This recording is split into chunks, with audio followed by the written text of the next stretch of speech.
my friends. Welcome back to a stream where we are beating Xerney's mod of EW4 3.0. Let's not. Let's actually let's pause the stream on my end. In fact, I don't even need to have it open here. What I'm going to do today is try to speak a little more calmly and quietly. Because usually what happens is that a couple hours in I overexert my voice and then find myself not being able to talk quite as much.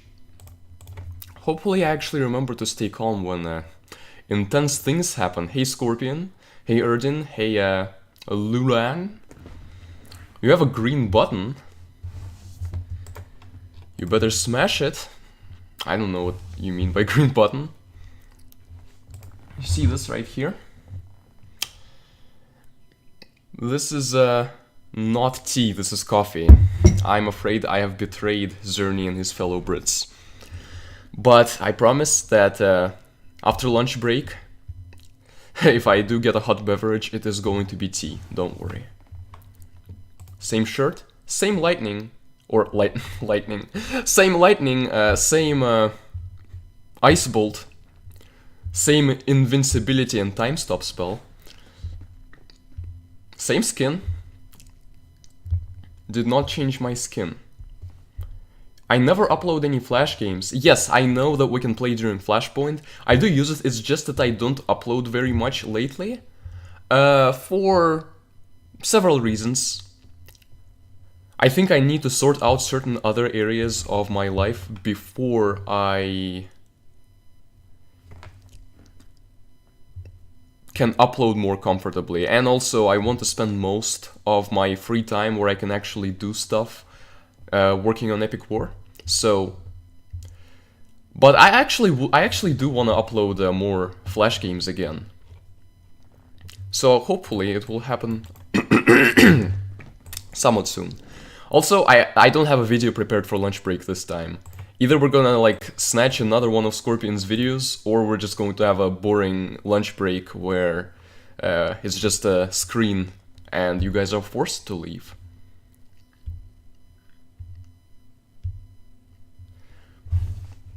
Yeah, the good thing about recording Flash games is that even though not a lot of people see them, the people who do, sometimes those games mean a lot to them and they're nostalgic about them. Ah, we're getting on Heist, yeah, definitely. Actually, I don't know, maybe we even will be able to today, but I don't know. It is possible that by the time the stream ends, some of us are already going to be asleep or going to sleep soon. But anyhow, we can now open the mod, and let me... and my creaking chair... actually open chat on my phone, because that is how I generally read chat.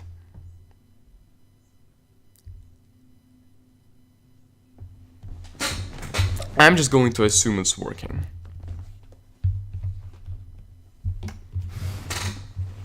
Alright. Where is the background music? Oh, this time I didn't bother with the background music because we are getting straight into it.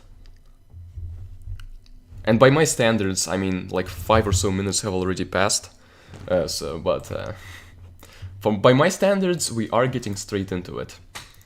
So, as you remember last time, we have beaten level 22, and by that time we still had only level 1 stuff. After that, Lost Tower kicked our butts, and Portal Fortress kicked our butts. I actually beat Lost Tower, and I will sort of show it to you.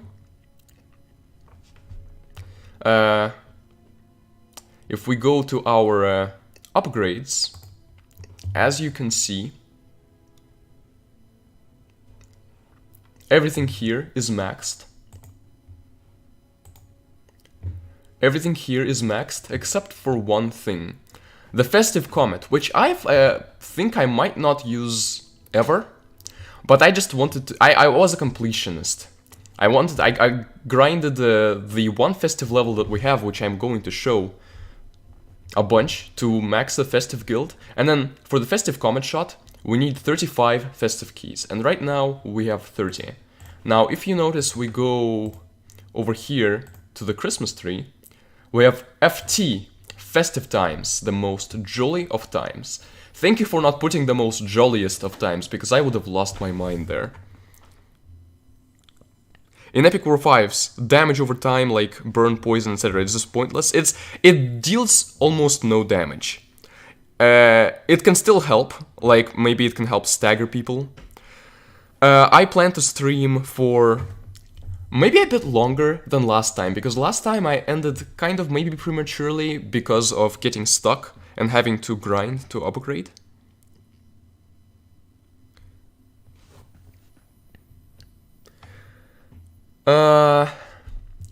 But this time, hopefully that's not going to happen. So, festive times. There used to be 4 levels here. I think I actually haven't beaten all of them in the beta, but now it's just 1 level, but there is a challenge. First of all, I want to show the level itself. And do let me know if my volume levels need any adjustment. I did set them in a way that you can hear the music, but you can clearly hear my voice over it. And I also turned down the sound effects a little, because I noticed last stream that the sound effects got quite annoying, so if they might still be a little too annoying, let me know if that's the case. But they're sending sylphs, mermaids, oh, I'm sorry, they are sending sylphs, mermaids, yetis, there's an ice sylph. Basically, Valkyries, basically units that sort of fit this ice color, like the ice theme. But we very quickly beat it. No surprises there.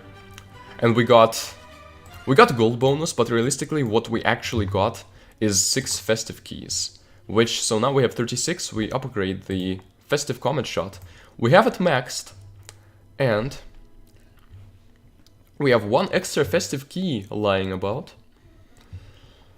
We also have 100,000 gold, which is the gold cap, but apparently changes later. Once we maybe leave Urla.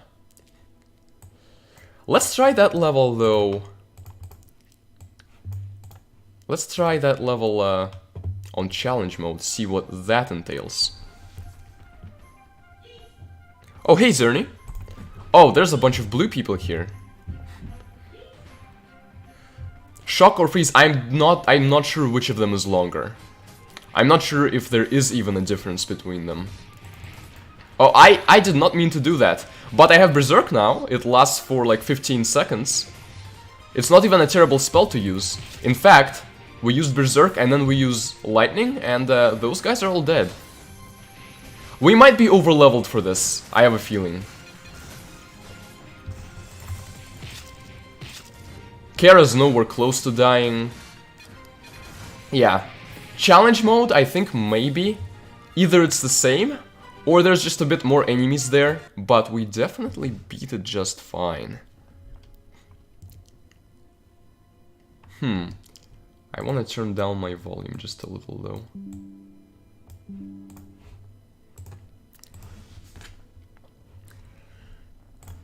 And for that we got 12 festive keys. Darn it, 1 festive key I think was a more round number, but 13 I guess is symbolic in a way.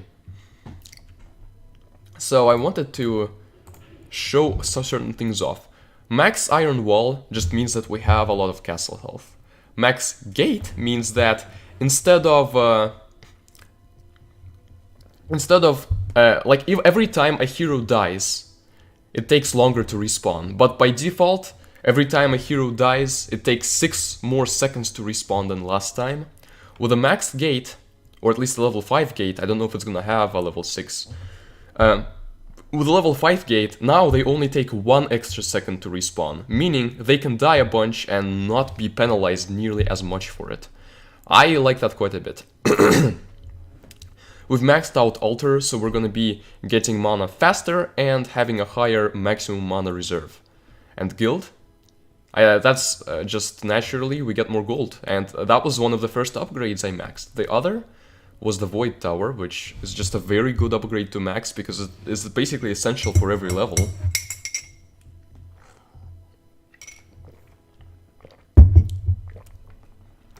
Berserk and Rage are maxed, meaning that their durations are very respectable now.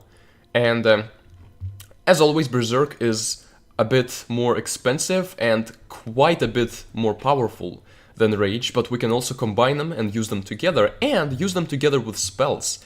We have the Comet Shot, which actually costs 26 mana now, and I'm not even sure if upgrading it was the best idea, but I don't think an unupgraded Comet Shot would be like something that I'd want to use much one way or the other.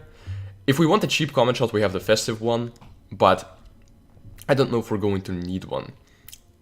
And also the Festive one freezes, but it doesn't deal nearly as much damage. The Arrow Rain is maxed, so hopefully against bigger enemies we'll have a use for it. I actually don't think we've really had a use for Arrow Rain so far.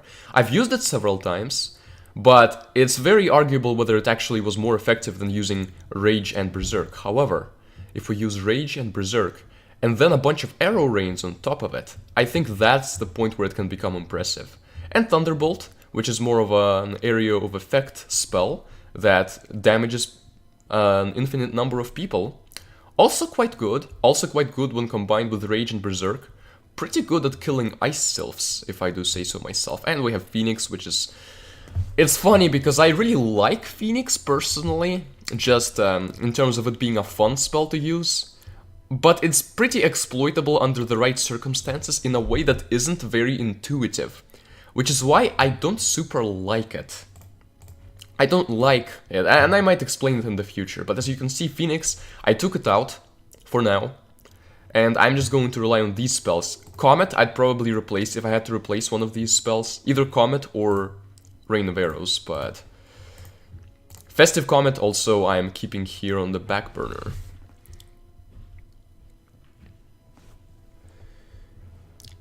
The future Epic War games might indeed have an Arrow Tower.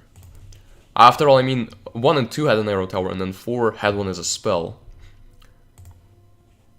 And 5 had Arrow Towers, but they're nothing like the other ones.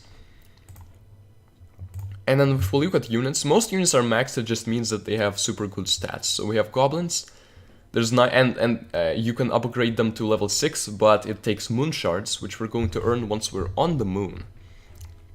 There's 9 Goblins with these stats. And these are the Dwarf Engineer stats, so it looks like, perhaps, well, other than the different strengths and weaknesses that they have, there's a bit more Goblins, but Dwarf Engineers are a bit stronger, so it's a bit of a trade-off. Also, like obviously the Dwarf Engineers have a bit of a range advantage, but they don't have as much health.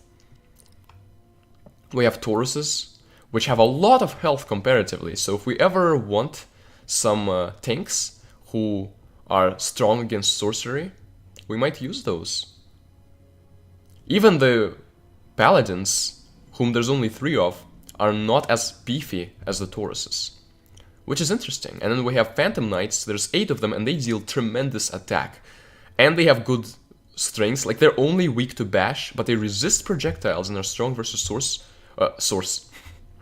Yeah, that's what happens when you're a programmer combining Slice and Sorcery.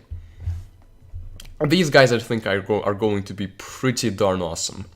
Tigers are even higher in terms of that attack, but they're still weak to everything and still very much glass cannons. But I like them, I'll probably keep using them. An interesting upgrade is the Bomber, which is now basically spawns instantly.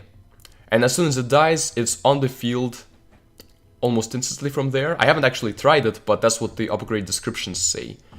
However, the attack is a lot lower than it used to be. So now, instead of having a more powerful, instead of a more powerful unit but with a higher cooldown, you can get these guys a lot faster. And note, one component of the Bomber's effectiveness is how quickly they respawn. The other is how quickly they then make their way over to the battle and explode. But if the battle is happening next to our castle, this Bomber is going to spawn, then very quickly get to the battle, die, then immediately spawn again, then get to the battle. So I imagine that the Bomber is going to be really good when the enemy is pushing right at our castle. But under most circumstances, I don't know if I'll be using him. Also there's 3 of them. So Actually, they might be even cooler than I thought there, because I kind of skimmed over that fact. Yeah, Xerney, this, hopefully, you should be able to watch this later, no problem. Actually, the castle in Epic War 1 stays the same no matter how you upgrade it. Unless you mean, like, you upgrade the arrows and you get, like, elemental arrows and the normal arrow increases, but the castle looks the same. Tanks, there's 3 of them now. And some of these upgrades, I looked at them as I was upgrading, and the numbers were the weirdest, most ridiculous things ever. Like, especially for how Bomber was upgraded, it was like minus 100 attack, then next one minus 35 attack, then next one minus 78 attack, or like minus 6 attack, or whatever, and it's like, it feels so arbitrary. And a certain Lulan might have you believe that that balancing is a very delicate process where even a single attack ends up making a really big difference, which it doesn't. It doesn't. If we developers try to prepare so much, we'll then release our game and someone will beat it immediately with Sky Dragon. Which I hear that Luna was a bit upset about that, and then Xerney released a patch pretty quickly after that, which fixed the exploit. But what I mean is, yes, we can think about things, but overthinking doesn't help. After a certain extent, we just need to let other people play the game and see what they do, and see what changes we need to make based on that. How long is my break? You mean lunch break? It's gonna be like 30 minutes long, approximately. But yeah, we have more tanks now. There's still a weird unit to use, but I have a feeling that on certain levels, they might come in handy. Valkyries, there's 5, so they don't have extraordinary attacks, they don't have extraordinary resistances, or health, or population. However, they do deal a pretty darn good status effect, so we might want to use them for that. And Succubi, there's 3 of them. These, I assume, are like basically more reliable crowd control units than tanks. I haven't used them, but we might want them. We have 5 centaurs with that damage, and we have 4 elves with that damage. So as usual, the elves can freeze, so chances are that they are going to... If we want freezing, if we want elemental effects, we'll want elves, otherwise we'll want centaurs for the pure damage. And I think, okay, also there's gorillas, who have a lot of health, but not a lot of attack. And they still feel like a weird unit to use. But they do resist pierce, interestingly enough. And sylphs, which are there. Our heroes are all maxed. We have Vigraf and Kara, Kara actually has higher stats, including a higher health, than Vigraf. She has more weaknesses, but also regenerates a lot. So of the two, I actually do find Kara a cooler hero to use now for the most part. Simon is, as always, our bedrock of our society. We always want him for that reliability. And then, I imagine we want a melee hero like Kara or sometimes Vigraf, and we want a ranged hero like Cassandra or Popo. Right now my setup is... I believe this is the setup that I used to go into the Lost Tower and beat it the last few times. So let's go into the Lost Tower and I'm going to show you sort of what the level entails now.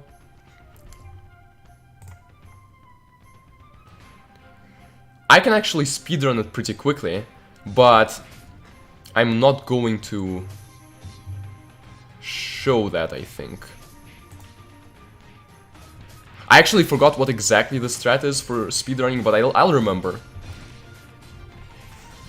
You might not have a meme for the end, but depends on when I'm having lunch. Okay, okay, interesting. A possible new upload, huh?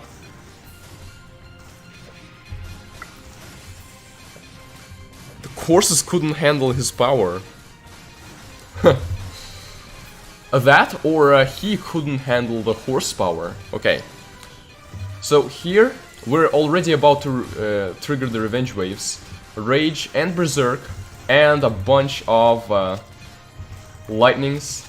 We want the tanks dead. After that, they're going to spawn a wave with the blue sylph. This is how we speedrun it, but I'm actually going to fall back now. I'm spamming fall back, there's still that one tiger who just keeps attacking. So this is how we could really quickly beat the level. After our stuff is upgraded. But I actually wanna wait and show off more of what the level has to offer. Let's not win accidentally. You think Portal Force will be interesting? I just wanna like show a bit more of how you handle different units. Kara, get exploded. She didn't even feel that. That's what I knew would happen. I totally wasn't just sending her to die. And again, I'm forgetting to speak more calmly.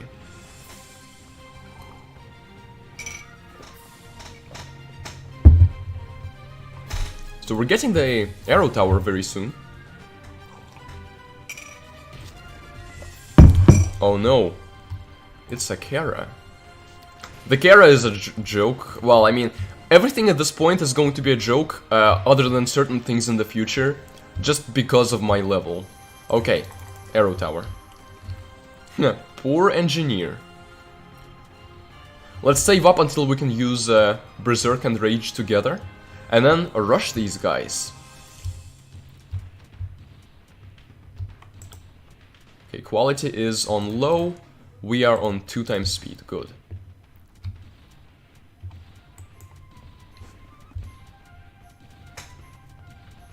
Yeah, the game is very hard, I'm super struggling right now, that's why I can't speak calmly.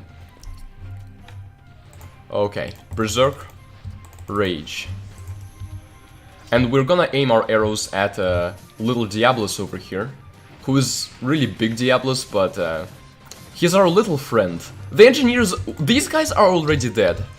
Leveling really does mean a lot, especially when you can combine Rage and Berserk.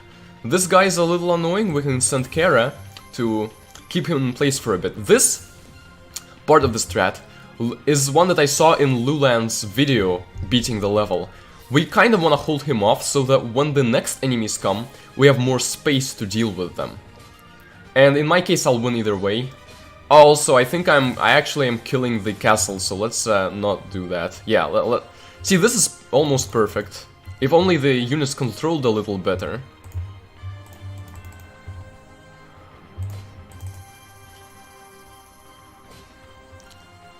Orange Goblin spawns here, the guy I hated most.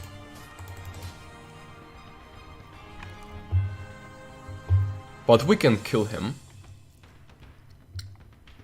Against the Orange Goblin, who is weak to projectiles, Lulan reminded me that sylphs are projectiles, and their shots are not going to go over the goblin's head like the freaking elves and centaurs. Okay. Rage and Berserk. And assault the goblin like he's a horse. Yeah, the sylphs are going to take care of him. Our arrows are taking... yeah, he's dead. Actually, I think the sylphs... I hope the Cavalier absorbed those sylph shots, because even when we're fighting people over here, the sylph shots can go then all the way over to and hit their castle and win us the game. But now we can use these on the Cavalier and just get rid of him quickly. Yeah, because Rage plus Berserk makes these arrows have a pretty high damage.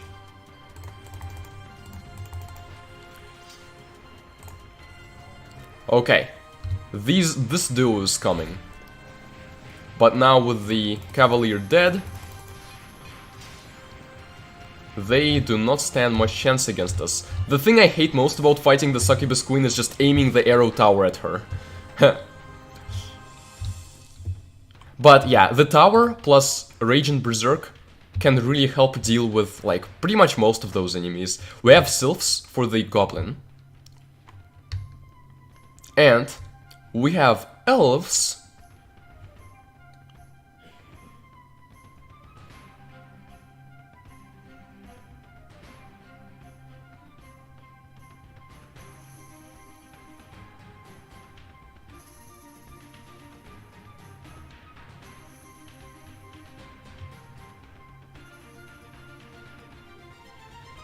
For the tiger.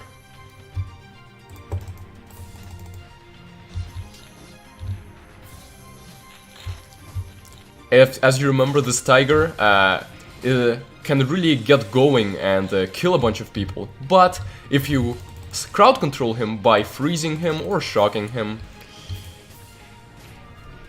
he will feel the heat. I don't think you actually need elves, because Simon can also freeze him, and even if he gets to the castle, he's not really gonna kill it if you have a good tower and can get Simon to help. But having elves makes it even calmer, just like having sylphs makes dealing with the red goblin calmer.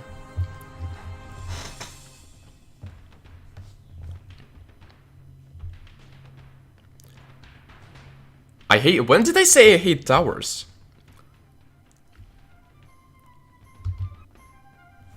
Yes, Lulan, you, someone who has devoted a lot of time to thinking about strats, enjoy the strat talk. That Yeti is the one on level 19 that kills us all, but obviously he can't resist void damage and he has very little health, so the tower just kills him. And if you are at a point where, like after this Yeti, at some point you'll be able to destroy the castle here after the Yeti, depending on how leveled you are. If you want to make sure to do it more reliably, when you know that like the dragon came, the tiger came, you dealt with them, you know the Yeti is gonna come soon. So don't leave your units here because the Yeti will come and kill them. Instead, send your units back here, behind the tower, like a good deal behind the tower, so he doesn't even have a chance to attack. He comes out, gets hit by the tower, dies, and then immediately you assault. And that's how you then maximize your damage on the castle. I didn't say top messages, I said all messages. But Lulan did recommend... There's a pixie. I don't think I should have used Rage that early. Those guys were not anything threatening. However, against this crystals are just a little annoying because of how much health they have. Well, or maybe in the past that was the case. But yeah, these guys, easy to kill with Rage and Berserk and everything maxed. But those oh, darn, the sylphs attacked the castle. But Lulan did recommend that I wait a bit and see what else there is. There is a blue archer. Now, I believe that this was it, that after the blue archer I didn't see anything else. Because after the blue archer, if you've gotten this far and survived, generally you'll be able to win the level here. Just assault, and there will be a big gap before new enemies spawn, and you can win the level. That's how I first won the level, I believe. But then, as I upgraded things, like, the first time I won the level, I already had a max tower. And I already got some tips for, like, to include sylphs in the setup.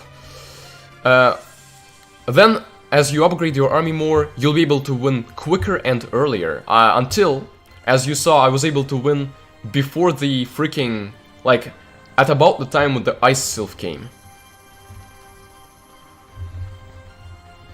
But I do want to indulge Lulan and Xerney and see what happens here.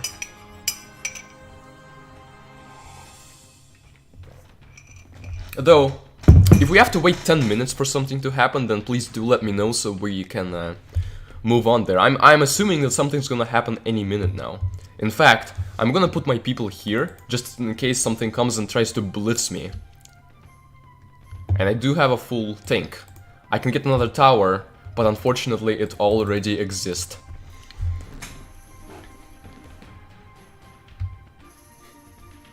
Epic.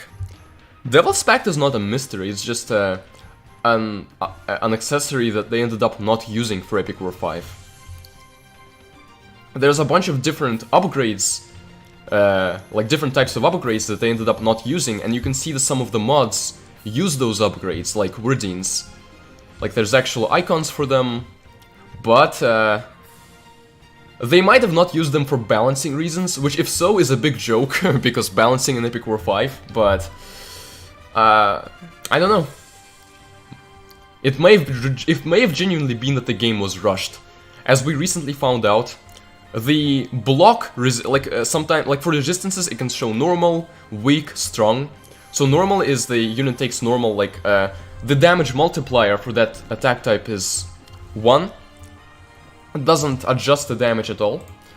Weak is when it is, weak is when it's 2, I believe, so you take double damage from it. Strong is when it's 0.5, so the unit takes half damage from that attack type. Block was supposed to be 1, or not 1, 0. Block was supposed to make it so that the unit absolutely resists the attack type. But because of a rookie coding mistake, which they probably just didn't spot because they were rushed, block just is the same thing as strong. It just halves the damage taken. So Iron Fortress is actually not any stronger to pierce than Golem. And I didn't know that until just recently, when a fellow named Cheer pointed it out. When will you have Titan? Answer my questions, please. You don't have to worry about me answering your questions. I see most of the questions on stream. There's a chance that at some point your message might not go through or I might miss it, but at that point just you can calmly repeat the question.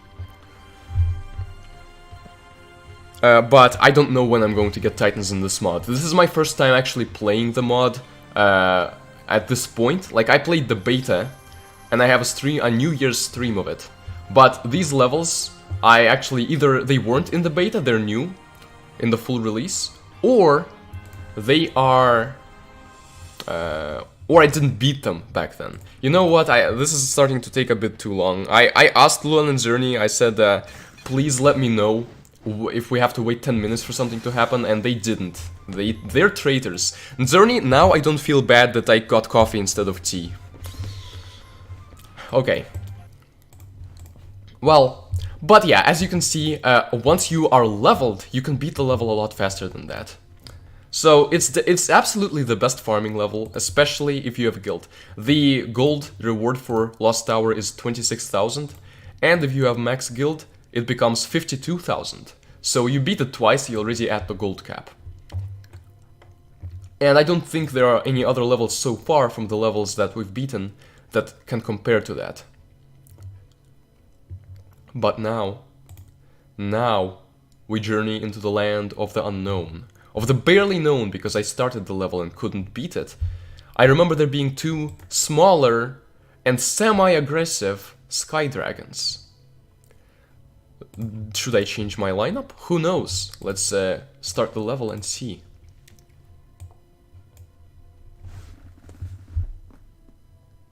The last thing that I killed is the blue archer. And after that, several minutes of nothingness.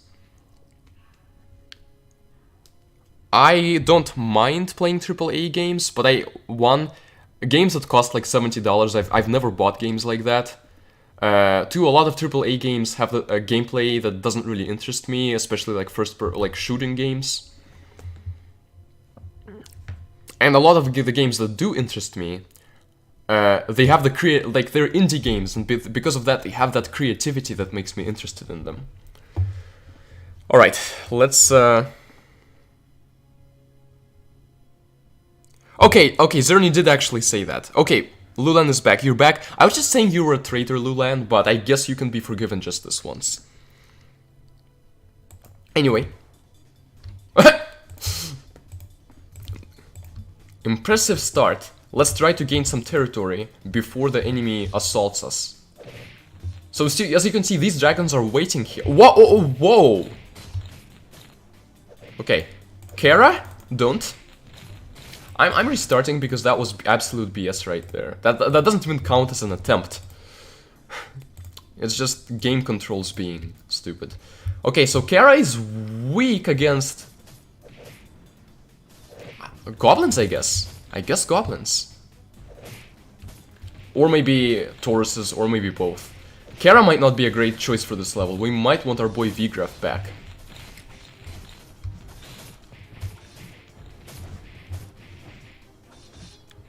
Insanely massive long delay. Thanks, Xerney. I will, Wait, Kara? Kara is just trying to sabotage me at every turn. I think Popo, though, can handle this guy no problem. Oh no, there's a bunch of goblins that are lagging out my game. So that's how you decide to sabotage me now. Natural disasters. We're still a little over halfway over through to getting the arrow tower. I'm gonna look away to avoid lag. Kara's just not worth being there. The dragon is not dealing any significant damage to Simon or Popo, so I don't even feel the need to crowd control them. And Simon is doing a good job at killing these guys. Okay. A lot of goblins. Big boys. Okay. I hope that... actually, at this point, I don't know. It's possible that we want Kara for this. Popo got too far. And note that I'm not using spells because I want to get the arrow tower as soon as possible.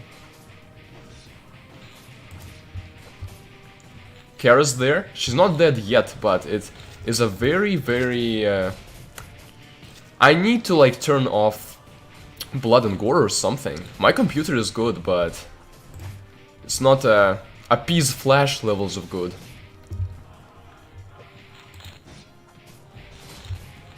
Okay, we'll get the arrow tower. Kara and Simon are fine, so I guess there was just at the beginning those Mad Bulls and those goblins were really a big issue for Kara. But these guys are okay. Plus Simon is still crowd controlling pretty darn well, even the big bulls. Okay, Sylph. You know what, actually I think I'm gonna fall back here. Because we'll have the arrow tower to deal with them. It might be a mistake letting them gain territory. But I want to fight them on my turf. Popo though needs to retreat. Or die. Even if he dies, at this point he's not going to come back too slowly. And note that we have the maxed gate, which means even if he dies a bunch of times, he will still not come back too slowly. I don't know how to feel about that upgrade. On one hand, it feels good to get. It makes the game more forgiving. But on the other, it also removes a bit of the tension from heroes dying. I had like an GeForce, like 3070, I think. Okay, now we're saving up for max mana and then we're gonna charge. It looks like at this point, unless something big spawns soon, it might be just the revenge wave that gives us the trouble. Kara annihilating the... Well, okay, I guess it's not just Kara, it's a bunch of friends as well. But it's amazing to think that those goblins were a problem at some point for Kara. Okay, black centaurs. I was gonna say people, but I don't think that's a great idea. Centaurs aren't people. Let's see. I actually don't think that I should be that scared of them. The Dragon Riders are not going to be too bad. The dragon is going to die pretty quickly to the arrow tower.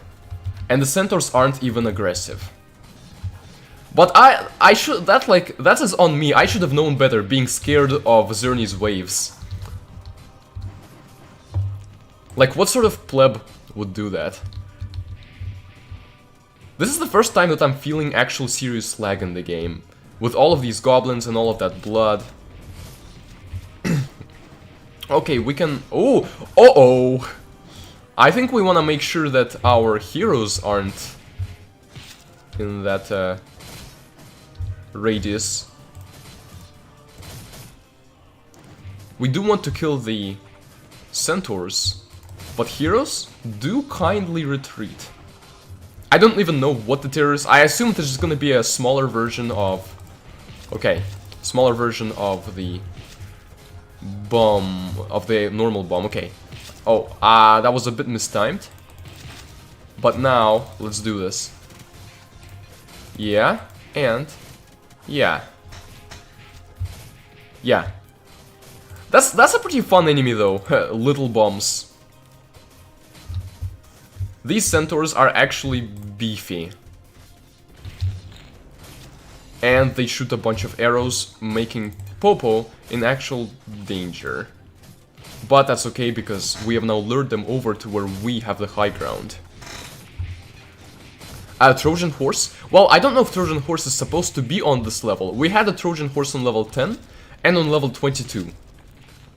And those were actually, like, level 10 in the beta was my favorite level in the beta, and level 22 is so far my favorite level in the full version. So, like, that says something good about those horses. Though I think level 10 in this version is not a very good level. Okay, well, we have 300...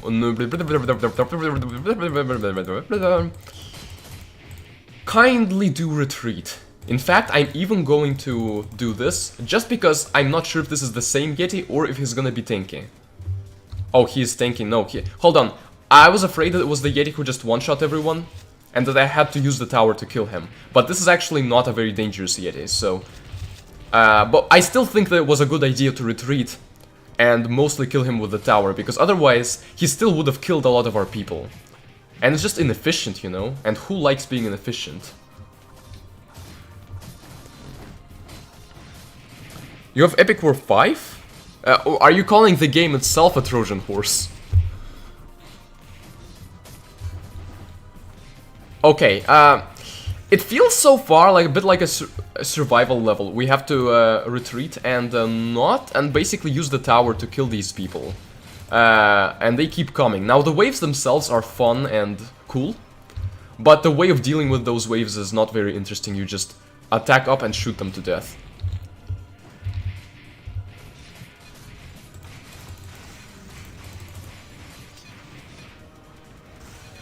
Probably shouldn't let the Succubus Queen shoot for that long. Oh, Diablos? Yeah? We are not afraid of you, you wanker!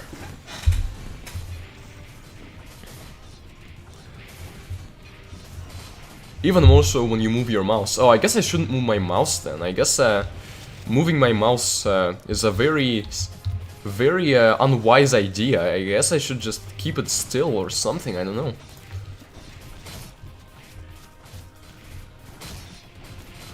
Yeah, I'll probably turn off blood, however, if it's just on this stage, I prefer to leave the blood on for them sweet visuals. But if it is going to be a regular occurrence, then who cares about blood? Now, it is possible that at some point in this level, I will be forced to actually attack them. If I realize that the waves are gonna be pretty much infinite. But right now, what I feel like I'm incentivized to do is to just survive the waves, be patient, and then attack later once...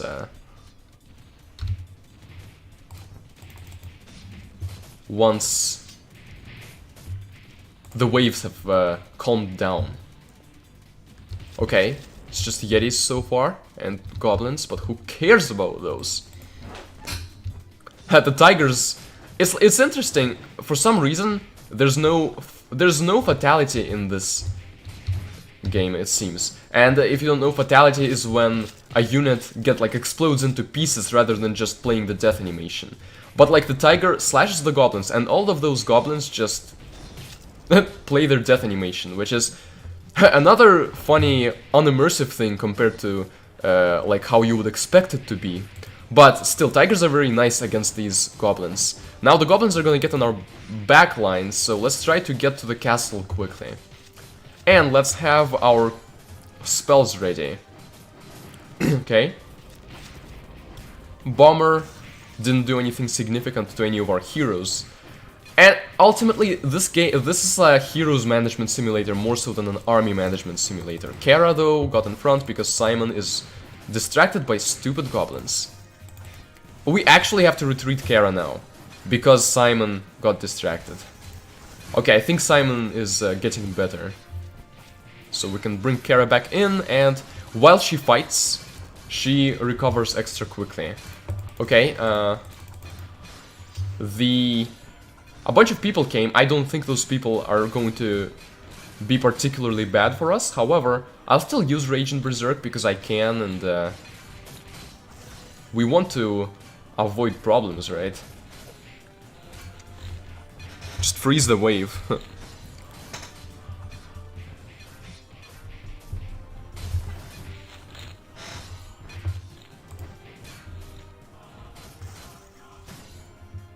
Yeah, Kara is slowly recovering. I mean, this is actually not that great for Kara. However, with Simon's help, I think she's in a position where she can keep fighting for a while.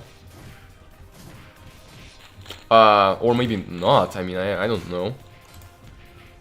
I think the Yetis, though, were doing a lot. Oh, the Yetis are still here. This lag, though. It was so good for the entirety of last stream. Okay, no, never mind. We can't lose Kara here. I mean, we can. She'd come back pretty quickly, but I'd prefer not to. And we are sending her all the way back to our castle because there she heals faster as well.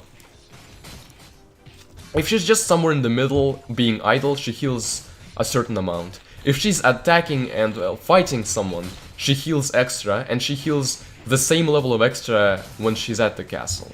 Ha! Yeah, people getting juggled back and forth by Popo's spikes. Always amusing. So I assume the Revenge Wave is probably gonna be at half health. So I will try to... here's the thing though, it's probably going to send us back. So maybe using Berserk and Rage immediately, or like in preparation for the wave, is not even a good thing. Maybe instead we should like get sent back, then regroup, and then, as we meet them and they get in range of the arrow tower, use Rage and Berserk.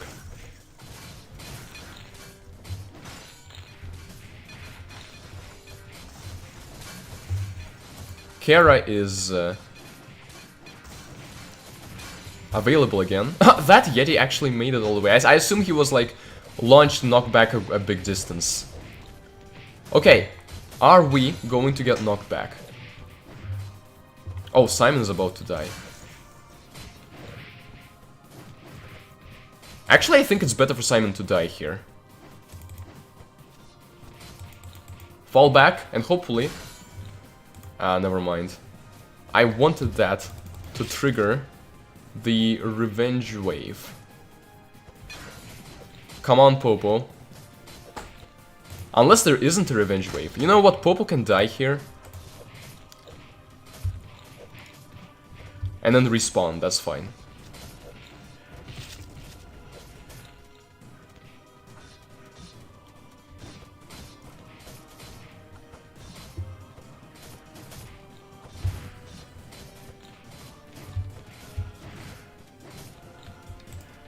Okay.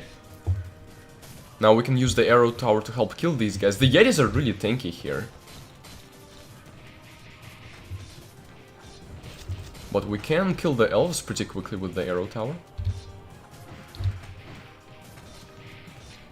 Okay, Yetis are dead.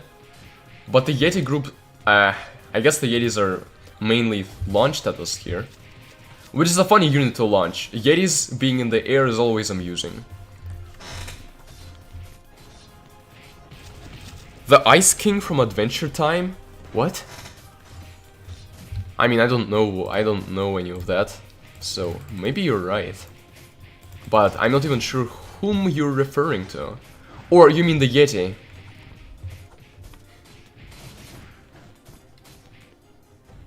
It is possible. Ah yeah, Diablos is apparently a Monster Hunter reference. They've put a lot of references into the series. I actually think that in our community it's become a bit commonplace to like bash ArtLogic games for all the missteps that they've taken with the games. But Kara's dead? No, never mind. Kara's not dead. Maybe he's not as dangerous as I'm thinking.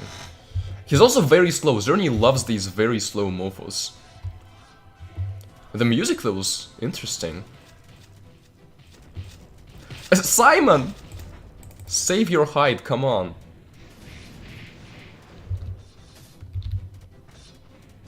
Kara? It is time to face your shadow self.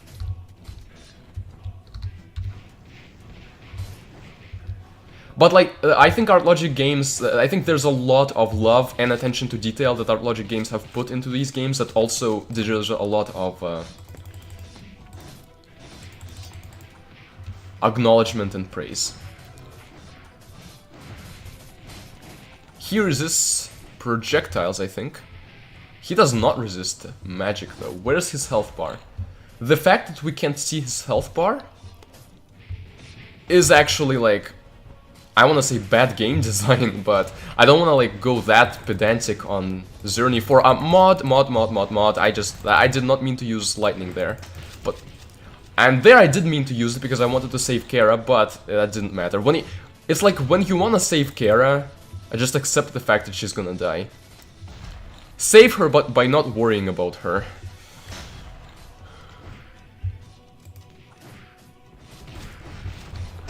Oh, you're referring to Simon, okay.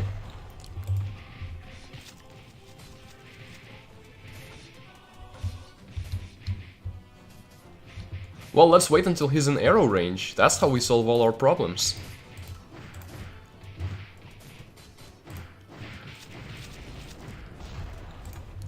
I don't know if I want to send Kara there. As soon as we reach 400, we're going to be using our spells. At least the Yetis, like, they come in waves, and then once they come, we can kill them with some arrow tower action. Now, I do want to send people forward as a whole, because they'll keep the guy at bay. They'll make him attack, and he's not super strong at attacking. He's essentially, from what I can see, pretty much the same thing as the same concept as the big mighty guardian. I assume he has some different resistances and attacks. Now, what we can do is not bother with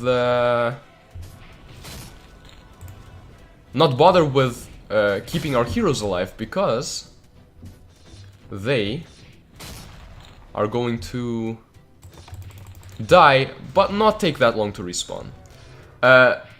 Unfortunately, Popo is actually not good against this giant target, simply because he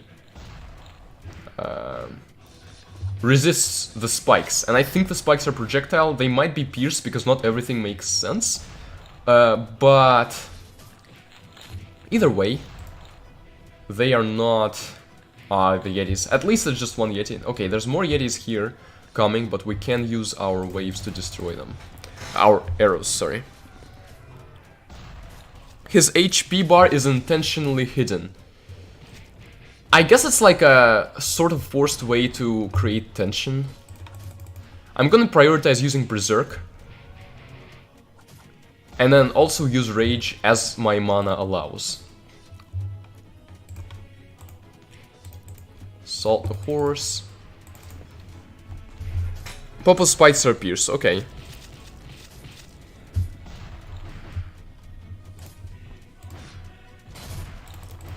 It's like, I don't think there's a point in hiding HP bars. Oh, okay, he died, there we go.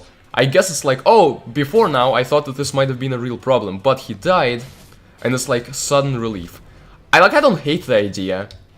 I'm not sure if it's necessary, but I don't hate the fact that that's what you chose to do. Okay. We're definitely gonna want to use some Rage and Berserk action against the Yetis. The Yetis on this level are actually impressively powerful. Unless you do that. Tornado wanted to punish me for being so good against these Yetis.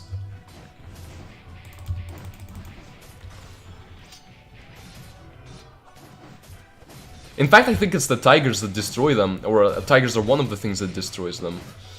But it's hard to tell when we just have a jumbled mass of units attacking everything. At this point, I want to keep up the pressure, because they're gonna keep sending Yetis. Whereas I just want to kill the castle as soon as possible at this point. Huh, that's our sylphs. Oh no.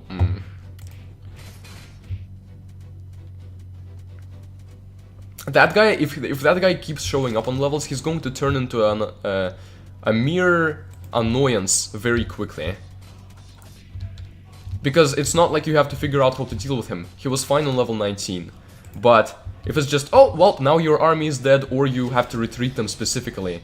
Like, maybe on Lost Tower, I appreciated his inclusion, but I hope you don't keep including him.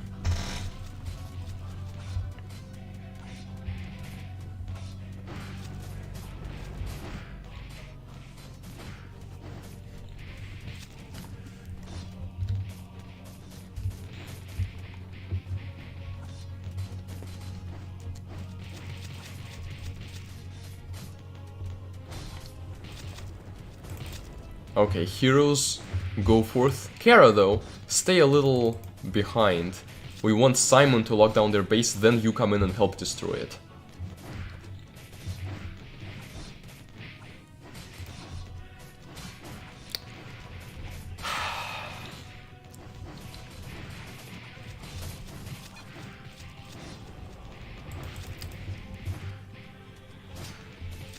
I will call the police, they will arrest him for murder. That's it.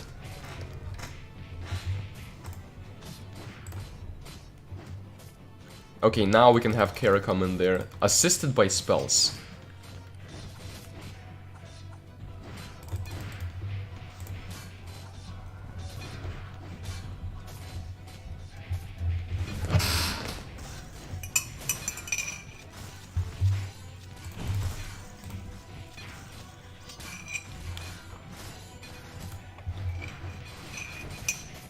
Nice, my spoon is sliding on my the lens of my glasses.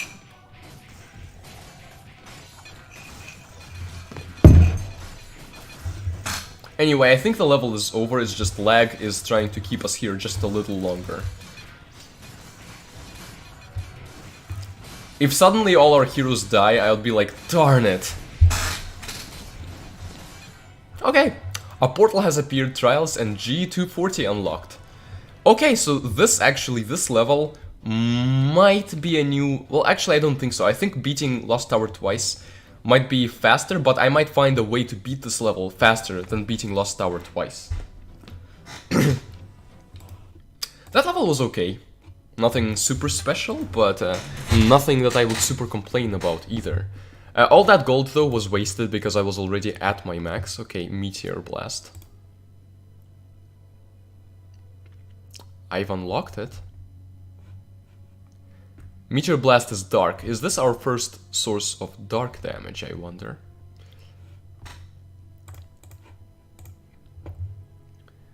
The fact we unlocked it right here means we're gonna need it very, very soon. So, I'm afraid, Comet, you are going goodbye. Okay, 40. We have 50, 50, 60, 130. Whether we want to replace any of our heroes or units will depend on what the next level actually is. We have Throne of Lies, Trial of the Land, Trial of the Water, Trial of the Fire, or just of Fire. But Water gets a V. I see how it is. Favoritism. Trial of the Oh, it's not favoritism, you're just racist, I see. Glitch 240. And we get Ice Blast for it, which I assume Thunderbolt was changed to not inflict an elemental effect, and instead just be a normal damaging spell, so that Ice Blast would be more unique in the fact that it freezes. Unless there's also a possibility that Ice Blast freaking launches people up now, because this is Xerney's mod, this Xerney and Lulan were the people working on it, so that is an entirely possible thing. Various trials. Guys, is there an intended order to when we need to play those trials? Like, which ones we play first? And do you think we should start with the trials now, or with the moon? Welcome to Shadow's End. Emerging from an ominous portal, you find yourself somewhere strange, yet nostalgic. Because this is like a stylized Epic War 2 map. Which actually it sort of looks a little like a planet in space, so good job, guys. The lands surrounding you are mostly closed off by cliffs, desolate terrain. Somehow, the land reeks, that's with an E, R-E-E-K-S, of tarnished soil, but somehow fertile. Repetition of the word somehow. What lies ahead is impossible to assume. Good usage of the word lies, the actual proper version of it. That absolves you of any previous crimes. It's as if the world you once knew has twisted, as if you are on another planet. Your path is grim as you traverse beyond the dark. I wonder if I wondered if like G240 was gonna be a space station. We beat it and then we ascend towards the moon. But I guess a space station would be a little out of place in this world. We can already go to the moon.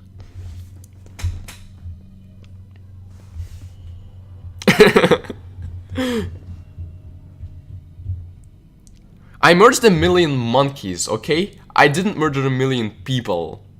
I murdered monkeys, elves, like... We can't call them people, they don't matter, okay?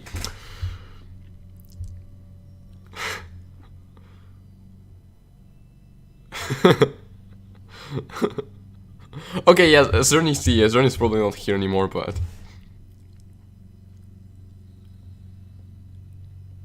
Glitch 240 is interesting. Trials are any order. You did... Okay, you wrote the text for that edit. Well, you narrowly avoided the sudden death there.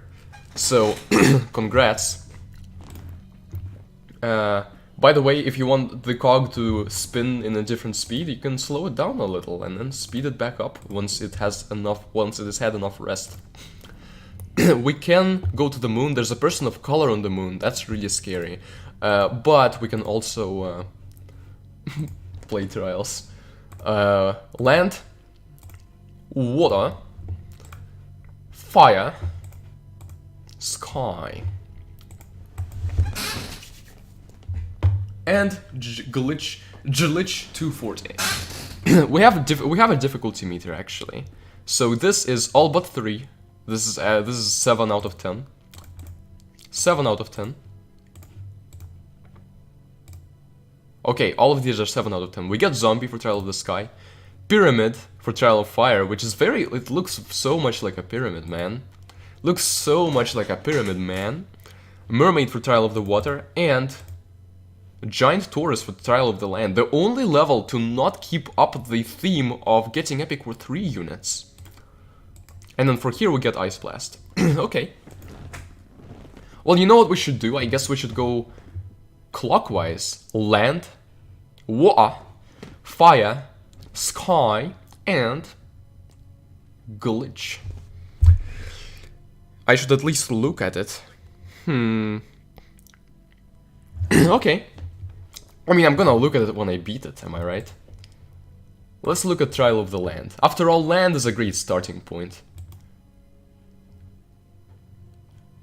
We will start from the land, explore the planet, then ascend to the sky, and from the sky, land on the moon. And speaking of land, let's get into Trial of the Land.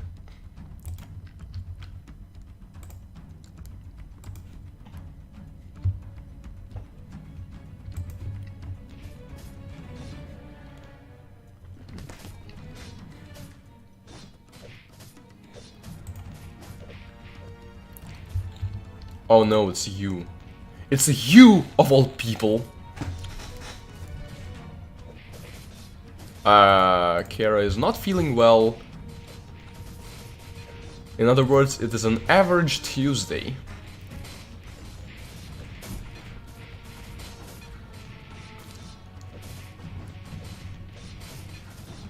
This guy came in here like, I am all big and powerful. He has learned his lesson. He will no longer be like that. Now he'll be a different type of person. A dead person.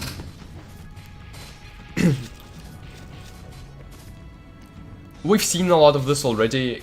Is it super fun to watch? Like, it's like the first level with these varied, fun, cool waves is like, oh wow, this is so cool. But then the 5th level that's like that, it's like, okay, I guess we go through this again. Like, the enemy forces are pure rabble at this point. There's nothing really interesting about these. But obviously the gist of it is going to be either in a timed wave that's going to spawn soon, or a revenge wave. I actually saved Kara, wow. You better be grateful, because I'm not always inclined to do that. Diablos is back. In other words, nothing out of the ordinary. I'm gonna fall back because I'm stubborn. I'm gonna be like, tower is our only solution to everything. Simon, I don't think I can grant you the same courtesy as Kara, because at least she bothers to be fast. I totally could have saved him by controlling my units, but why do that when you can kill Simon instead?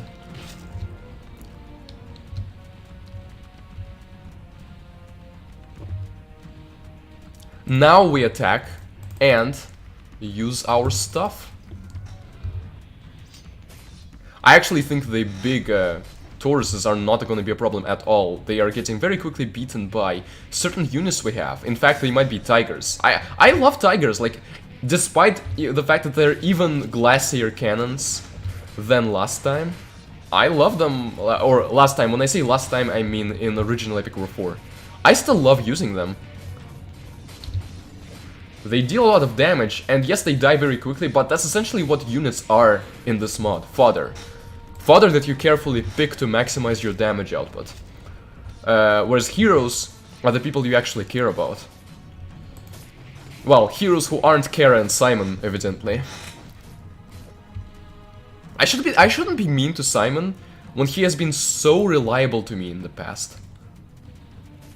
Like, I don't want to alienate possibly the only person who actually has my back. I've never felt like he's just doing whatever he wants. Like, he has been fighting for my cause by my side every single time. And sometimes it hasn't worked out quite as well because the enemy has had some serious... the enemy has given us some serious trouble. But I shouldn't use that and accuse Simon of incompetence based on that. Simon, when we get home, I'm gonna award you with a Veteran's Medal. I hope you don't mind that I'm not paying you actual money for this, by the way. You're getting a lot of exposure from my stream. Everybody keeps saying Tigers suck. Well, there are a lot of unwise things everybody keeps saying.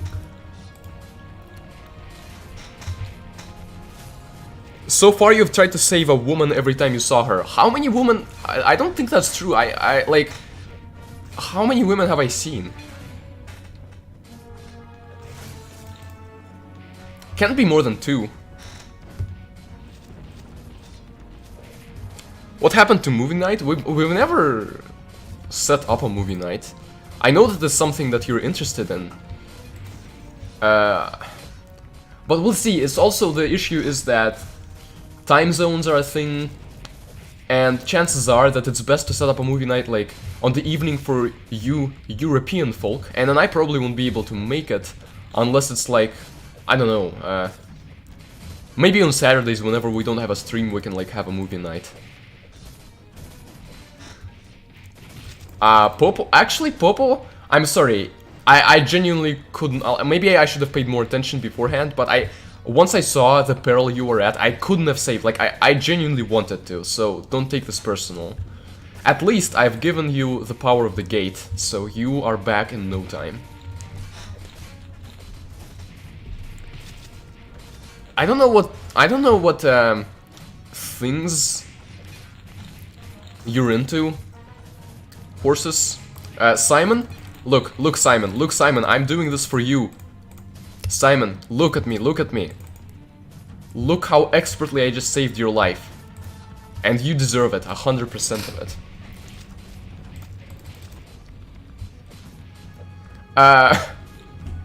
I think we shouldn't wait for them. I think we should assemble our forces and just strike them down. Try to strike them down and get the revenge wave out.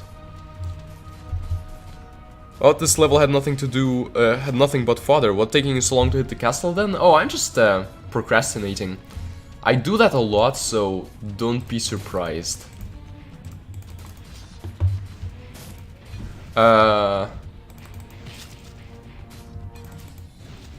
As you can see, 2 lightning bolts under Raging Berserk are quite effective against most of that rabble.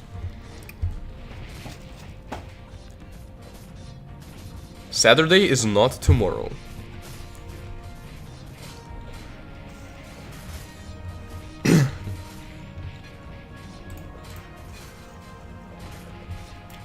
Kara?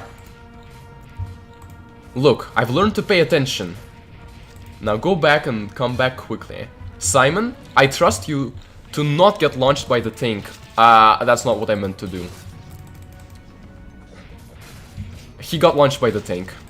But now I actually saw that in time, so now... Actually, hold on, never mind. This is a good opportunity. Because we have him behind the Diablos. We can actually kill the Diablos here without too many issues.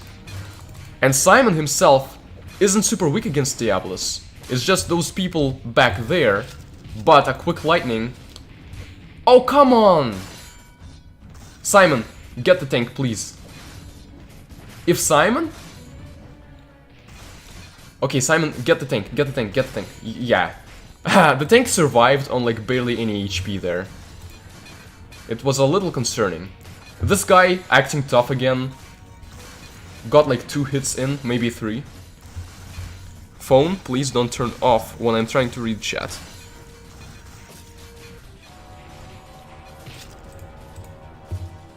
Oh, actually we can keep them there for a little longer.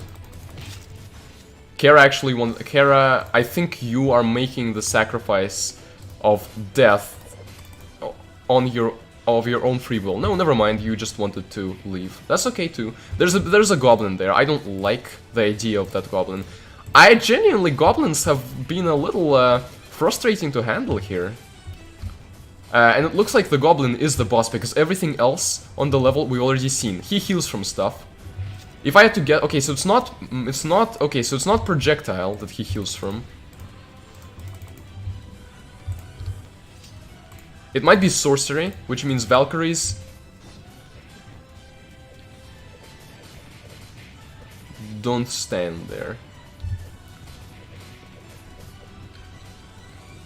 Well, after we lose this, we check dictionary, standard stuff.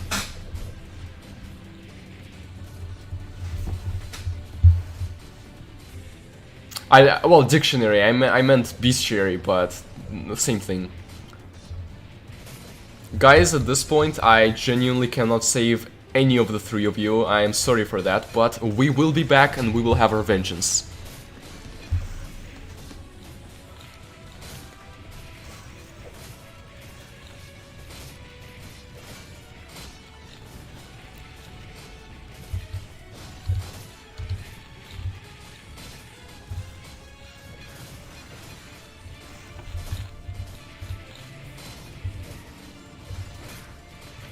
Oh, it might actually be Slice that he heals from. It might be a lot of things that he heals from. Okay. The cursed closed button again. Okay, so. There's a failed Inferno. Okay, is this VO? Absorb, Slice, and Pierce. Okay, one of Shadow's End's higher-ups. Lord Vio is one of the Shadow End's higher-ups. You don't have to repeat that in the unit name then, and can lead armies that are pointed to him by the Eye of Shadows. So he absorbs Slice and Pierce. Strong against projectiles. We want Bash and Sorcery against him. And Void also is fine. Bash and Sorcery. Not Phoenix, Lulan. I'm not going to try to use Phoenix against him unless I have no other choice. Okay. Oh, unfortunately these guys are Slice. Tauruses, on the other hand, are very sexy, okay. Sorcery, Valkyries, yes. We don't want projectiles, ideally. Oh, Bomber, I think this is a level that Bomber was actually going to be decently good on. We have Pierce, never mind. Slice and Pierce we don't want. Bash, Gorillas are never going to hit that goblin. Slice, Void. Tank might actually, I don't know. That's the thing, Tank is going to make fodder in our backlines hard to deal with. Succubus. The tanks I don't know, maybe. Maybe Succubus. I should try Succubus. Slice, unfortunately. Kara is Bash, so we do want her. Simon is Sorcery, he is always Bay, and Popo... I don't know. Popo can help siege castles, and I think that by itself makes him decent. However, maybe on this time, Cassandra might be a little cooler against all of that fodder. Okay. However, these guys are all Pierce, Pierce, Projectile, Projectile, Pierce, Bash, but they're gorillas, Projectile, Slice. So here's the thing, everything that's not Pierce and Slice, we have gorillas who are Bash. And we have tanks who are Void. But against the goblins specifically, I really don't think they're going to be particularly good. Instead, I just think we should get a bunch of projectile people, and they're going to help out mostly against the other waves, like the normal waves, who aren't the goblin. As for spells, let's see. Thunderbolt, okay, he's pretty... Projectile Rain of Arrows is not going to help us on that level. Meteor, probably not the best idea, because it's gonna be good against multiple targets, all clumped up. And it's dark, so the goblin isn't even weak to it. Arrow Tower, we're obviously going to be using. Thunderbolt is a possibility against him. We have Void, we have Void. We have... Actually, never mind, Phoenix wouldn't work against him anyway. At least that's good. You know, you're not even... You don't even want people to use Phoenix against him. I never used Meteor yet, that's right. I only unlocked it by beating the Portal Fortress. If it has a really weird mechanic, I wouldn't be surprised. But it's like it says, massive area of dark damage. So using it against one single goblin, I don't think would be super wise. We can use it when there's a bunch of other people supporting him and then try to clear them out. That is indeed true. I think this composition is probably our best bet. Yeah, Vigraf is Slice, right? Yeah. And this time, we'll try to spend less time just doing nothing here on this level. We'll just try to immediately go. Cassandra, unfortunately, is one of the more annoying heroes. She requires a lot of micro. So this is what the bombers are like. The bombers, actually really cool. I might want to keep using them. Kara, very much putting herself into danger again. Simon, staying strong as always. I think we want to put Cassandra a little closer, so that she is basically hitting here the back line of the enemy units. We'll put her where our Succubi and our other ranged guys are. Oh no, they just got hit by a tank and it hurts. Kara can be back though. We can kill the mini Diabluses, who are a little harder to handle now that we're using a bunch of projectile units. But we do have Kara, who's pretty good against okay, Simon I think is pretty good. No, Simon should be pretty good against the tank, but he just got launched. What is Cassandra doing here? Cassandra, not very smart. I told her to stay here. I specifically clicked for her to stay here. So look, I'm clicking there. She shouldn't be moving forward from here. But will she listen? No. We have another tank, but at least this time, the tank either can't reach these guys or has a pretty low chance of reaching them. So he's gonna keep firing mostly in this area. Killing our bombers, but that's okay. Right now our main focus is just triggering the revenge wave. I actually want to not trigger it until we have a tower and the rest of our mana is back up to 400.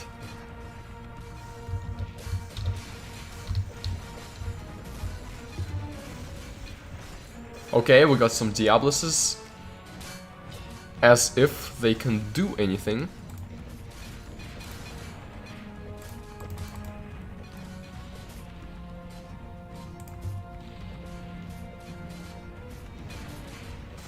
Yeah, Kara, get in there, get one more hit off, and then retreat.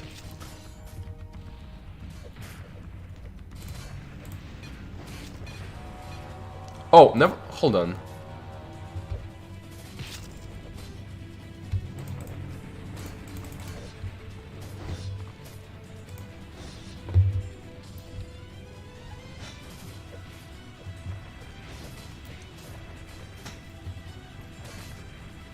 Okay. I mean, we are killing them off. Basically, I'm waiting for enough mana to cast Rage and Berserk, and then be able to cast some other spells. But we are doing an okay job holding them back. Like, by the time that I use Rage and Berserk, I might not need to use Meteor. Cassandra being annoying as usual.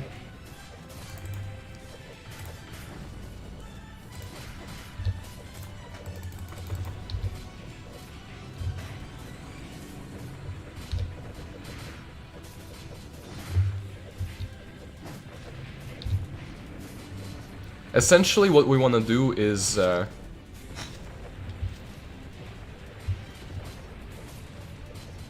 get him close and bombard him with everything. He's reaching about half health soon. Okay, so I actually think Thunderbolt is the best thing to use here because it's going to... He's weak to it, but it's also going to clean up some other guys. And from there we can kill him.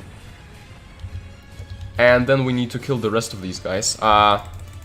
Yes, I was in time. Okay, Kara, now you don't have to keep attacking. You, Cassandra and Simon can stay here just for a bit, as you recover your strength and we recover our mana. There's a bunch of Diabluses though.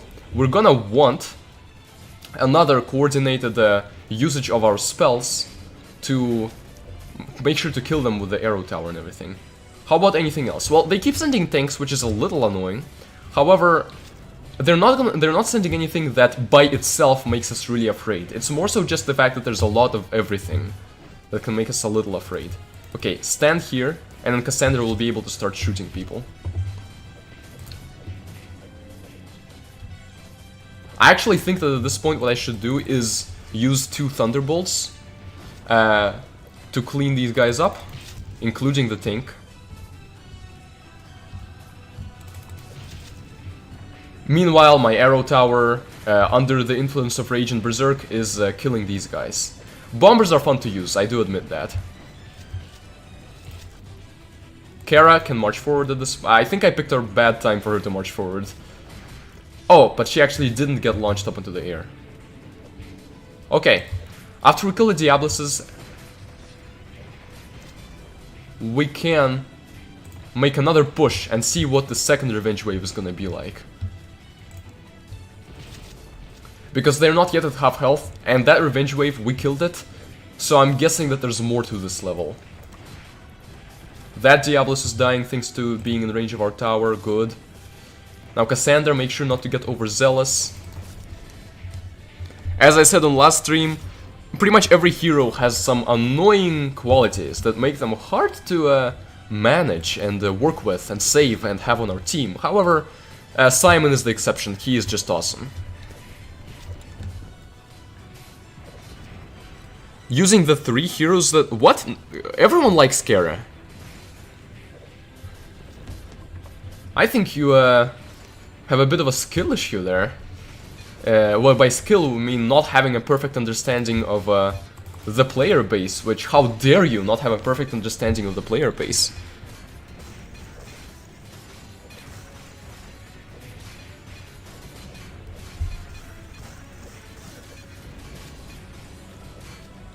Cute little... Oh, if you saw Cute Little Inferno, either you are way behind on the stream, I tried, or I just didn't see it and it died too quickly.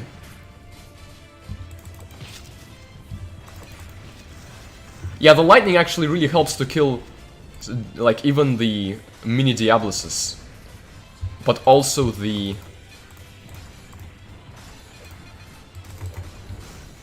But all the, like ice sylphs and everything, so it's not just good for crowds, but also for certain people as a whole. Well, they haven't had the revenge wave yet, so I think we might be safe. Please don't let me eat my words. I would prefer to eat something a little more delicious.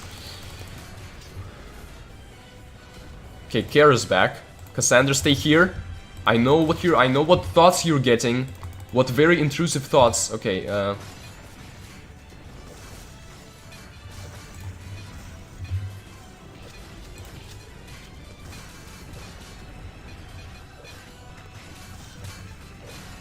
But the little Inferno is a little cute, I will give you that.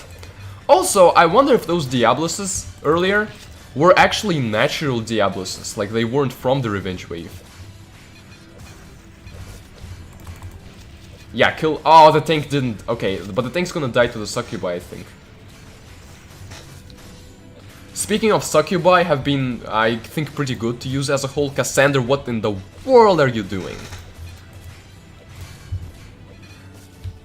Popo would be nice here, because he would help kill the castle faster. But I think we've still got it. I think the Diablos will not make us run away too quickly. Okay, Berserk and Rage.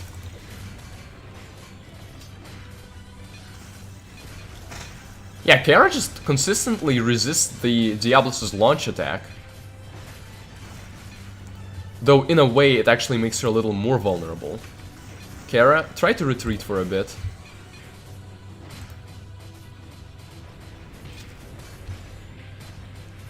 Like, because she is going to recover very quickly over here. Unfortunately, as much as I may not be a huge fan of having to turn off gore, I think I'll do it. And it's not even that I like gore, it's more so I just like satisfying visual effects. This Diablos is a little annoying, pushing us back. However, even still, the castle is almost dead. Okay, I only had enough for one, but even still is gonna make a difference. Ha, that goblin though, poor goblin. Ooh, we turned him around.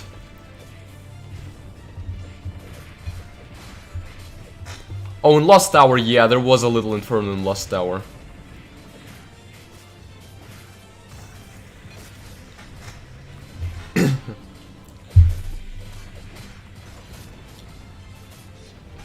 Cassandra is getting those thoughts again. I think you need a bit of therapy. Let's see.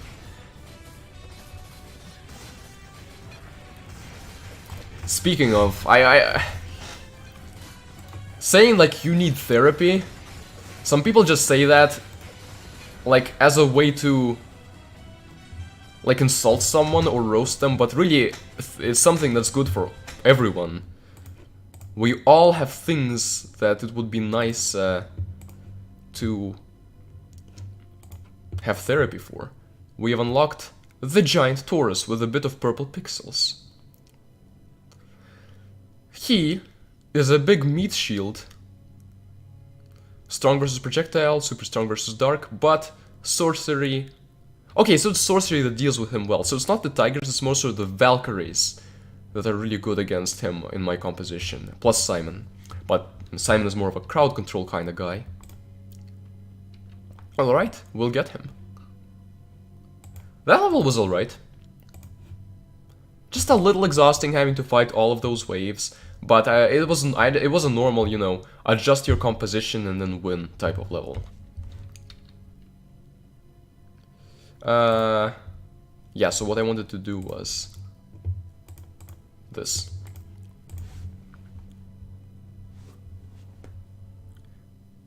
So players seem to have struggled the most on fire and water compared to sky and land. Okay, well, water is the one we're doing next.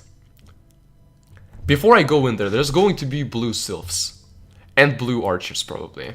And maybe blue dwarves and goblins, who knows, but those are pretty much fodder anyway. Which blue person is going to be there? Probably the blue dragon, unfortunately. The one who was really powerful in Xerney's mod of this game 2.0. But I think we should go forth without fear. Go forth without fear after we replace Cassandra with Popo. in hindsight, it's probably gonna turn out that Cassandra was the absolute hero we needed for this level, but hey, it's okay, we'll sort it all out. Okay, Valkyrie is resisting, ouch. Valkyria.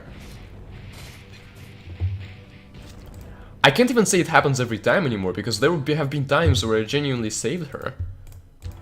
But she just doesn't make it easy.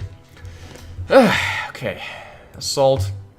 Kara, stay in your lane, okay. The bombers are fun to use, though. Also, another thing, this is not the usual setup I use. I do want tigers. We'll keep centaurs because they're ice themed. I don't think freezing is going to be super effective against them. That's why I prefer centaurs for my projectile unit. Also Tauruses. Let's get some actual cool units in here. And yeah, I think that's pretty much it. I might replace Succubi with Dwarf Engineers, but for now, I think I'll keep the Succubi.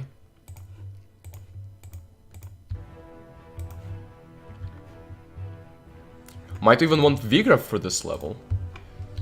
Okay, I don't mean to keep surrendering so much, but that's totally what I'm doing. Weak versus sorcery.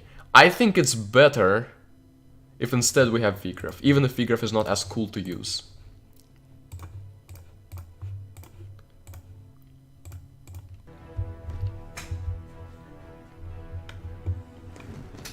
So it's interesting, if what you're saying is true, Lulan, then basically what that means is we have started with the easier level, and then we're saving the other easier level for last. Still, Vigraf, you are not a powerhouse against these guys, so do heal up. Simon, I think, is strong versus sorcery, so that's why he's feeling better. Fast, quote-unquote, pyramid here. Now Simon's not feeling well. Darn the controls of this game.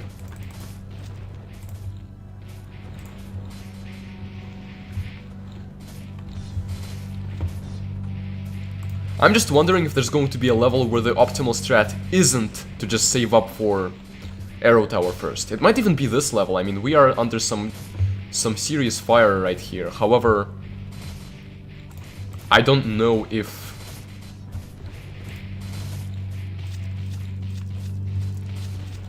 it's still possible that saving up for the tower is the most effective thing to do here. It probably isn't. So instead, we need to kill the wave efficiently, and then... I wonder, just to test this out. That kills everyone except for the Sylph, to whom it doesn't do that much damage. So question, is the Sylph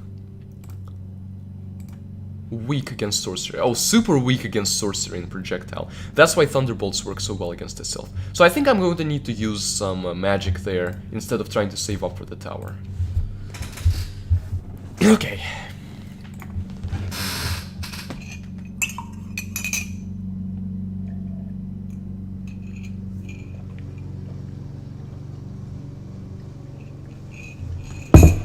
Also, I do have another thought. This is projectile, she's gonna be good against the ice sylphs. So Popo, I'm sorry, I don't think it's quite time to use you yet.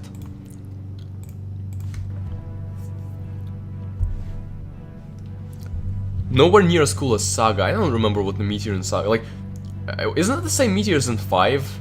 Or are you referring to like a different one, like the God of Kacha had one, I think. But yeah, the meteor in this game is probably the pinnacle of meteors outside of that. It takes the Epic War 3 meteor and makes it even cooler.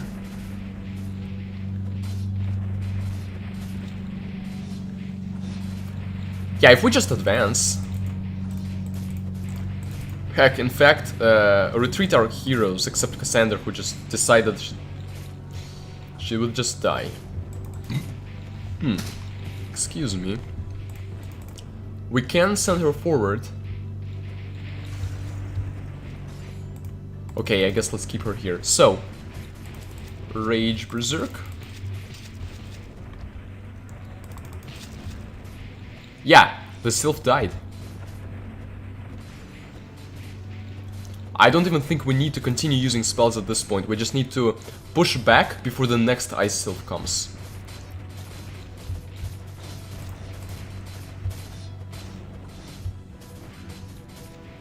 Now, Vigraf is uniquely weak to these big elf archers. But thankfully he is being covered right now by some phantoms and the like. Ice Sylph is not yet back, so I think that's the idea. We use magic, but we use it in a way that allows us to save up for the arrow tower.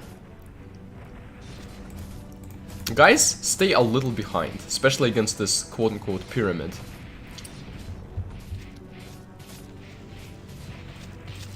Ha! Tornado just made Simon do a front flip, wasn't it? Sylph is not yet back, and we only need 100 more mana. Okay, this is looking a little good. A little. Oh, Cassandra was up here. She needs to retreat. Yeah, like this. Ha, at least she withstood the tornado. Which we cannot say for Simon. Simon is a little busy carrying us on his back to be able to resist menial things like tornadoes. The Ice Sylph is not back yet, and we have the tower. Okay. So the start was tense. Now what else, like, what's the next thing they're going to send at us?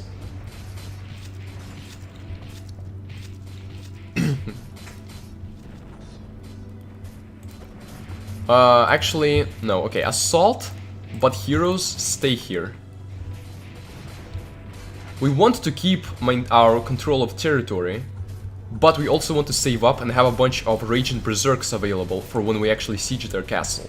Which unfortunately we're gonna have to do without Popo, but I think Cassandra is a reasonable investment on this level. I get shot by some arrows. Nice. Now the arrows are hitting the crystal, and the crystal is about to die. Definitely tricky to aim them. It helps to aim them better when we're on 1x speed. I think, yeah. But most of the time it's still fine enough on 2x speed.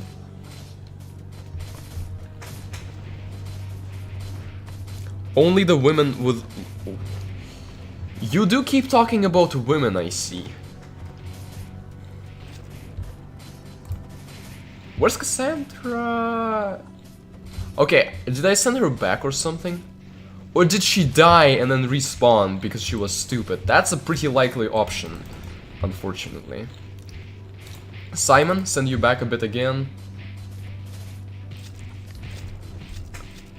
This enhanced... I would say less enhanced and more creative liberty. This is a very different game from the original, and it's a very different game from what the remake is going to be. But there are some similarities, including thinking about your unit composition.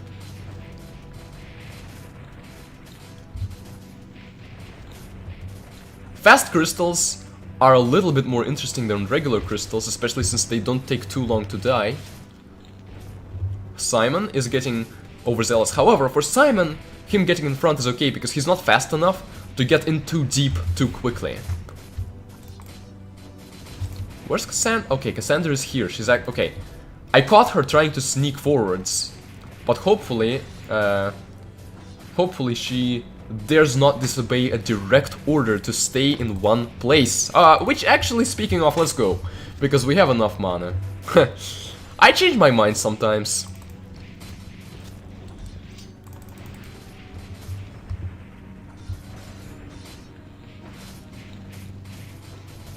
And I think a nice calculated thunder here is going to help us get there more quickly. Okay.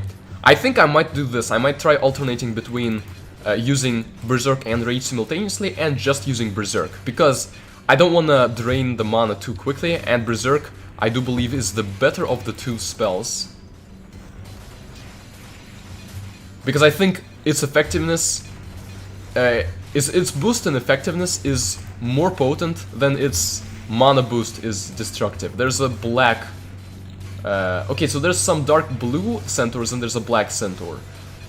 But I don't know exactly what that means. I think what it means is that Cassandra is very lacking in the brain department. I feel kind of bad, actually, like... I feel sort of bad dunking on these heroes. They're still people, even if they are fictional people. Cassandra, though, you can stay as long as you don't get overzealous. After all, we do this and things are a lot better. Okay, well, it looks like we'll have to make another push before we revenge wave. Actually, no, I think we just have to do this. That black... because it's black, it resists dark, I see. But it also resists sorcery. So is this the main crux? Oh, okay, Simon. As long as it doesn't heal for... Oh. Come on, Cassandra. Is there a way to reduce lag? I've already set the quality to low, and it's on 2x speed. At this point, and I've also turned off blood and gore. I don't think there's a way to reduce it further at this point. Well, let's try to aim at the Dark Centaur. Even with certain crystals getting in the way. Wait, oh no, I thought the Dark Centaur was dead, but it was just obscured by other people. Okay, Vigraf and Simon, retreat. Cassandra, stay in one place, don't even think about it. Okay. We've deflected that way. This really was just the Black Centaur, I think, and also me sort of retreating our units that made us have to regather our push. Cassandra, what are you doing? Like, it's actually not terrible if she stays in front a little, and then she can reach farther back with her projectiles, but she just ends up dying so quickly.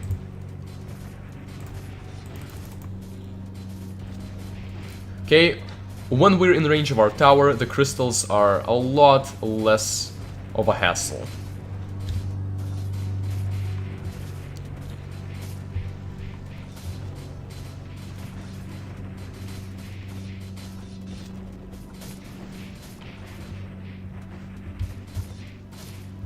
I think we can go, because the more we wait, the sooner the next Black Centaur is going to spawn.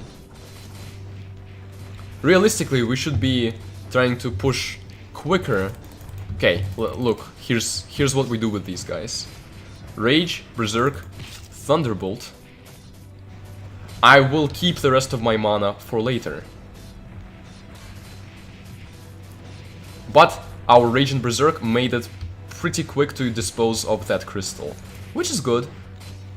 Vigraf might... Okay, Vigraf needs to stay a bit back because there's a bunch of elves threatening him. Okay. And of course it's Cassandra of all people who stays back. Or like who doesn't get pushed back by the wave.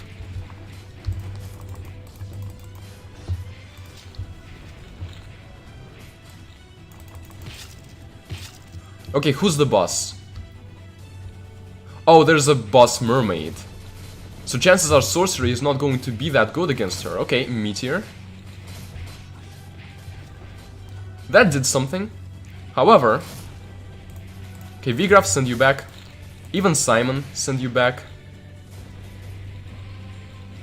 I think it's the tower that we're going to want to finish disposing of her. Okay, everyone forward again, except Cassandra. Stay a little towards the back.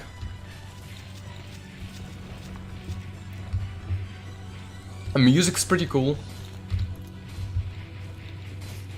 Where am I aiming the tower?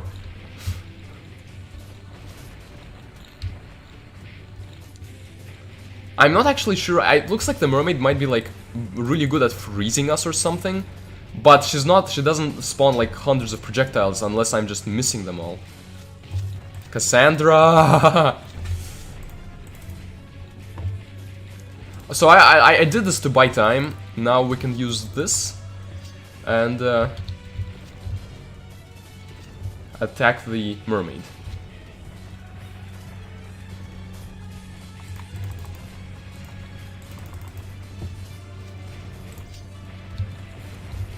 This is like unlike the base game. In this game, the arrow tower is very core to the experience. And considering that we had like none of that in the base game, I actually do enjoy the fact that we got a lot of it here in the mod. Even like normally is not what you would want from a game where it's like just one seemingly small mechanic ends up being very core to the experience. But considering that it's like we were starved for it in the base game, I don't mind.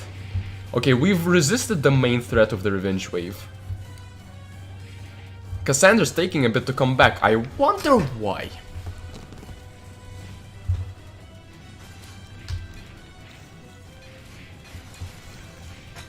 I think it's not a good idea to just be here. But like, here's what happens with the bombers.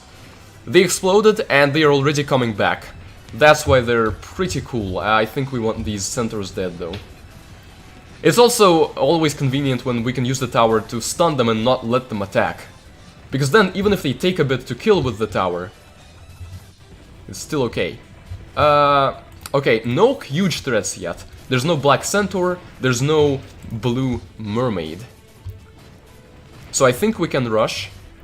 Maybe have Vigraf stand back just a little bit. Maybe have Cassandra stand back just a little bit. And while we're at it, also get up to 400 mana. Okay, I think we do need Vigraf actually to break through this. We do have a lot of units tanking. But, no, never mind. Vigraf is getting killed by this. No, Vigraf is uniquely weak against those elves. Though, he did get an attack off. Almost a complete attack, but not quite. Okay, Vigraf stand here. Cassandra, don't you even think about moving forward. Okay. Now, think about moving forward. Okay.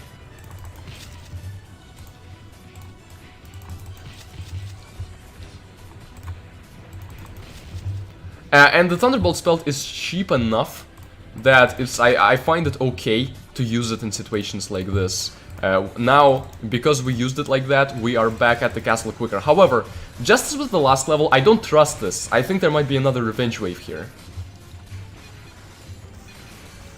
Vigraf. Stay here. Vigraf, you're not Kara, so you don't have to go all the way back to spawn to be optimal. Instead, you can just stay here. Okay. Another Rage and Berserk, and we will be able to lightning them. And maybe even lightning them again. Yeah, I just wanted to do that to buy us a little more time here to keep up the pressure. It wasn't a great time to do it, but it was still a decent time because of the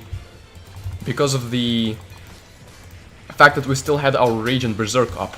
Cassandra, how can I not be disappointed in you when you pull that stuff? And this lightning is actually mainly just to stun them, but it did kill a bunch of people.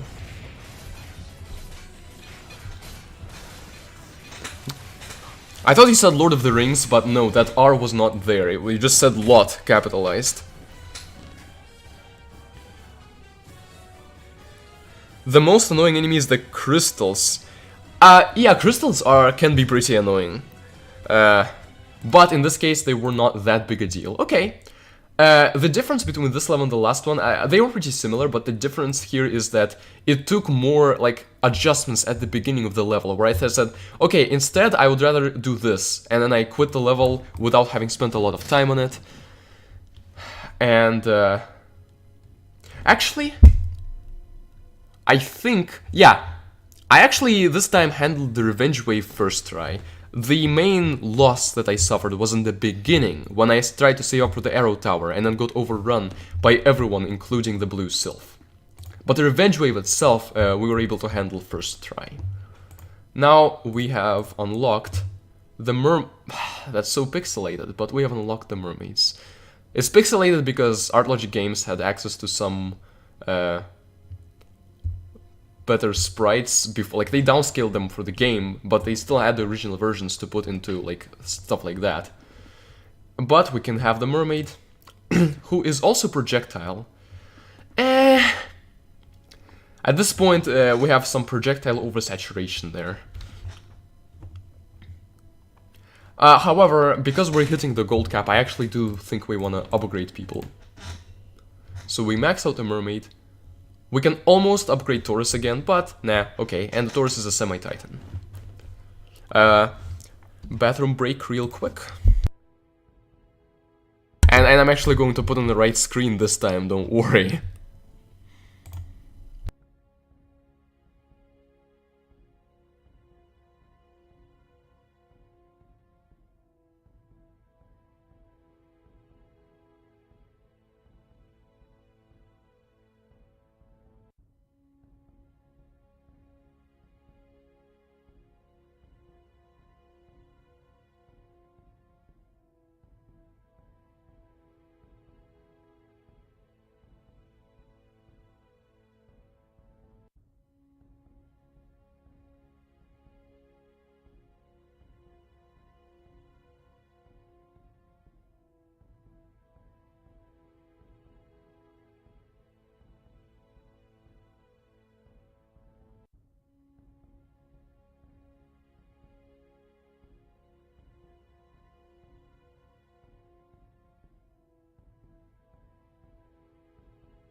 I washed my hands, dude, you can stop worrying.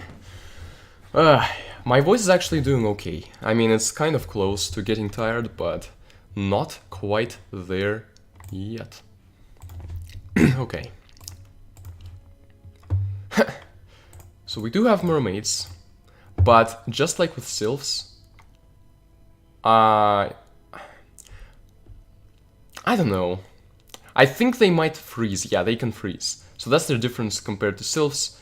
Projectiles, how many times? It says for sylphs projectiles hit 5 times. But for mermaid, it only hits once, I guess? If not, like, maybe they forgot to say how many times it hits, but I assume that it only hits once then. So, it hits once, but unlike the elf, where it flies in an arc, it does keep going horizontally, which might make it easier to hit certain people. Like, against the tiger, I would feel safer using mermaids than I would elves. Though maybe that is my mistake. Who knows? Who knows? Who knows? Who knows? Who knows?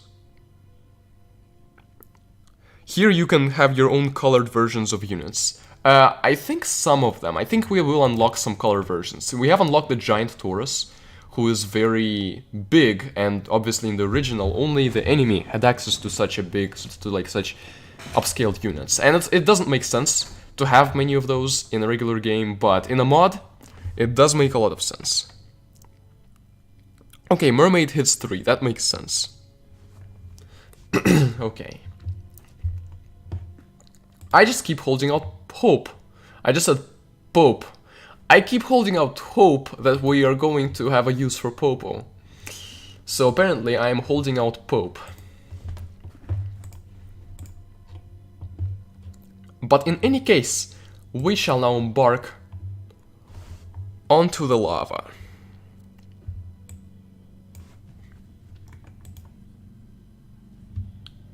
Oh, I might have heard this music before. Okay, no, not the... Oh, actually, no, never mind. This is just a regular type of goblin.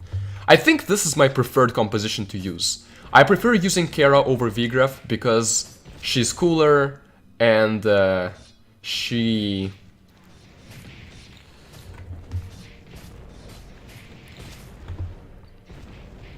cooler. She's also a little more fun to try to keep alive and then fail miserably. And I prefer using Popo over Cassandra because he doesn't get into sticky situations nearly as often, and his attack is just more satisfying as a whole. Kara, I was just way cautious with you here, but I think it makes sense to do that. Simon, getting a little too deep into the enemy.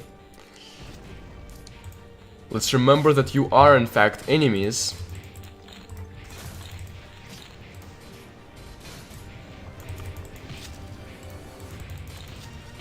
I should be saving up for the arrow tower.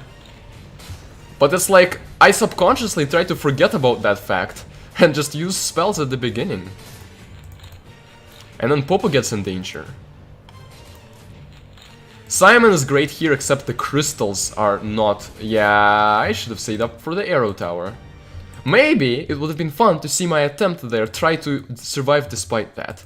So maybe I should be a little less trigger happy in terms of surrendering. Same music as the Bomber Rush level. I see, and speaking of same, hey Sammy.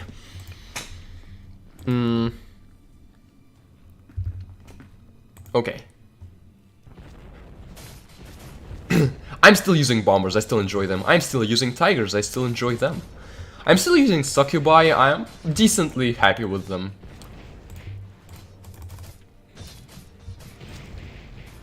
Valkyries and Phantoms, I just like using both of them.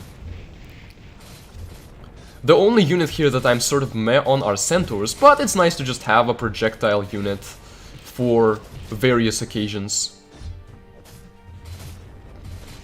I guess Succubi I'm also not extremely into, but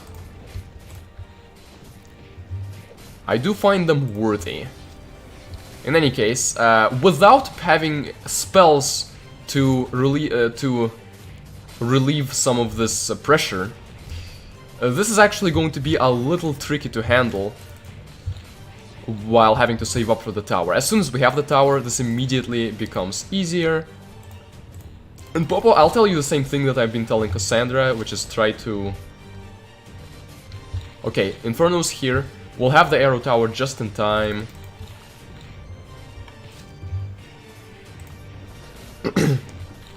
In fact, after getting the arrow tower, we might also be able to save up for Berserk in time. But the thing with Inferno is that he's hard to stall, because if we keep him attacking, he's still going to move towards us while he's attacking. Okay, there we go. I do wonder how much bombers do to Inferno. Also, when he's in the tornado form, it might look a little deceptive when arrows fly past him, but his hitbox is still a little... His hitbox doesn't change and is still the same as when he's in his regular form. So if you try to hit the top of the tornado, it's not going to work. Oh, there's a tiny bomb again. Good to see you again. Preemptively. But yeah, the arrow tower destroys those bombs.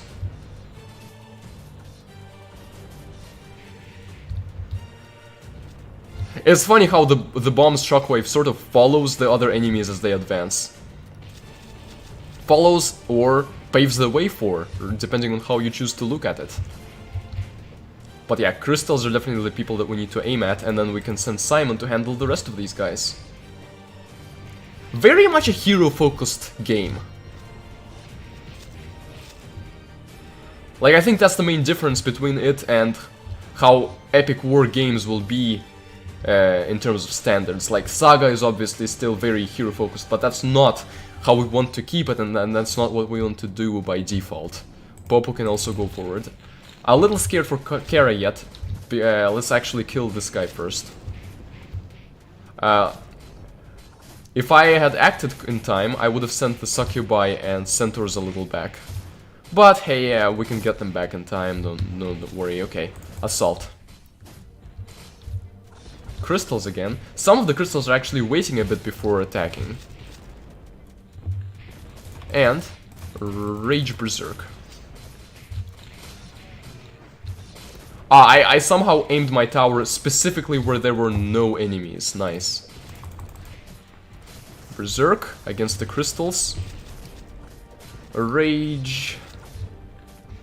Okay.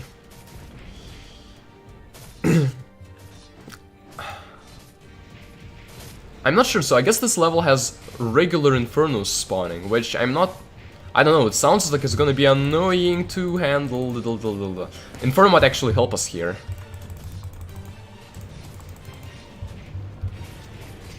Because we needed to send our heroes back. Okay. Nice.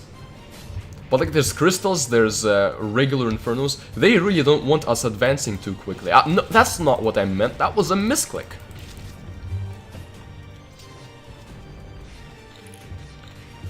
Okay, but our arrow tower is perfectly positioned to be killing those crystals.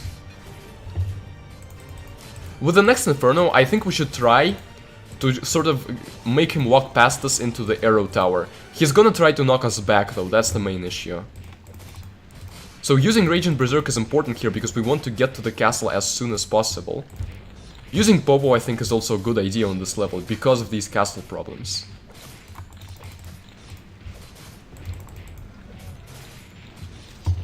How about this?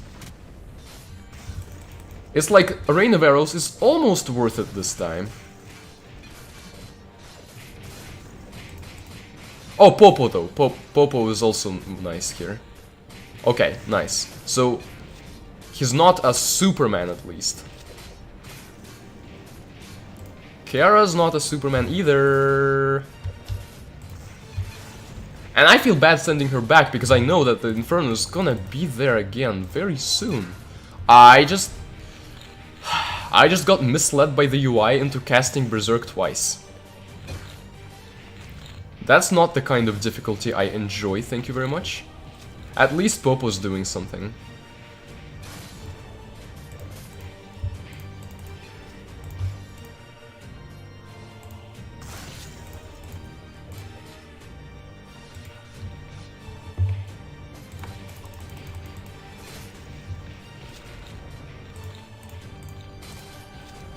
Gotta be careful with that bomb. It is possible that the Infernos will stop coming.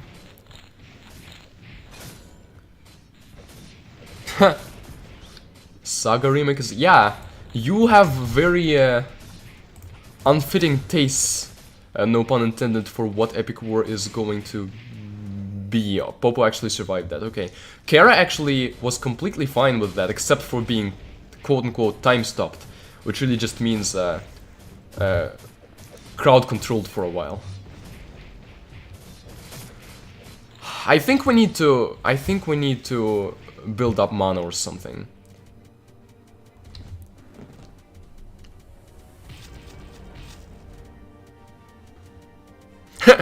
Yes, I do want the heroes supporting my Pish. Don't worry.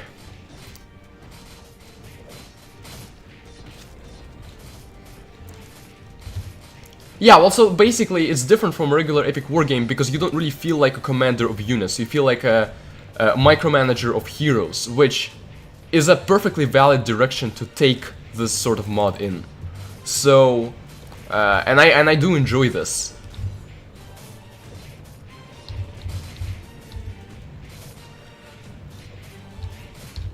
Those darn crystals, though, like at least the Inferno comes every once in a while and gets destroyed eventually, but then crystals are just making our life difficult. Ha, nice. I think Popo got her before my arrows could.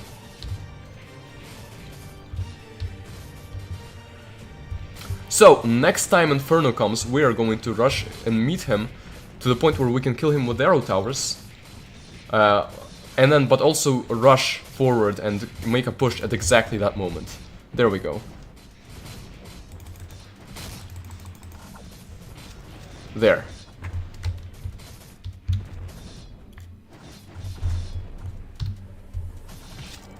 There. Perfect. Now, continue. Oh, there was also a bomb. A little annoying, but the heroes didn't actually die, they just got delayed by a bit.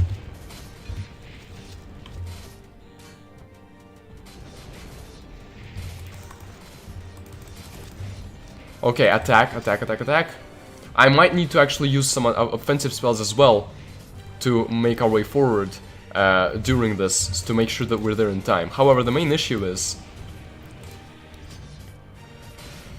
the stupid crystals are not going to feel the offensive spells that much.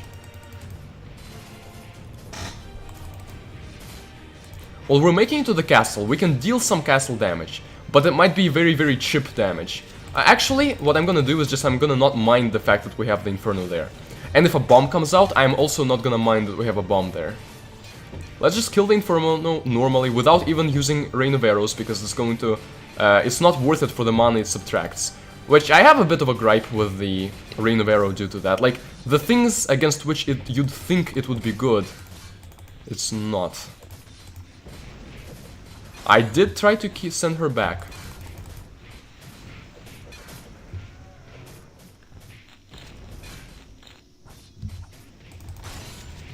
Okay, at least Lightning with Berserk is decent in that regard. But Kara is gonna be back soon. And yeah, now we have Popo in position. It's just those crystals.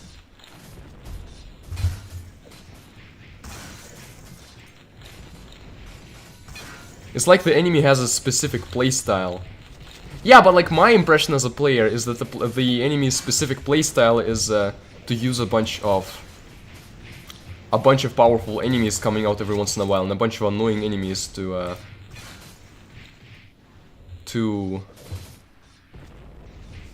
hold us back. I'm not a big fan of these types of enemies, or I guess levels, where it's about pushing, but it becomes really annoying to try to actually do that. But then again, I'm not entirely sure in what way it could be better. Like, I think the back and forth here is maybe a little insufficient. I want to defend against maybe, I don't know. Like, I at least want a bit more time for pushes. But chances are I'm actually going to like the level by the time I end up beating it.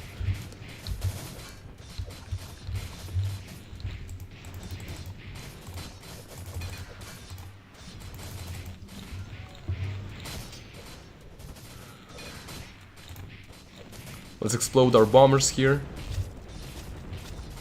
Kill the Inferno. Kill the Dragon Rider. Okay, everyone stay like around here.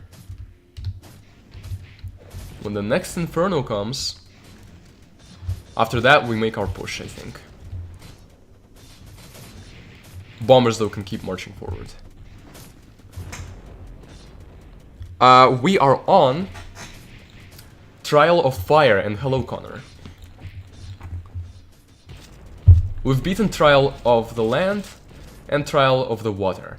Now we're in Trial of the Fire, and the last one of the 4 trials is going to be Sky, which apparently is going to be easier than this one, which I'm actually kind of okay with. Of course we have some overzealous people. Okay, Berserk and assault them.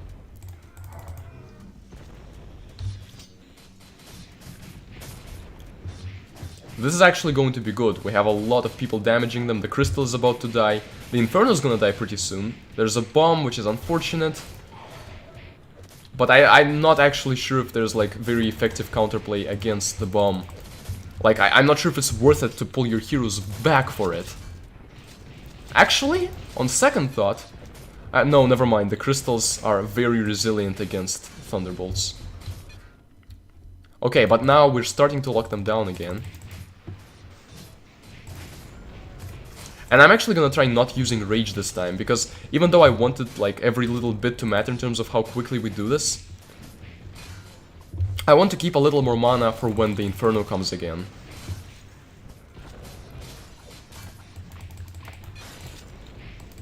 Okay. Just wanted Kara to temporarily get out of here. Okay. I think Kara is just getting too close to the Dragon Riders. Okay, Lightning Bolt. I think that's a worthy investment. And you know, yeah, I'll do that. Where's Simon? Oh, I guess I might have sent him back. But now we know that we have a bit of time to push. Okay. And of course, Kara is the one who doesn't get knocked back by the quote-unquote mechanic and dies. It's a lot better than people dying when the revenge wave happens, but it's still not great.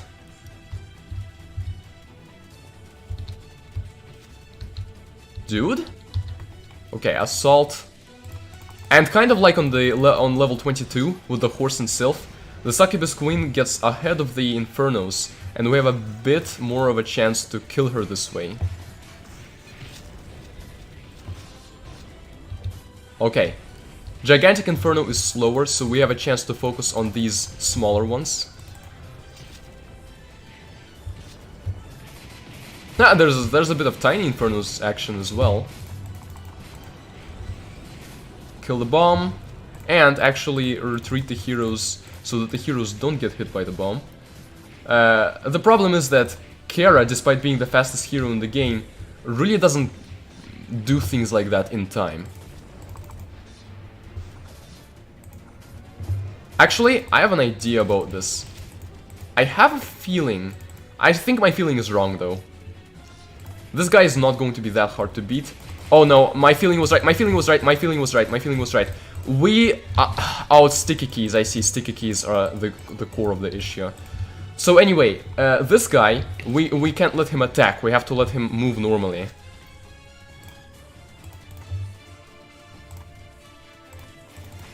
Salt, but Kara actually retreat for now.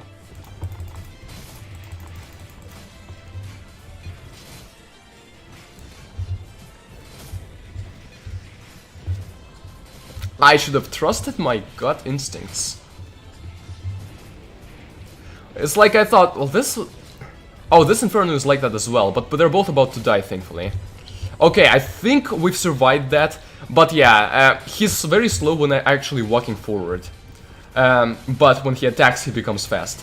And I guess the lore explanation for this is that attacking does drain his energy, so he would eventually get tired, maybe even hurt, by attacking a bunch, but by that time we would be dead, our castle would be dead, so we wouldn't care, we don't want to exhaust him, we still want to defeat him by having him try not to exhaust himself, but you'd think that as he sees that he's close to death, he'd start attacking, knowing that he, even if he exhausts his energy, is better than him dying.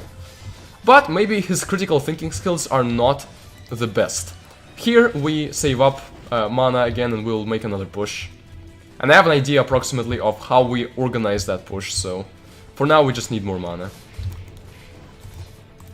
I'm even willing to use a Berserk here to kill the Inferno faster.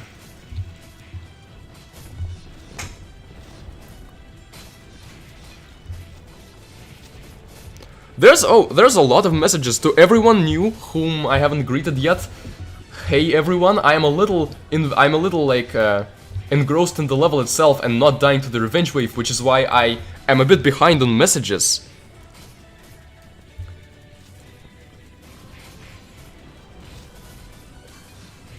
Talking about the level as if it's an entire game in itself. I mean, I think this level is pretty good, yes, and pretty representative of the game as a whole. We have to think about our setup, and we have to manage our heroes pretty well, and we have to use our tower well, and we also have to think about certain other things like the Inferno. That Inferno was... yeah, the Inferno was fast when attacking. Yeah, I'm not speaking calmly. I definitely forget to speak calmly in cases like that, but I guess it speaks of all the excitement. Okay, assault. We can kill the Inferno now. We can even do this. To a very epic soundtrack. Okay, Inferno died without getting the chance to attack.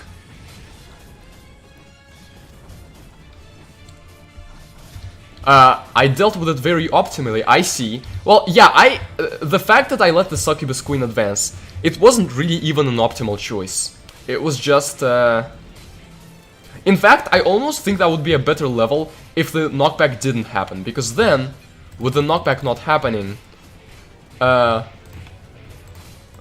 it would be the player would need to make the choice to fall back and let the Succubus Queen forward. But yeah, I attack the Succubus Queen, then attack a bunch of the smaller Infernos, then the large one. And even though the large Inferno attacked once because I wanted to see what would happen, and then attacked another time because some units didn't retreat quickly enough, we still were able to beat him without him reaching our castle. And he's dead, awesome. Yeah, I wanted to get that lightning off before the...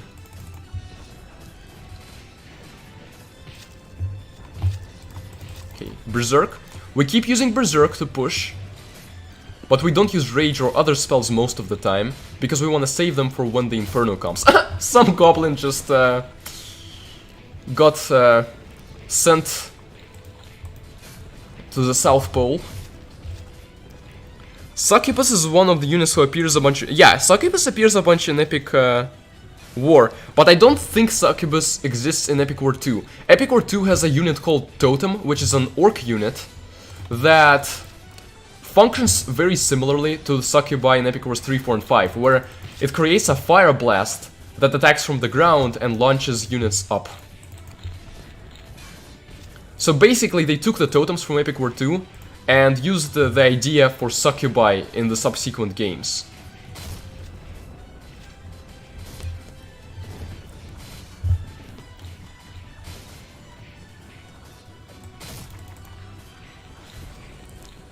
Okay, attack. So yeah, see, I'm using my attack spells here against the Inferno and the Bomb, basically, for this occasion, against the powerful units. It does kill Popo pretty effectively. But now, I also used a Thunderbolt to deal with, to thin the rest of the crowd. Okay, Popo, you can come back now. And Popo will be healing slowly, thankfully. So the fact that he is so hurt is not a deal breaker. We can still have him at assault and shoot from behind. Okay, there we go. I think that lightning bolt was worth it. It's just the crystal that is a bit tough to deal with here. A next Inferno is going to be coming very soon. And right now, we're dealing chip damage to the castle, which I don't think is going to be enough. Because if we spend too long on a level, certain bad things are going to arrive.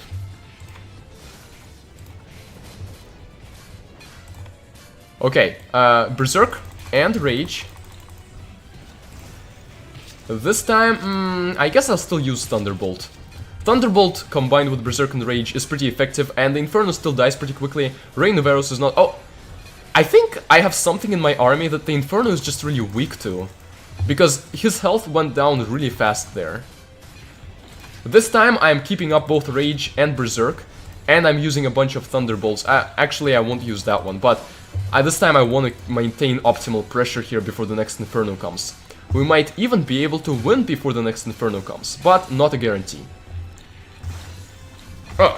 My posture could use some help. Next bomb is here, but not Inferno quite yet. I think the Inferno is gonna spawn in like a few seconds. But we have Popo here, and this is why I like using him. He is now doing some good damage to the castle itself. Kara, I actually want to let die this though. I think that was optimal. I'm not sure, but I wanted to use it while I still had my Berserk instead of summoning another Berserk, because I want us to be better off in the short term, so that we can kill the castle.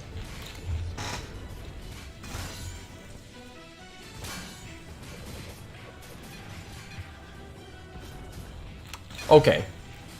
After learning to adjust to the revenge waves, or not revenge waves, but to the normal waves, and actually push, I enjoyed that, and I think this is my favorite trial level, partially because of the idea with the Infernos and the way that the revenge wave was layered.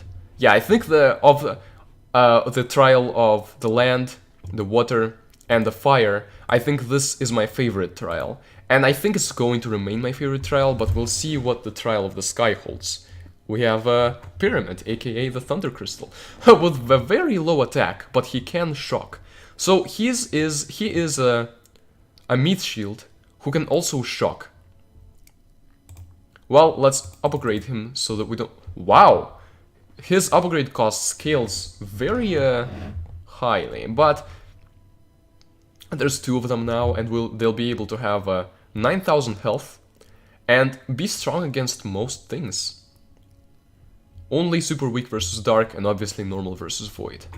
Okay, we can upgrade the Giant Taurus, but I kinda don't want to do that until it makes sense to do that. Okay, this time I actually did this with my preferred composition. I didn't have to switch out units. There are certain units like Succubi that I think weren't optimal there. I think I would have done better with like Dwarf Engineers. Or Tauruses. Though I guess whichever the crystals weren't very strong against. I guess Slice and Pierce and Sorcery, so I guess better off with, yeah, Dwarf Engineers or Goblins. What was the Inferno weak against? I guess this is the failed Inferno from the trial. Oh, we just got spoiled what the trial of the sky has, but I guess it's not a surprise anyway. Failed Inferno. So Failed Inferno I think is the big one. The one that we only had one of on that level.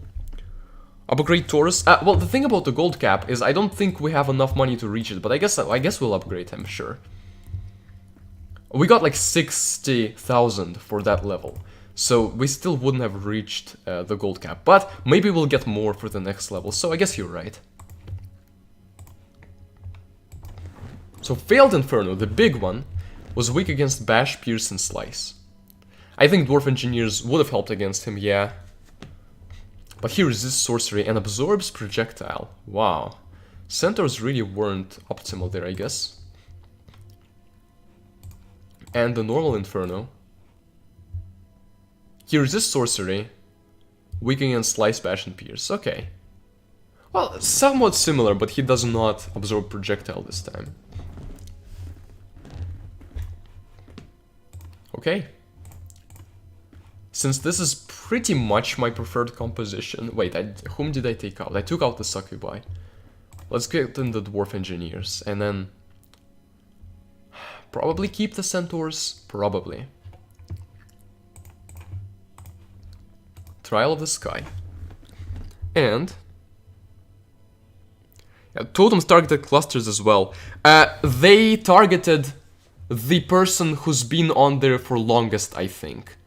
If you noticed at any point where there were a bunch of enemy totems and there were a bunch of people in their range spread out, they didn't target randomly, they didn't target the closest person. They specifically targeted someone, one specific unit, like all of them would target one unit. And it would feel arbitrary, but I think essentially they target the person who was there for the longest, based on how the code works.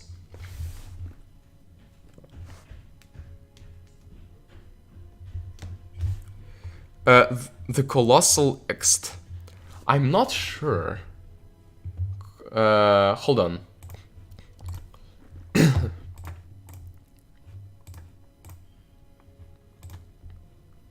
Taurus of Nightmares. I think it was the giant Taurus on the Trial of the Land. Nothing special. Yeah.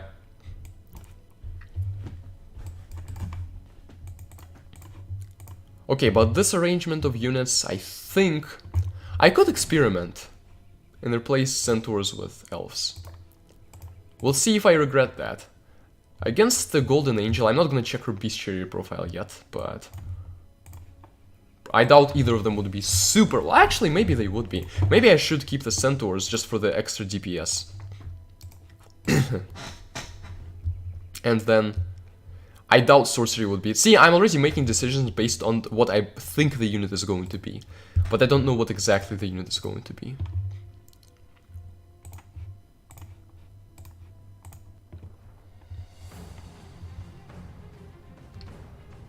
Okay.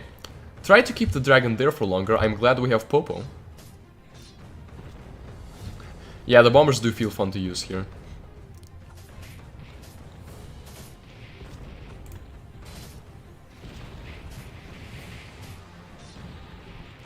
Kara's Fire Beast breathes right at the dragon now.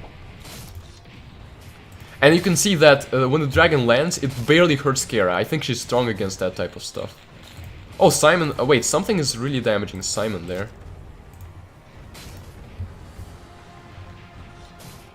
But yeah, we want the arrow tower, obviously, but we might be forced to spend some mana before then. And I think this is going to be our first level where pixies are a very significant part of it and a very significant threat.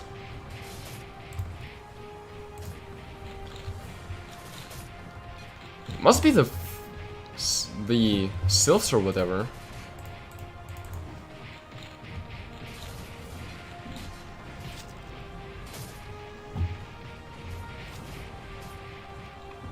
Simon is still sort of holding on for his life, but if he dies, it wouldn't be the end of the world. Because his goal right now is to buy us time for the arrow tower.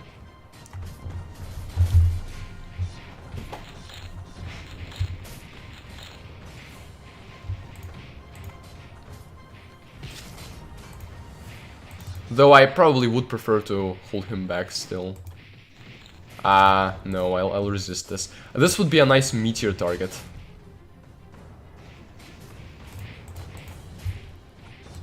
Kara needs to come in here and save Simon for a bit. Actually, no, we all attack. I think at this point we need to take losses as far as heroes go.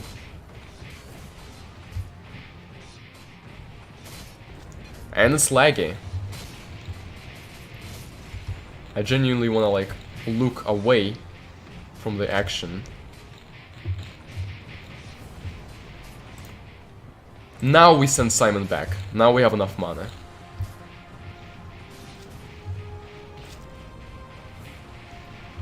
We send Kara and Popo back as well.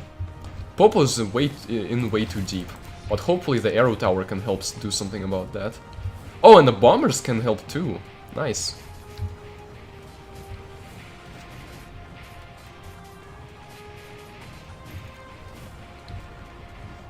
Huh, a smaller dragon this time. And a dragon rider. Nice combo.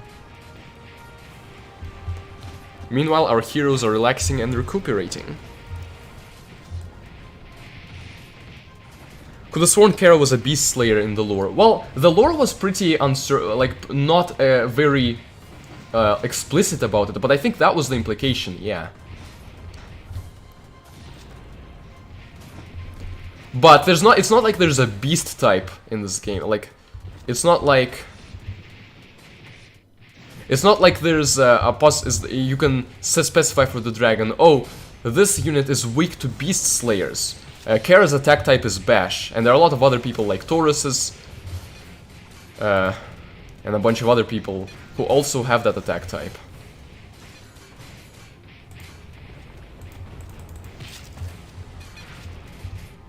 Okay, sylphs resist sorcery pretty well, it seems.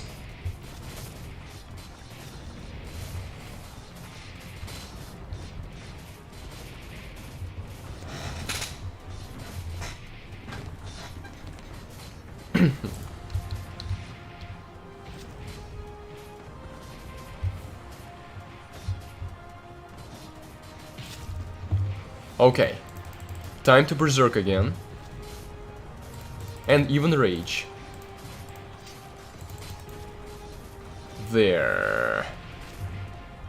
That's ought to teach them a few things. I think Succubi resist dark damage, that's why they remained.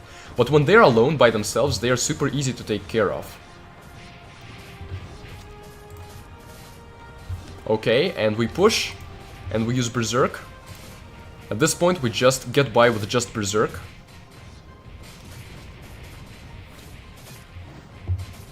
Levels are starting to feel a little crowded, and that makes them feel a bit exhausting and a bit, like, a bit too similar to each other.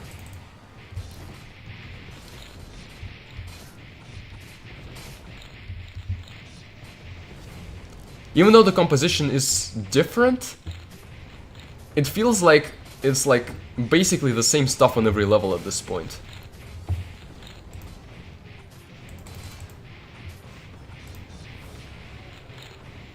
Okay, I think we can meteor these guys.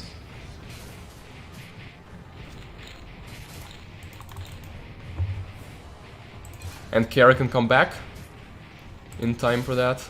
Also, dragons seem to be pretty strong. Either pretty strong against Dark, or just beefy enough. Kara is good at bailing out Simon, preventing him from taking too much damage. And I guess the other way around as well. So, when you have Kara, you want Simon there nearby to prevent melee units from taking too much damage from... to prevent Kara from taking too much damage from melee units. And when your Simon is in danger, you want Kara there to bail him out. I should have used Berserk quicker because Simon is on his deathbed. But now we can use Thunderbolt in combination with Berserk. And give our heroes a little bit of time to recuperate. Maybe trigger a revenge wave. Simon, stay back. Kara's gonna die here. In fact, I think we might need to send them back.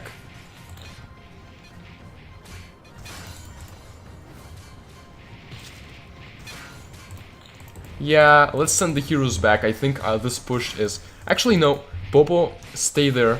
We're going to try to do a bit more damage to this castle.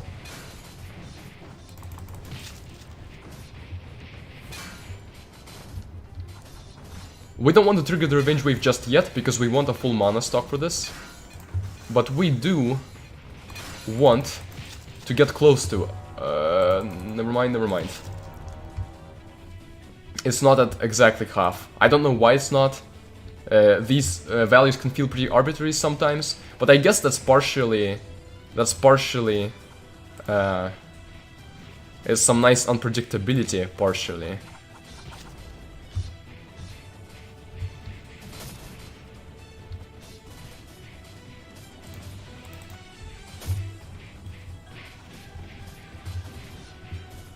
We want Popo there to assault the dragons.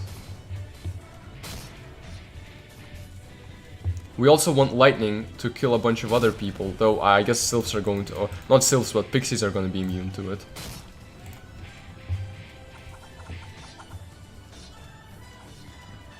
Okay, I have an idea for how we need to handle the Golden Angel.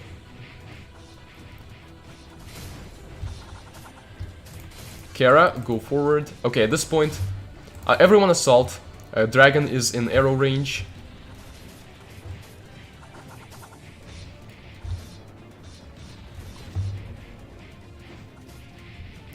We recuperate a bit of mana while this happens. We attack the angel.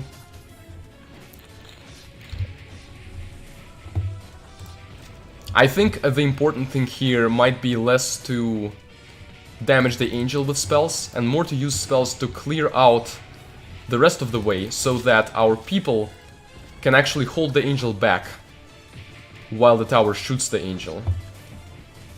Some things are healing the angel. I believe sorcery, which means Simon retreat. Might not be sorcery, actually. Lulan, if you say that these levels were being tested with level 5 units in mind, then they feel almost too easy with this in mind. Maybe I just have a lucky setup going into this. Like a setup that doesn't heal the angel too much. I'm not sure what it is that's healing the angel, because we don't have Simon there. So it must be something else. It must be something like either Bash or Pierce that's doing that or something. Actually, hold on. Yeah, maybe Pierce, maybe Popo's spikes are piercing something.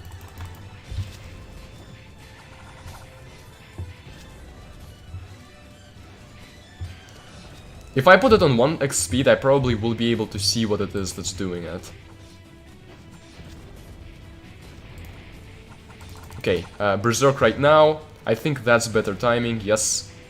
Ah, that was better timing, but then a Phantom decided to block the way of the arrows. Valiantly, I might add. Okay. So on this level, Raging Berserk in combination with stuff like Meteor or Fire or Thunderbolt can really help us out. Okay, we wait to get more mana and recover our heroes.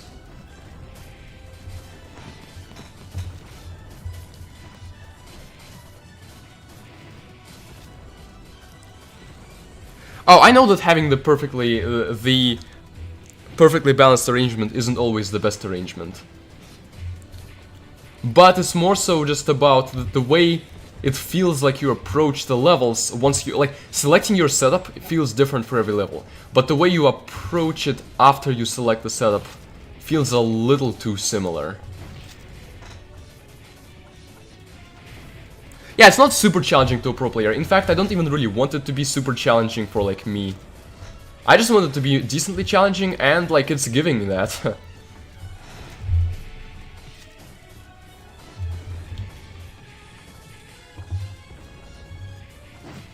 Assault.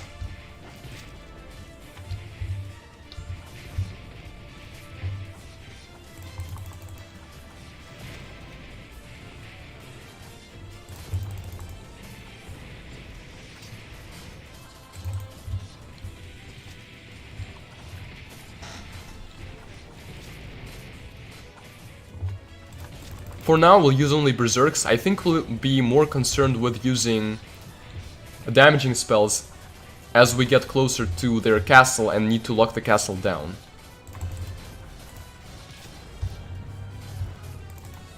And the dragon might give Kara a little bit of trouble. I think the dragon is actually more effective against Simon. But even so, Kara is barely holding on right now. But we are doing a decent job managing them, and the dragon is dead already. Hey, Kaneki's World. Good to see you here. Let's see, we might need to pull back Kara soon. For now, continue using Berserk, which I'm spamming the button like 15 times before it actually registers.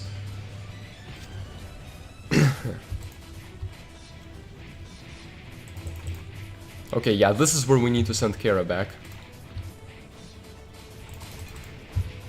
This is also where double speed really doesn't feel like it because of the lag.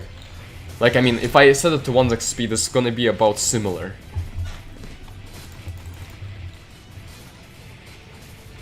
Okay, send Kara back into business. This is where we do this. Killed a bunch of succubi. I actually think that might be more efficient than trying to use Berserk and Rage and then, like, Meteor them. Just a simple Berserk plus Thunderbolt, doing a nice job locking them down. Yeah, I think this push is going to be pretty good. And I do get better at figuring out how specifically to push over time.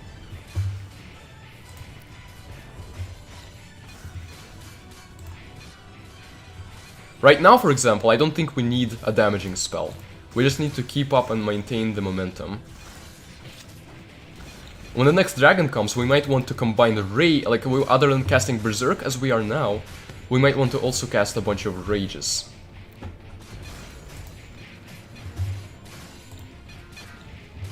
Or not a bunch of Rages, but like we need to cast Rage and try to kill him a bit faster. And then also cast like a Thunderbolt to try to make the other enemies not as painful, which this is actually a good time for it.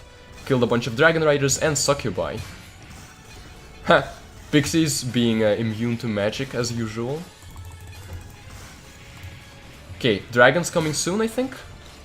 Let's have our Rage at the ready. Until Berserk runs out, then we switch back to having our Berserk at the ready. Kara back. Kara, go back.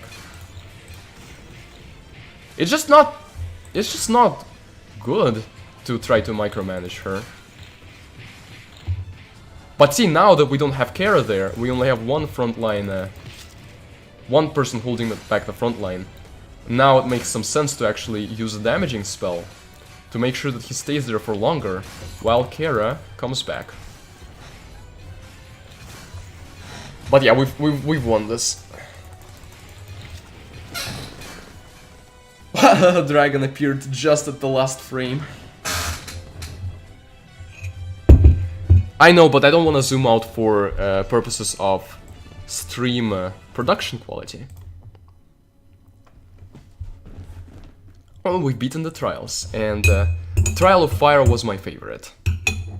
The rest blended together a bit in a way. I mean, they all sort of blended together. They're very similar in the type of level that they are, but Trial of Fire has some memorable stuff despite that.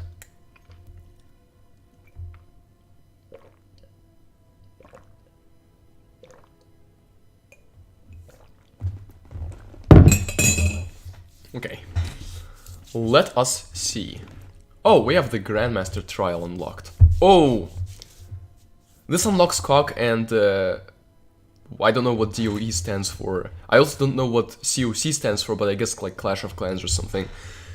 I don't know if these levels are actually complete though. They might not be done here in this version. And this one is a bit more difficult than the others. So Lulan, is this the level that you're talking about being super hard, or is that a different one?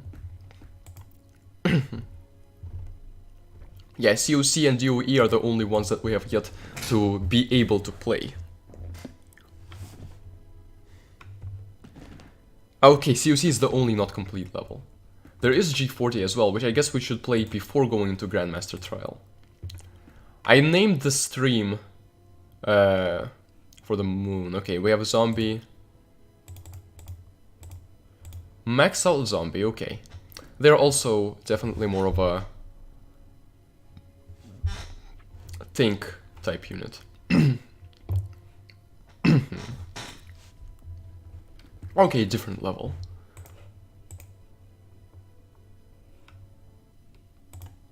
Well, let's see what this offers for us though, after switching out elves with whom? Valkyries. Okay.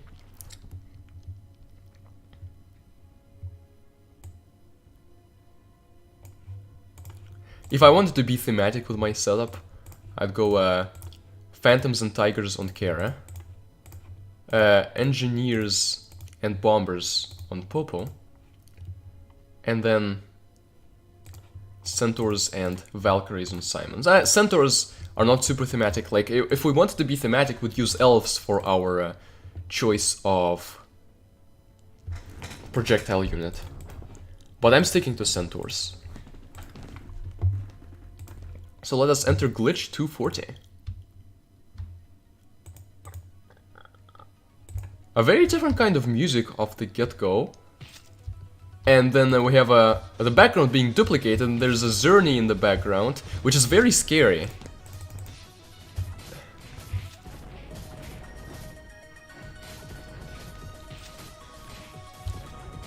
Are there any other Easter eggs here? There's another Xerney. There's Simon's death, that's a pretty cool Easter egg.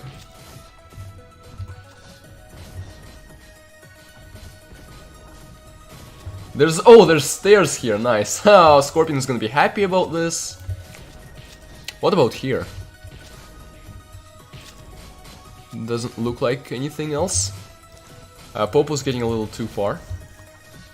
Okay, but we have almost destroyed this thing. It just destroyed, it just disappeared.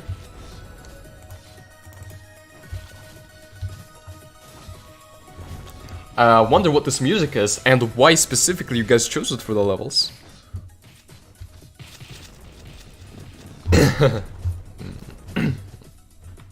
No, this looks pretty cool.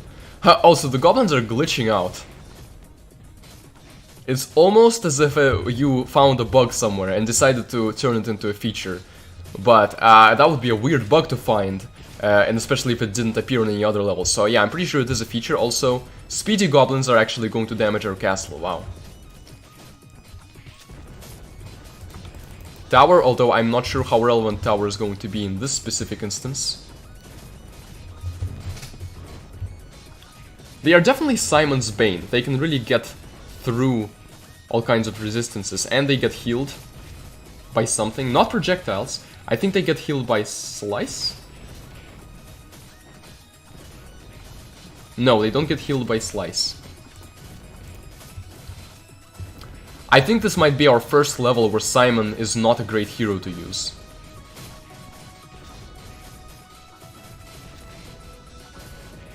I'm trying to figure out whom they heal against. Per sorcery?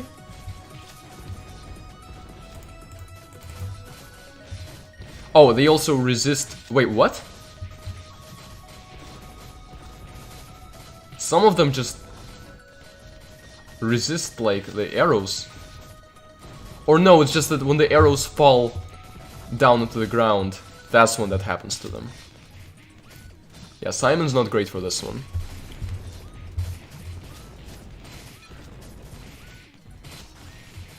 Liberty with the other game's sprites. Yeah, it does make sense for a mod.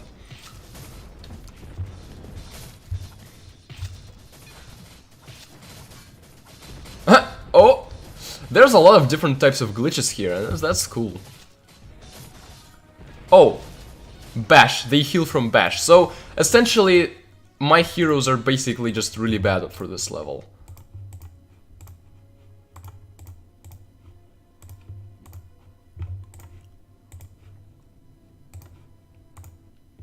We get Ice Blast for this, which I'm not sure if it's like thematic in any way, and I'm not sure we need this to progress. I think we can just start Moon, or go to the Grandmaster Trials, but this is fun. Oh, lots of resist. What? There's an invisible unit there. I just realized that. And very thematic for Cassandra to not care about her safety. I think we killed the invisible unit. But man.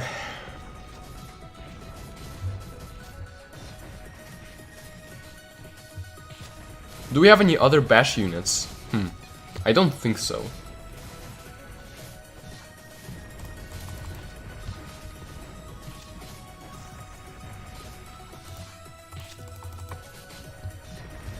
Okay, killed that.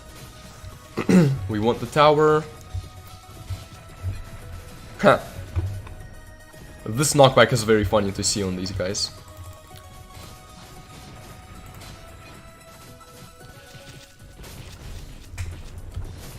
This level is entirely designed to not make sense, but it's possible to figure out how it works if you can think outside the box. Nothing follows normal goblin stats. I mean, makes sense, and there are a lot of Goblin Madness levels as a tradition. I'm not going to prioritize beating this level, by the way. I think I'll start the Moon next, even if I lose this now. But obviously I do want to beat it eventually.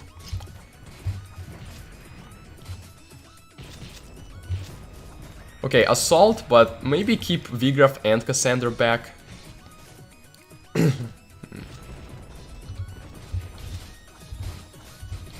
These goblins are the ones that heal from Bash, and they're speedy. Wait, is it Bash they heal from? They just got healed by something, and I don't think I have Bash people. Unless, like... I don't know. Just something healed them over there. Is it the Phantoms? No, it's not the Phantoms. Oh, it might be like, I don't know.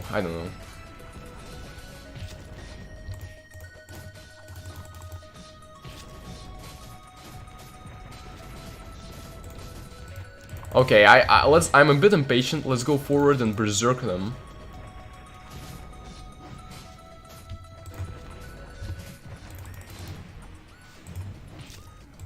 Which, with Berserk, we can keep up a pretty decent uptime of, like, it's not going to be draining our mana too fast.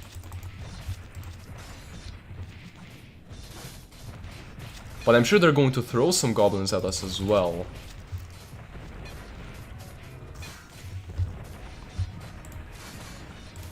Yes, Cassandra, please stay here.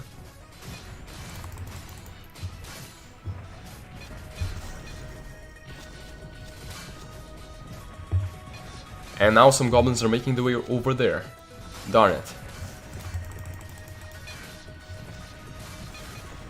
Tigers are being actually good against them. Especially tigers under Berserk. Yeah, they're throwing us, and that's what happens. Sorcery is probably not a great idea against them. Oh, I can actually aim up with the tower. What am I doing?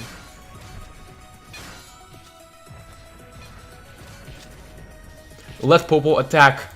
You imbeciles. There's a bunch of ice goblins. Ha! Nice sound effect. Cassandra, for your own good, get the heck out of there.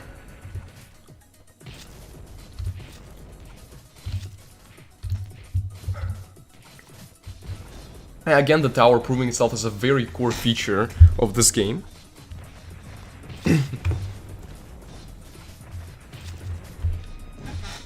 Wonder where you found this music. Did you just search up like glitchy type of music? Or Glitch Trap, or however... Wait, no, Glitch Trap... No, isn't Glitch Trap a FNAF character? I was like, what... Is there a genre of music that has glitch in its name? I forgot. Cassandra's dead.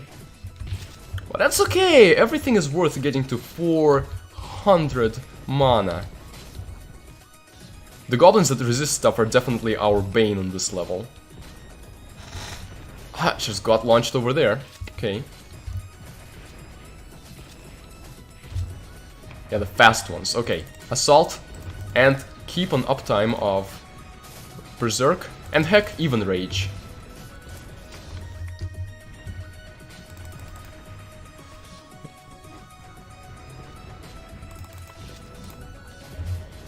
Xerney found this one. Okay.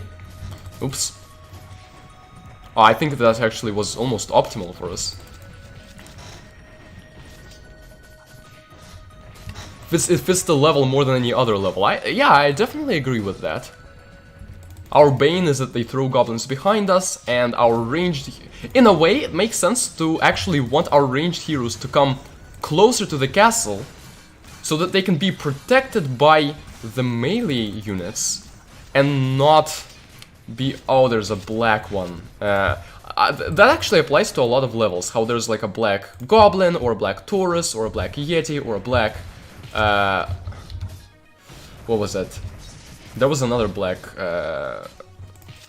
character, but who was it? Fall back, everyone. We need to kill him with the arrows. But yeah, the solution to this guy is fairly straightforward, just like with the Black Yeti. One of the variations of the Black Yeti. Cassandra just died so quickly because she, for some stupid reason, was in front. I think we can beat this though. Again, save up to 400 mana and then use Rage and Berserk consistently. I like this level, it's pretty fun. It's annoying, but I had to adjust my heroes. But kind of fun. Also, another invisible person there. That's actually kind of scary.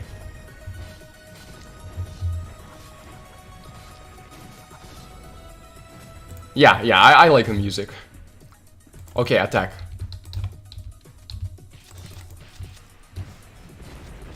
Another? Oh, no, it's just the ground. Okay, gotcha.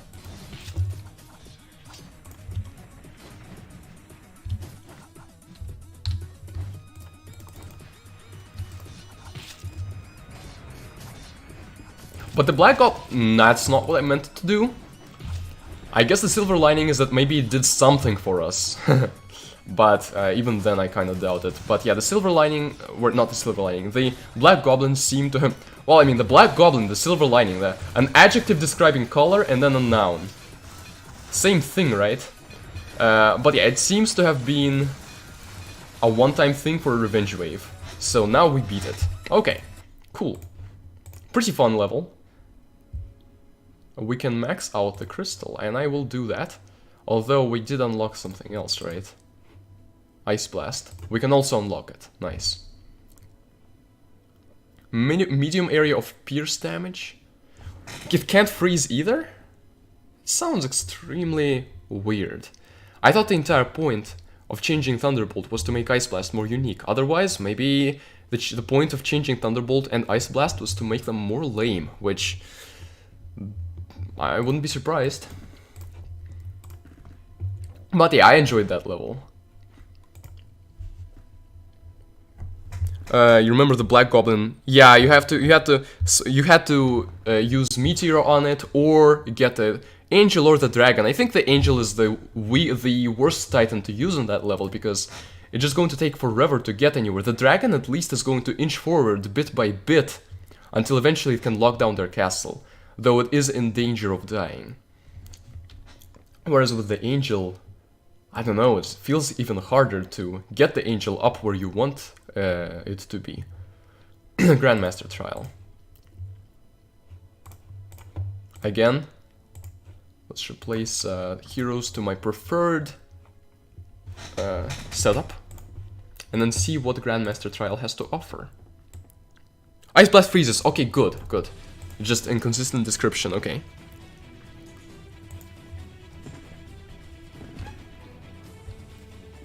Some blue engineers.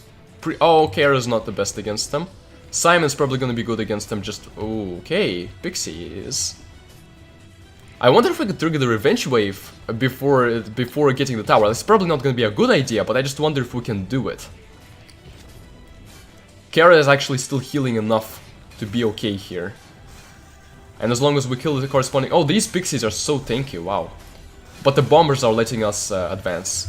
It's probably gonna be the Revenge Wave that is the main source of challenge, though. So I wanna fall back somewhat soon. But I also kinda wanna trigger it and then see what it entails. But another part of me wants to actually have the Arrow Tower to see it. Because what if we can somehow, like, first try it? I don't think that will happen. But what if, you know? I think my current... Hold on. That's just a natural spawn. Never mind. Keep the... Oh, hold on. We have our Valkyries, we have our Simon to try to control him. Yeah, there we go. However, he would be easier to deal with if we actually had the tower by now. Well, having dealt with Lost Tower a bunch, this looks pretty familiar. Ah, darn it! Why did I do that? I just forgot that the Thunderbolt doesn't shock anymore.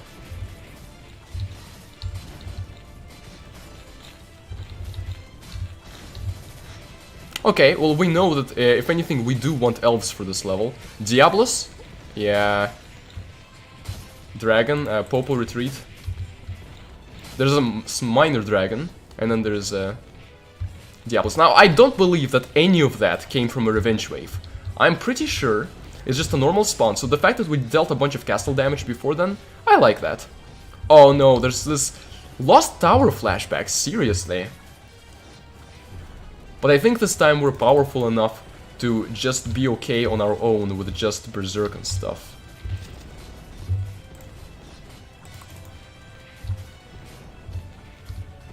If we can actually hit the goblin with our arrow tower, though. Ha, Kara is standing so far back. It's like she's, let's see. Now we can send Kara specifically forward and no one else, so fall back and Kara forward to distract this guy. Oh, there's also there's a bunch of titans that are there, but they're not attacking yet. That's not what I meant to do. Oh, and now there's the mermaid. Okay, gotcha, I see. It's another Lost Tower-like level, but I like this because it feels kind of different. It doesn't feel like there's a thick congregation of a bunch of enemies that we've seen a bunch of. This feels like the enemies that are here are more meaningful, and it feels a bit more like Lost Tower, which I do like. Okay, at this point we just do this. Even Popo's helping out a little. Okay. Okay, this guy again. Now we know what to do against him.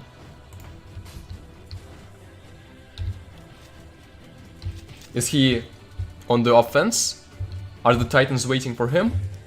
Or is it a different situation? For now, we will save up mana.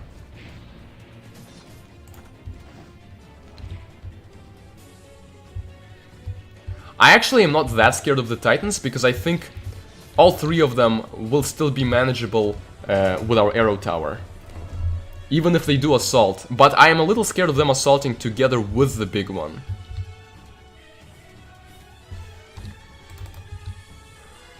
Okay, now we need to make sure not to let him attack. And that means sending certain overzealous people back a little. Bombers can go forward. Maybe not. Okay, here.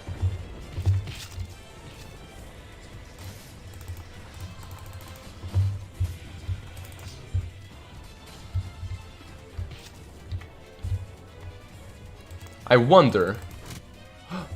The arrows heal him. Today I learned...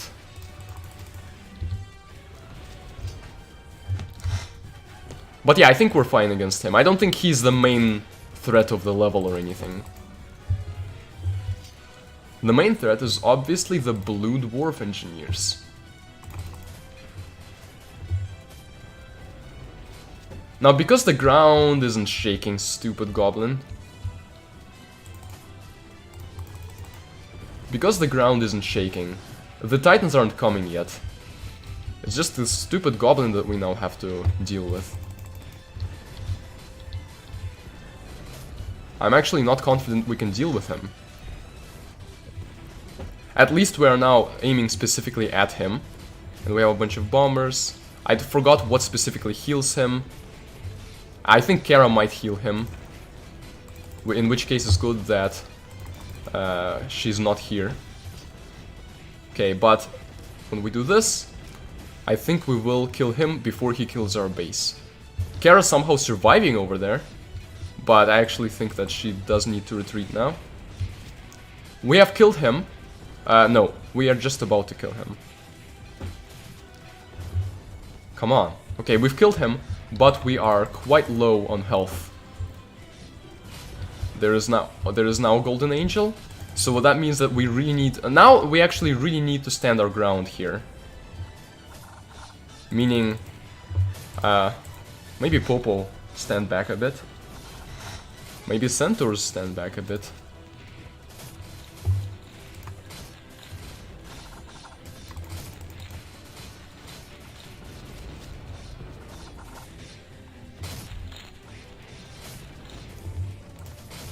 Kara, go back.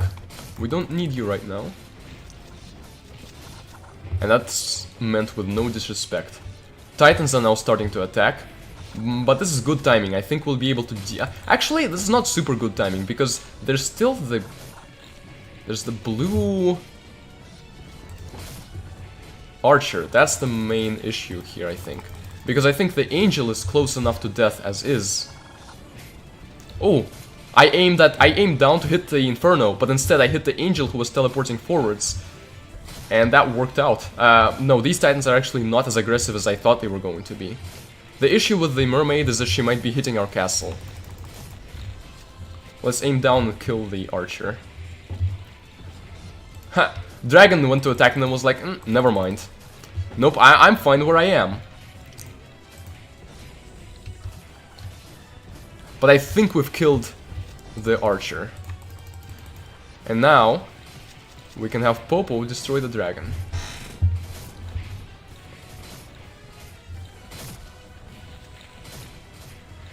Mermaids. Against whom, Sammy? There's a lot of different enemies here. Whom do you think mermaids would help particularly against? I know they are projectile and they freeze. Against the tiger, I think they are the way to go. Yeah, but the tiger was already a while ago. Maybe I just forgot to read chat for a bit, so I guess that's what you were referring to.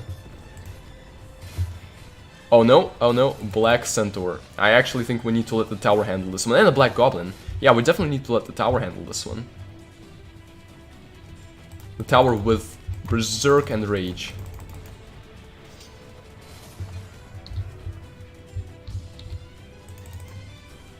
Yeah.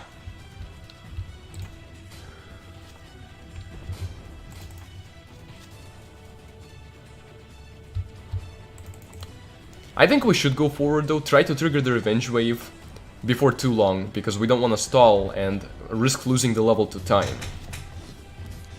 But it does look like quite an imposing level, and I think it has the chance to surpass Trial of Fire for my favorite trial level, because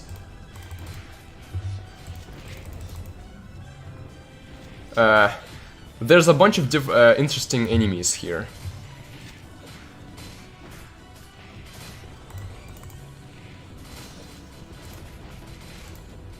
And like the Inferno is part of it. It's just that I already knew how to handle the Inferno by having played that trial.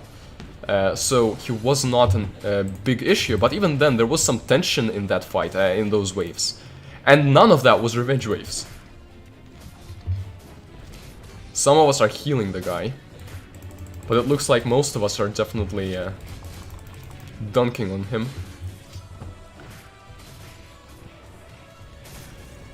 We're dunking on him like donuts. Okay, assault now. We have a decent surplus of mana, and the enemy does not have any really powerful people for just a bit. We need to take advantage of that time and assault, even if all our tigers just died. Save mana. We need it either for the revenge wave or just to deal with whatever's coming next. It seems that the archers are actually really good against Kara as well. But we're about to trigger the revenge wave.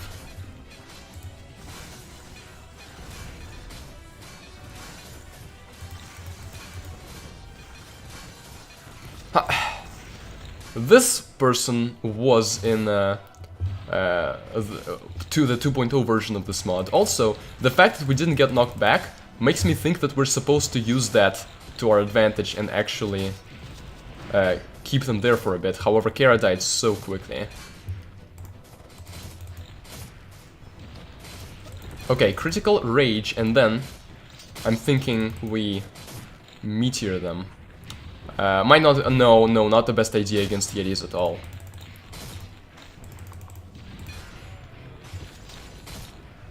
Let's see.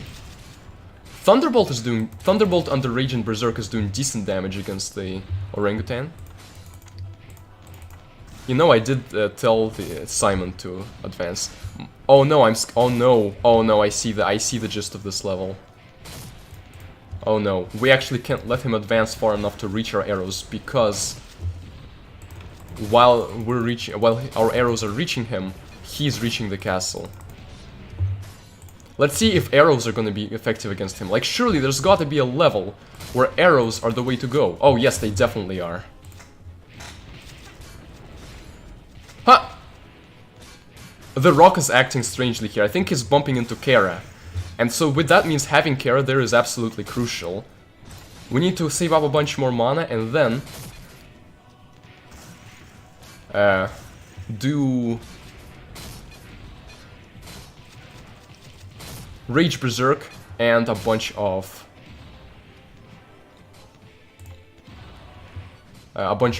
Rains of Arrow. Also, Popo's really good in this case. Stay there though, don't get any further.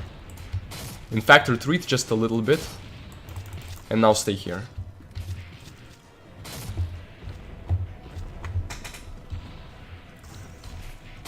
Yeah, I'm very close to losing, and it's really giving some tension to this fight. I don't want to be impatient with the spells, but I also don't want to lose my moment where I can do it. Yeah, the healing is just for the orangutan. The healing is the pixies. Actually, the healing might have been the pixies for other people as well, so...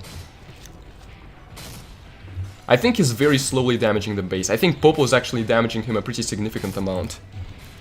Everybody used to say don't need castle health if you just don't get hit. Yeah, but that's the thing, when the game itself is well designed enough that there is that significant back and forth, castle health does matter.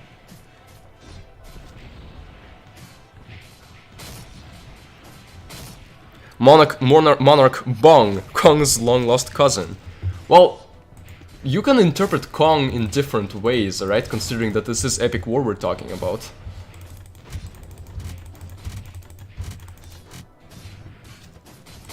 We have...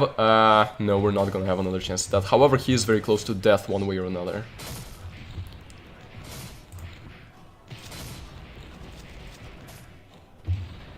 I think...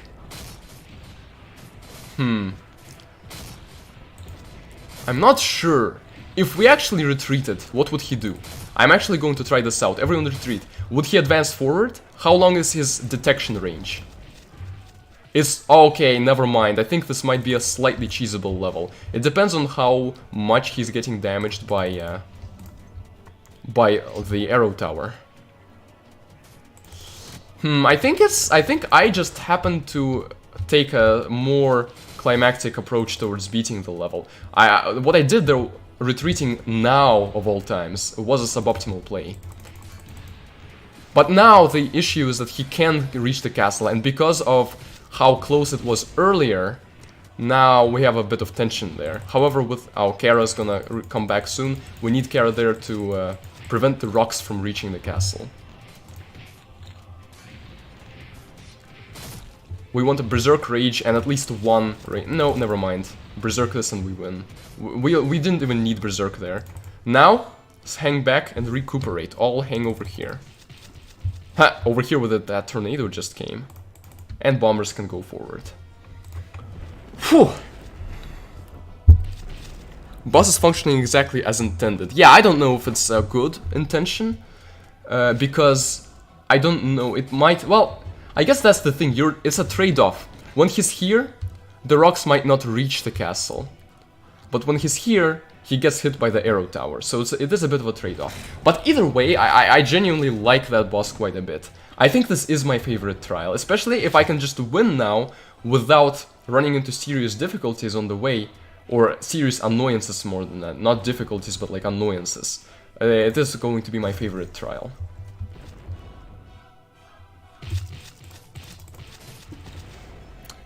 I'm a bit scared of like a mermaid queen at this point because her projectiles might reach her castle.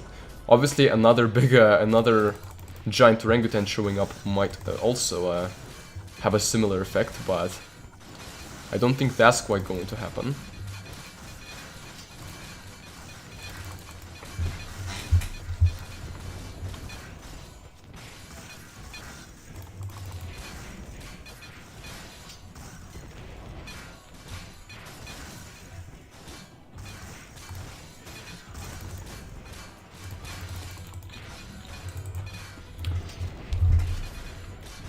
What might you try next, DOE or Moon? I think I'll try DOE just to maybe see how it is, but I think we're gonna have lunch break after this. Let's see. Castle of Crowns. Oh, that's what it stands for. And the rest of the message disappeared too quickly. Darn, 2 times speed. Depths of Urla, I see. Oh, we're almost at the limit there. What did we unlock there? We unlocked Shield. Reduces damage taken by 50%. Okay, that's gonna be a useful spell to have. In fact, I'll max it. So, the only things that aren't maxed here are Meteor Blast and Ice Blast, which I'll upgrade to level 2. And the only things not maxed here are Giant Taurus. Okay. So this is an unfinished level, Immortal Assassin Yeti. There was a pause between him spawning. Do not give up hope now. You can do this. It said Moon there, and I want to see. I have a feeling I know what's gonna happen.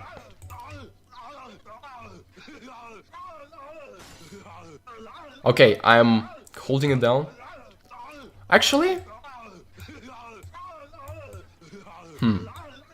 Okay, not sure. I want to at least try DOE. Is DOE that level that you were talking about? Shield raises all your unit's resistances by 1 tier, pretty much. Yeah, pretty much.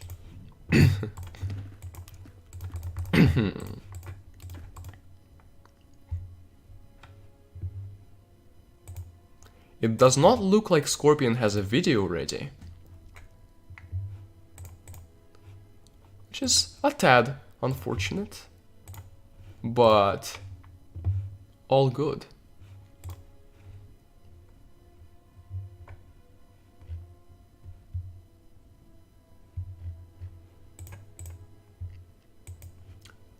Okay, certain things taking a bit of my attention. Unless it was already handled.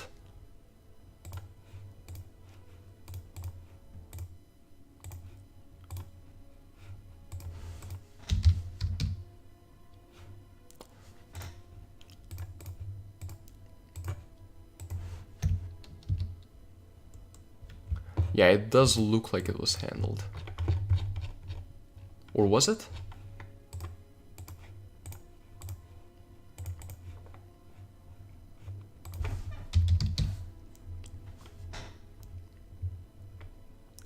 It seems so.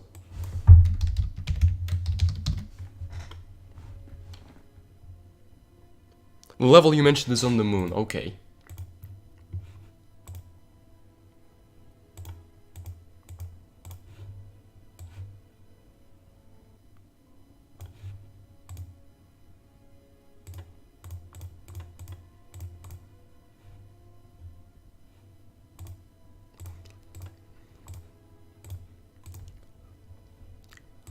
What's hey, I'm just having a bit of trouble seeing a certain thing. For some reason, there's like a spam bot that I need to ban, but I don't see it, but I also don't see it banned. Maybe it left?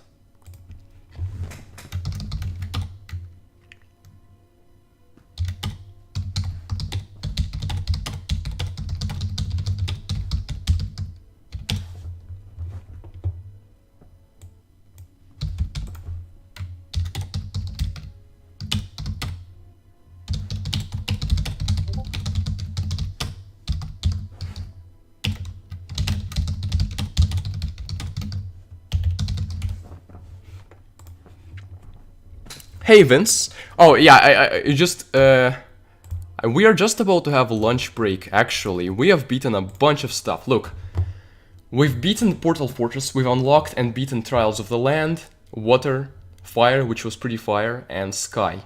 And we have beaten the Grandmaster Trial after that, which is probably my favorite of the trials, with Trial of Fire being the second favorite. Then we also beaten Glitch 240, which was a pretty fun level. Now we have unlocked DOE, which is the last playable level left on this planet, on Urula, and Cock isn't finished. So, our next objective, I think we'll try Depths of Urula, which is yet another difficulty. It's 9 out of 10 difficulty, and we get the dragon for it. Wow, our first Titan. Unless we can't beat it, and then we go on the moon and start from here. But it's not obvious what we should do there.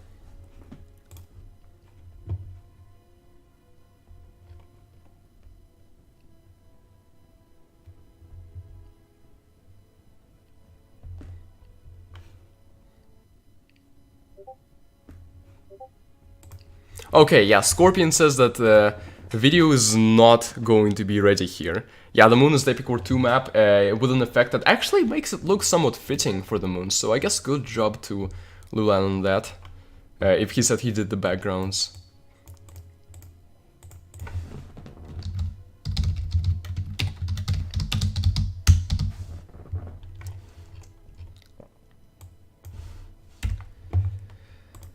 But, for now...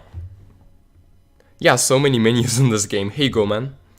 Yeah, you and Vince joined basically at the point where we are about to take a break. I'm just thinking whether we can put on some sort of video or just have a normal boring break.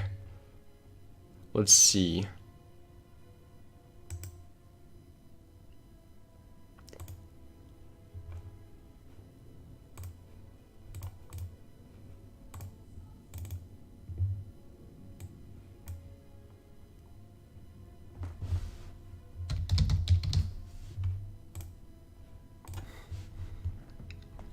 Is this too mean?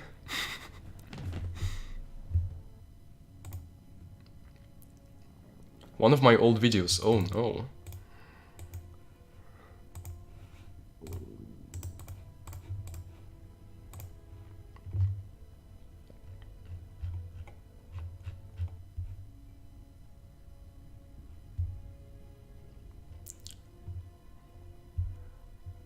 I could put on the revival Q&As, I guess. Just that there's something there. But I think in this case, just I'll say this: be back at around.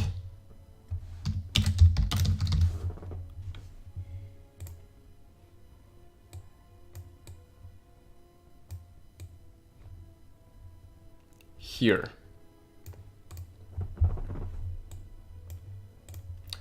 There we go. Let's have that lunch break then, and I hope to still be able. I hope most of you guys are able to still be there after. But if you can't and gotta go, then thank you for coming to the stream, and the VOD will be up in case there's any interesting things that you might want to rewatch, and in case there's any suffering, which so far we haven't had a lot of, but who knows, maybe soon.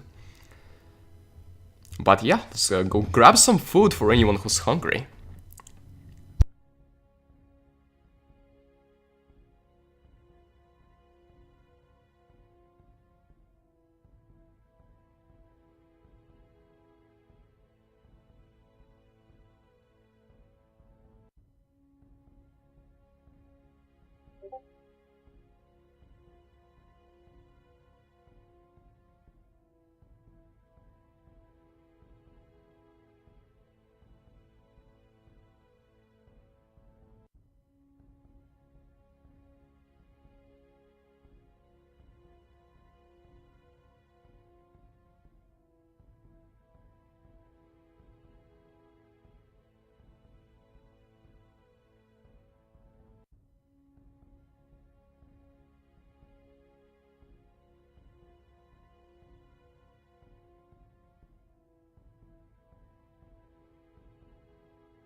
Yo, welcome back.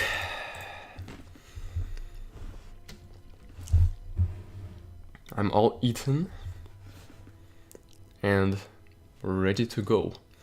I've thought about it, and I think for the rest of the stream, which is definitely going to be shorter than it has been so far, maybe like an hour more, we'll see. But I want to start the moon, and then maybe we'll start the next stream by beating the final level on Urla. I'm not actually sure if there's, let's see. Which, by the way, please do let me know that you can hear me fine. And nothing out of the ordinary happened.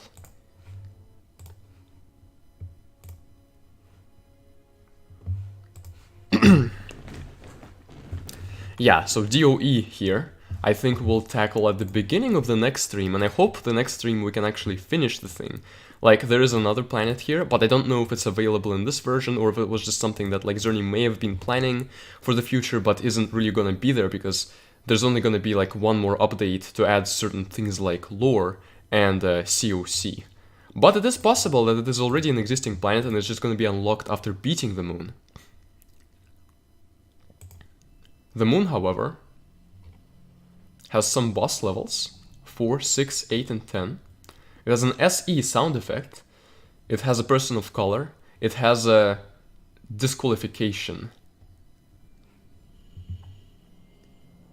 It has no TM, which I wonder if there would be like a trial of the moon to complement the other trials. But it does not look like it, there's Shadow's End. So moon is canonically, well, canonically to this mod, Shadow's End. Which I guess makes sense since the moon shines at night. Or reflects sunlight at night, but let's not go into the semantics of it.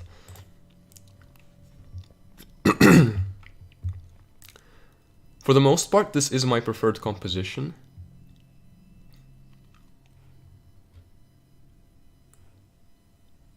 Really haven't used paladins much on this in this mod. Shield sounds like something we might want to use, and even though in the last trial, the Grandmaster trial, Rain of Arrows finally had a use, but I don't count on it having much more of a use. So I will instead use the shield, which is also level 5 now, and incidentally it goes in the same place. If you don't like, or if you don't know, I like to order my spells in increasing order of mana cost. That way when we are in a level, like each spell gradually becomes available from left to right. First moon level. Unique way compared to Urla. I suggest you challenge... Well, you want me to challenge myself. Do you mean by beating it immediately on hard? I'll start by just playing the normal version. Okay, you want me to choose hard. Sure, I'll choose hard. This is a pretty cool background. I hope you had the rights to use it. But like this background feels like it genuinely fits the game. We have some Black Knights on the moon. We have a V-Graph.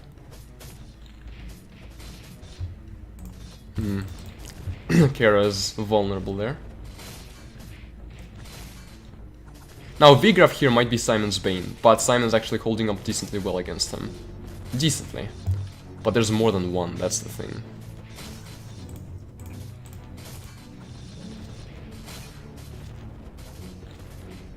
Okay, you made that background using Epic War assets. That's pretty impressive.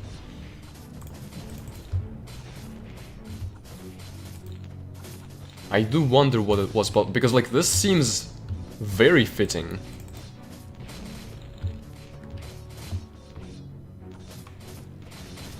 Thankfully, here's where bombers come into play, because the closer they are to our castle, the sooner they're getting hit by bombers, and these V-Graphs actually get launched back seriously by them. Okay, now we need to attack them again. Our tower is just about ready. I do wonder what the difference is, like, what does the normal version of this level look like? Okay, yeah, tower is definitely the way to go for these guys. The V-Graphs are just not very crowd controllable. Also, get these guys finally. Simon? It feels pointless sometimes to try to control heroes, because you do something and then they immediately die afterwards just to prove you wrong. Oh, and there's a Black Goblin. Cool. Now, it doesn't look like he actually does as much damage as in the original version of EW4. Meteor might not have been the best choice simply because he's dark, so he probably does well against dark damage. But I just needed to make sure to clear people out of there.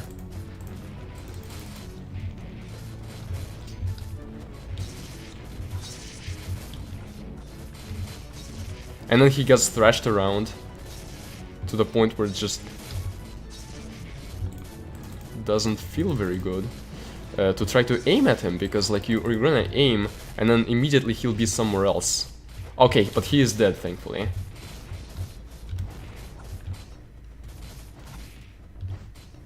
Simon, don't advance too soon. We want to save up mana.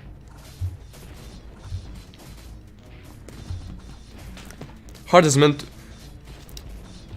Lulan, I have no idea what motivates you to say something like that. Yes, hard is meant to be the harder version. I could have figured as much. Obviously they're not the same level, so I'm just wondering what the differences are. I assume there's more enemies, or some of the enemies have slightly higher stats. Nice.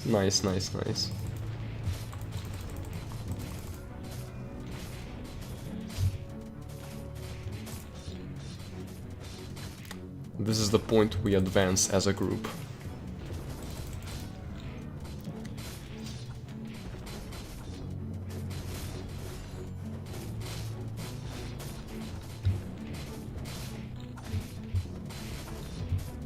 This is the point where we can allow ourselves a break before using further or not invulnerability, but like berserks. Okay, V-Graph is back, break over.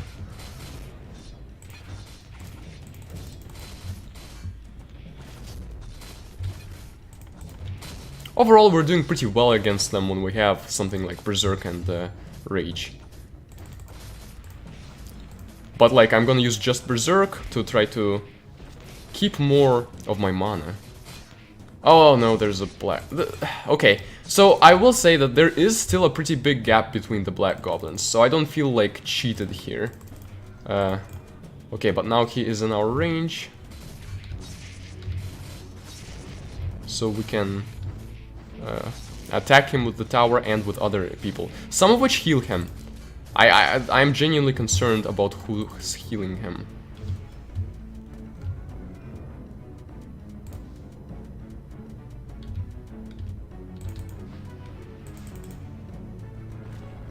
But we can kill him right here, yeah.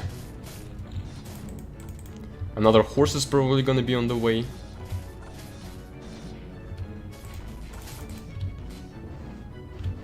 There's some bigger goblins and bigger engineers. But who cares about that? Okay.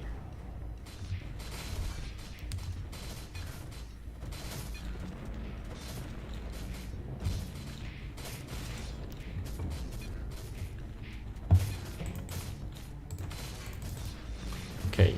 Now, Berserk to try to deal with this V-Graph quicker. Still took a little too long to deal with him. This time I actually want Kara nearby, because the time it will take her to go back home just isn't really worth it. Here's where I think some comets may have been nice to deal with these guys. Oh, actually I have shield. That's another thing that I shouldn't forget. Because the people heal, using shield can actually be really nice to protect people like Kara and Simon. Berserk, but also shield possibly.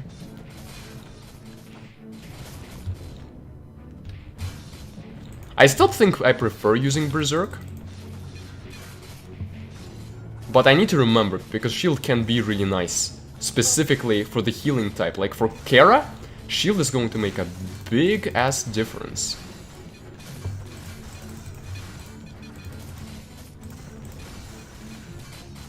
Like here, I'll use shield. That was a bad time. That was bad timing.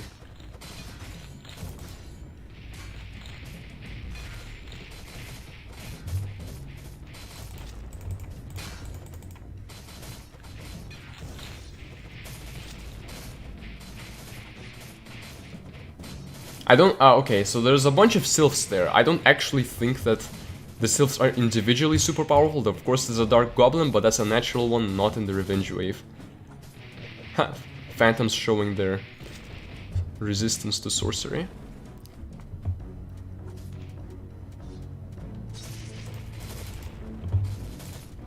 Try to kill the Goblin, I guess.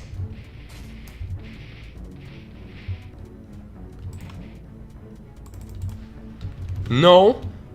Control issues being very stupid.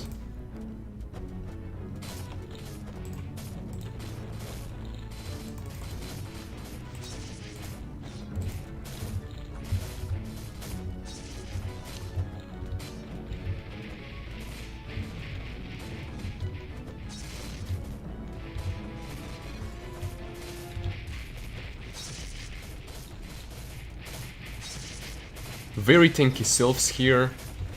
This goblin's still kicking.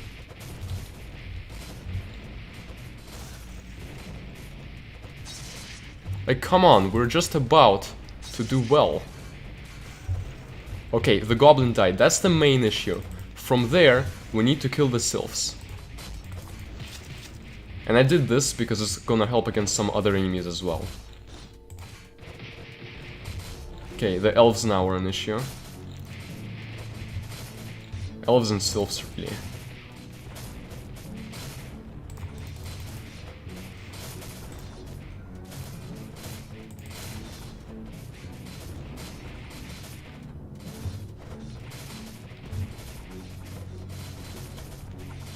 Okay. We're recuperating, even though there were certain suboptimal things about that, and the Dark Goblin is definitely annoying to face.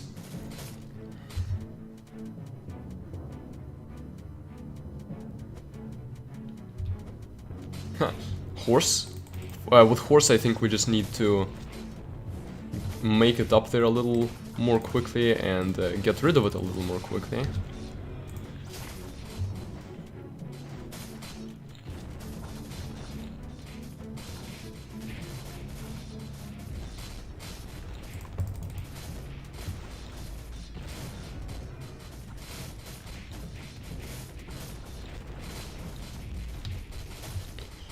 I think we have to wait for the next... This, and again, Kara being very, very annoying. I think we need to wait for the next Black Goblin, and then we can make a successful push after that. Which is why everyone congregate right about over here. Why no Berserk because you're saying... Because you're asking... about why not Berserk plus attack up, while most of what I'm doing in the mod is spamming Berserk plus attack up, so I really don't understand that question.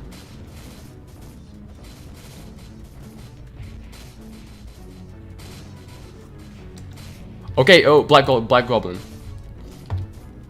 Try to use Berserk on attack up. Like here specifically is a good time, because we want him gone before he can make it to our units, and our units will heal him a bunch. But I think even when they do heal him, the Berserked plus attack up units do out... Nope, never mind. Something is really healing him a lot, and it's very, very annoying. I need to look at Bestiary and see what it is specifically that's healing him. It's definitely not dark, because we don't have dark units. Okay, now we attack. This is the time to attack. Even though we could be doing better in terms of mana reserves. We do have a bit of time during which we're making it over there. They don't have super many different enemies.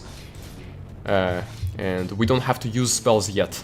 Even though the V-Graph is pretty tanky, the V-Graph by himself actually doesn't really threaten our heroes too much. I think that first time there were just other things getting in the way. We didn't have a strong enough army, so Simon was not feeling well against the V-Graph. But also the tower's helping. Pocket Beast Share in the pause menu would be pretty cool. Especially in a game like this where so much hinges on knowing what the different units are. Okay, so at this point we are good in terms of mana.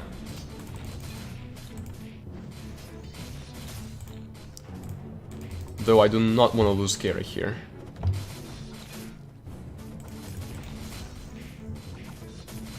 But if she's a bit behind the others, and she's fighting and thus getting healed, it's pretty cool. Okay, I just shouldn't have used shield there, I think. I just needed to know beforehand that, yeah, I was going to retreat Kara. These archers are a bit of a pain. And that also wasn't efficient use of mana.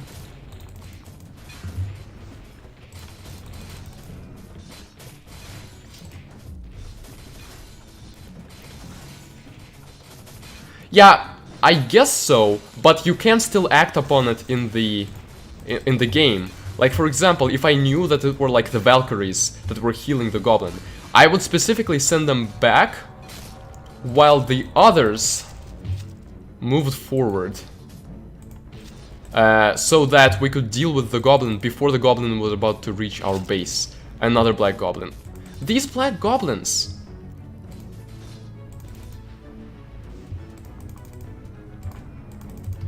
So, like, if I send the phantoms and tigers forward, the slice people, are they gonna heal him? Yes, they do, so it's the slice people. Never mind then. Send Valkyrie. So everyone, but not the slice people.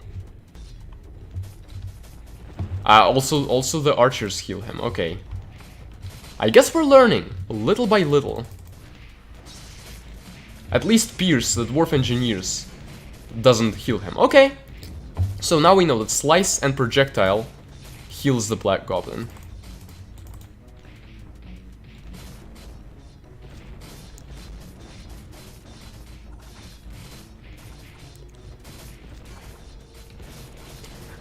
Yeah, I don't know if Xerney is gonna want to spend, especially like after the main event of like people playing the mod.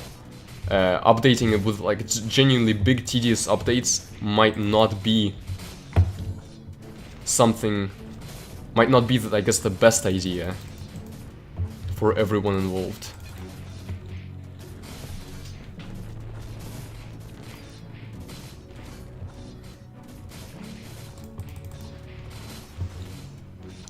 I need to pay close attention to Kara, because as soon as she gets too much in front, those archers are going to devour her.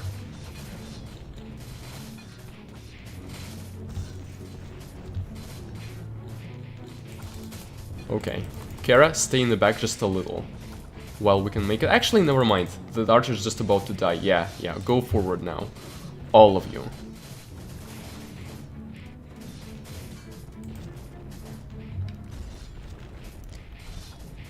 Essentially, shield is in my composition specifically for Kara's sake. As for the rest, I'm relying on Berserk and Rage. So if we rank the spells by their usage, it would be Arrow Tower in first place, then Berserk, then probably Rage, and then probably Thunderbolt. Because attack spells just aren't as crucial here, although they do still help a lot sometimes. Ah, it's the Black Goblin. Send you guys back, send you guys back. We might still be able to win literally with just Popo there, but I don't think so. Simon, tank for us.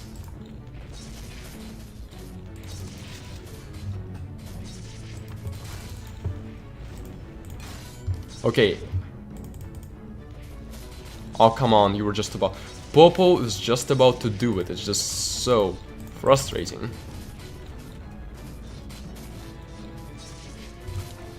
Okay, everyone forward, but not you, and not you.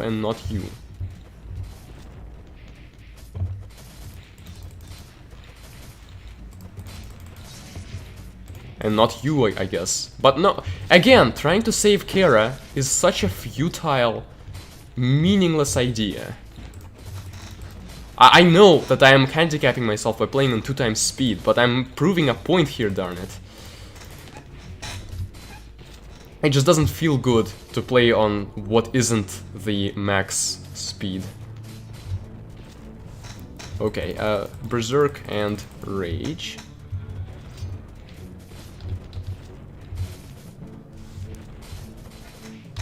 By the way, Horses, I know that you are going to be there. Aha, so you like speed up. No, what I mean by max speed, I mean that the maximum speed available in the game. If 2 times speed wasn't available here, this wouldn't be an issue. Though I have a feeling that if 2 times speed wasn't available, there might have been some pacing issues to consider. Because I'm sure that everyone tested this on double speed. Okay, just go now, try to get there before the next Black Goblin. We're so close to winning.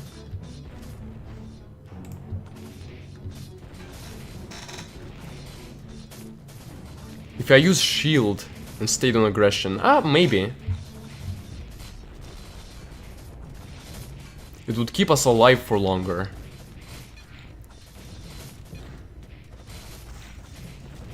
But it would have had to be a split-second decision I made immediately after seeing the Black Goblin come out.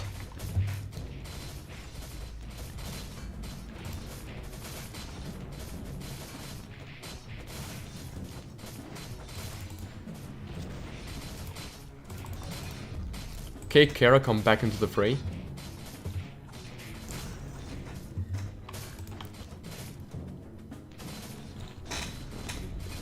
By the way, Taste, Horse, okay, ooh, we did it, good. I was like so annoyed that another Black Goblin was about to appear. How far have you made it in the mod by now? Since you're here, I'm assuming that you've already started some of the moon levels. Okay, we got some money for that. Not enough to upgrade Giant Taurus, but who cares about that pleb anyway?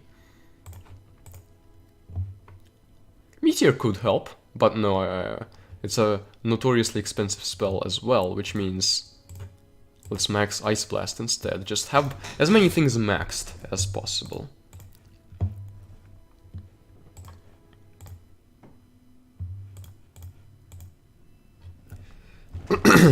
Okay. Well, that was hard mode. It was pretty hard. It just feels like those stupid Black Goblins, though. I could adjust my composition, so let's confirm this.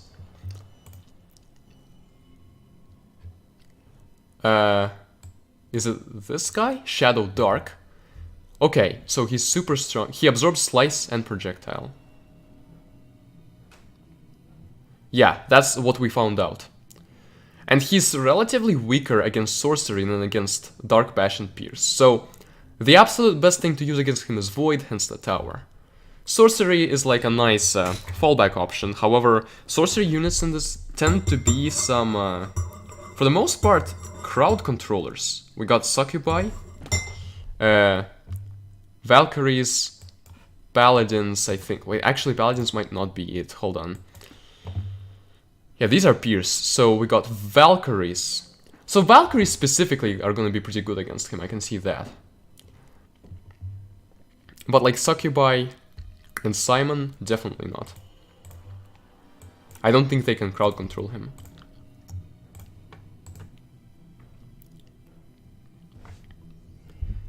Made to be a ruthless killer. So yeah, status resistances all except the Void Tower. So Simon and Succubi would be pretty meaningless against him.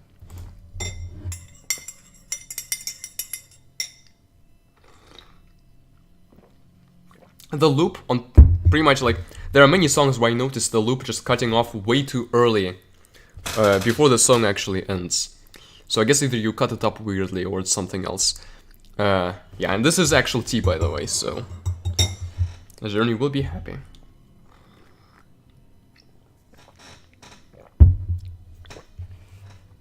Yeah, I'm used to clicking on URL, but it's not that much of a time investment anyway. Dull stream. I am offended. Excuse me. How dare you, Xerney, Lulan, whoever did that? I'm tempted to stop streaming now. Because if that's how you're going to treat me for streaming your game.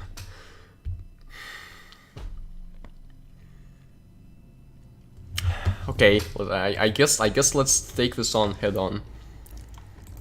Oh! Hello?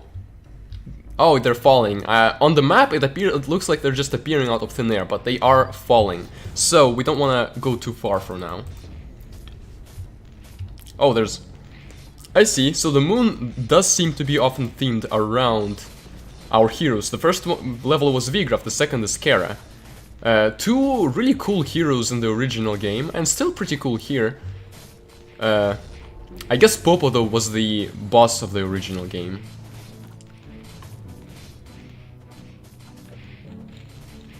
The falling might be a little frustrating, though. Let's see.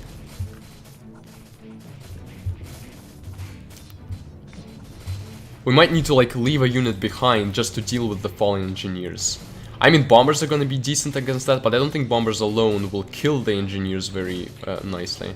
Well, actually, I'm not sure if that was a bomber alone killing that engineer, or if it was something else too. It looks like, unless something really fast spawns, I ate my words. Alana, let's hope he's not very strong.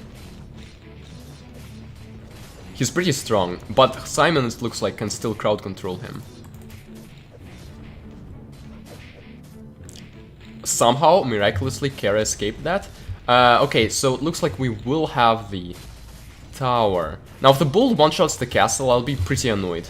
But we got him. Popo can retreat just a little, and we will stay and gather more mana.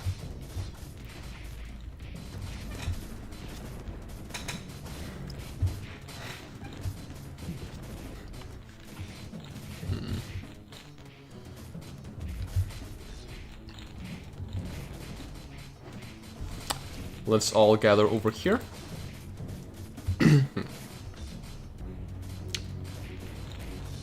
Kara is teaming up with the Dark Knight.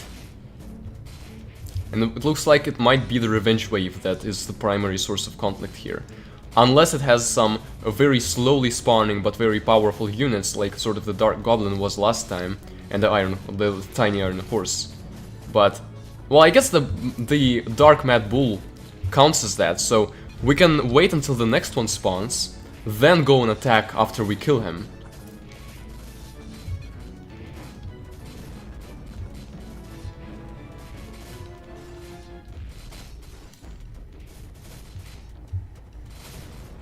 Don't stay too far away.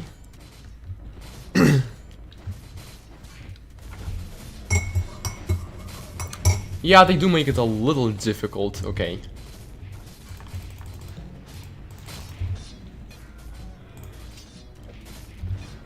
Oh, he's a complete joke when we're actually using the spells, you know?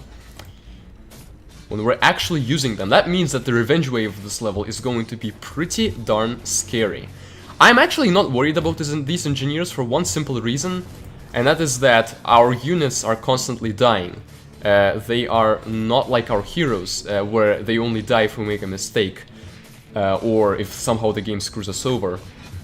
So they are going to like respawn, then move here again and deal with the engineers. Of course you're back here. I'm in pain.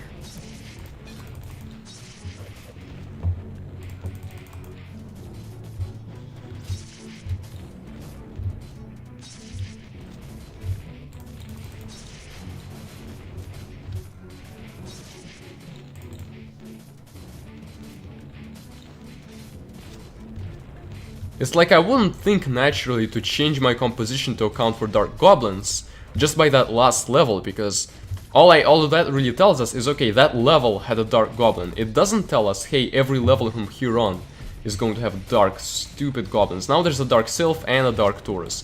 Why is everything so dark on the moon?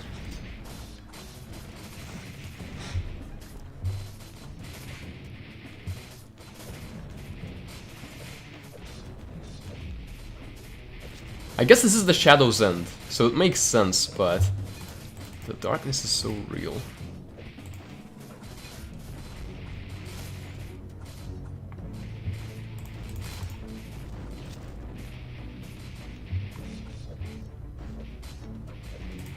I actually want to use shields from here to try to make it through.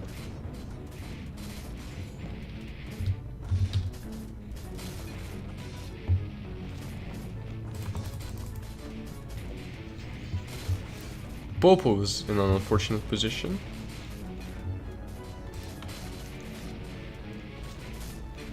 Using shields just doesn't feel as effective. That sylph is still there, for example, but I think now we're getting to the sylph.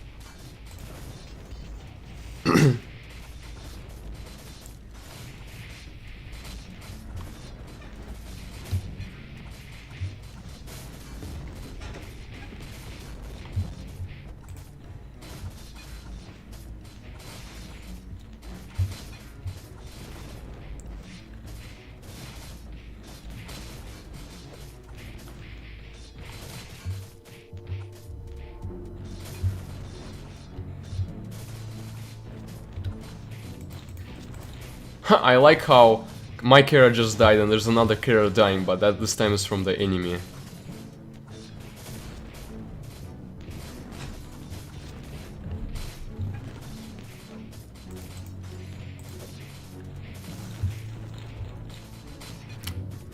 I will admit this is a pretty dull stream of enemies here. It's all about making it through. I think we really need 400 mana and then we need to berserk and rage all the time. Shield ain't doing it. Nothing else is doing it, really. Okay, Simon needs to go and cover, and then Kara cover for Simon. Okay, all march, Kara and Simon retreat.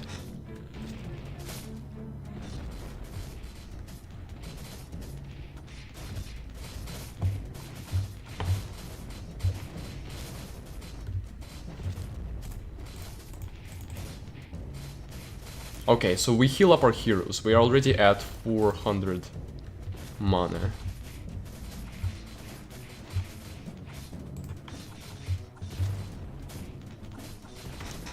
Okay. I was aiming somewhere weird. But I guess now we go. There is a black bull. I did get the feeling that he was going to show up. But as always, against us, he is nothing. Now, okay, there's a black goblin also. Okay, Kara. Okay, bombers forward, engineers forward, Kara, Popo, Simon, Valkyries forward.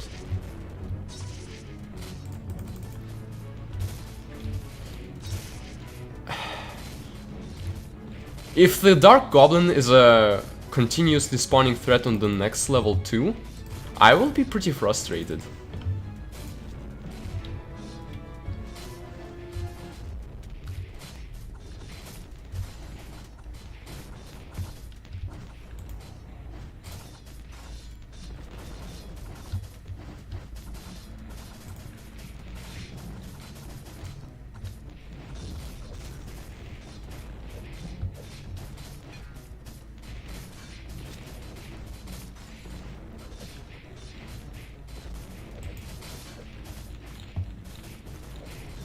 I think I'm sort of getting what the distinction is between the good levels and the bad levels of this mod.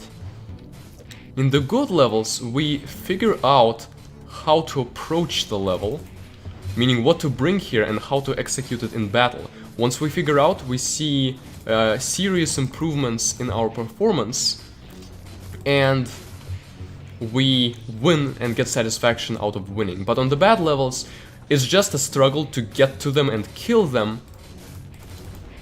But the main crux of the way we approach it feels like it just comes down to gathering enough mana and then trying for pushes. And like, yes, there are minor things that we can do better, but to me, playing this for the first time, nothing jumps out. It doesn't, like right now, for example, on this level, it really doesn't feel like I'm doing anything wrong,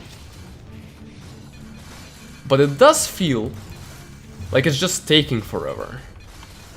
Okay, Revenge Wave. We are not knocked back. Okay, interesting.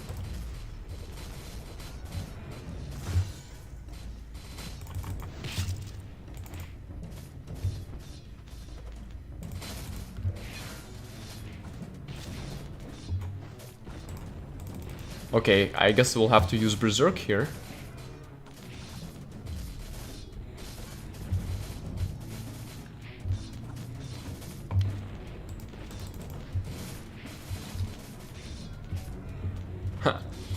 These Karas, I think I should really like hit them with a meteor, but I just haven't had enough mana for anything like that. Oh, and I think they heal from sorcery, which means Simon retreat, Valkyrie's retreat.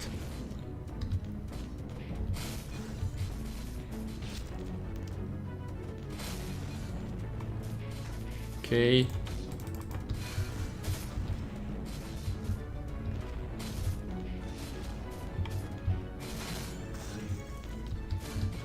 Well, we're killing most of the Karas, but there's also the Centaurs, and that's gonna be an issue.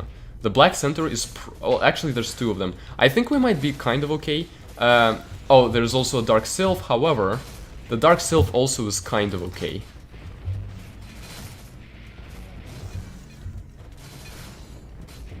Then there's a Dark Bull.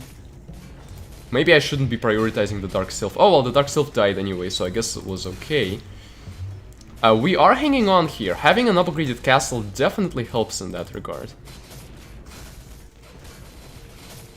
But the Centaurs, there are still so many of them.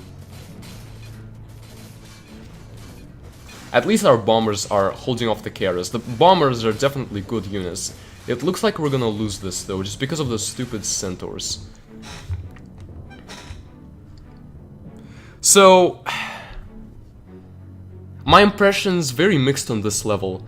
You see that now I just lost against the Revenge Wave, and essentially what my approach needs to be is figure out how to do better against that Revenge Wave. Like certain units to swap out to deal better with the Karas and with the Centaurs. And yet, in addition to all of that, I spent a whole bunch of time trying to get there to begin with, against enemies that really weren't a threat. There was never a point where the castle was about to die.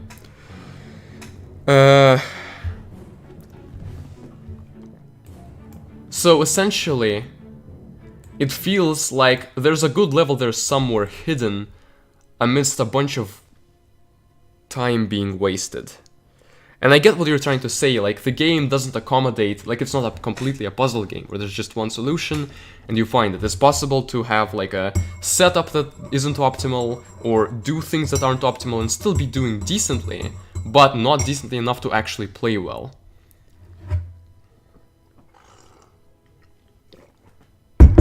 But what I'm trying to say is, if you remove the Dark Goblin from that level, it really wouldn't suffer in any meaningful way.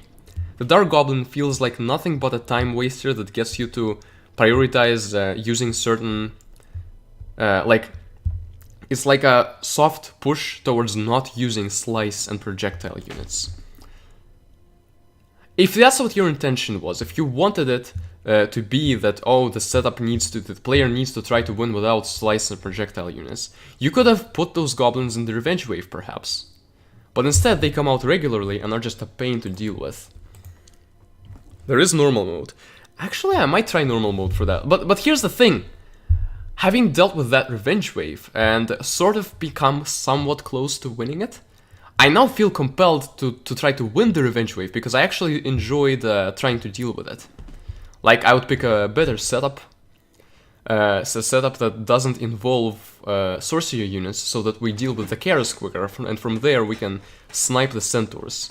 But then I either go to normal mode that is probably gonna have a revenge wave that's just going to be pretty easy to deal with for me. Like, without any like significant adjustments to my approach. Or go to hard and have to struggle through it all again. That's my gripe with it. You need to micro the slice. Yeah, but it doesn't feel super meaningful. Like, maybe the first time I did it, it might have felt meaningful, realizing, oh, those goblins heal from slice and projectile, I can micro them. On level 1 of the moon, I actually didn't hate them that much.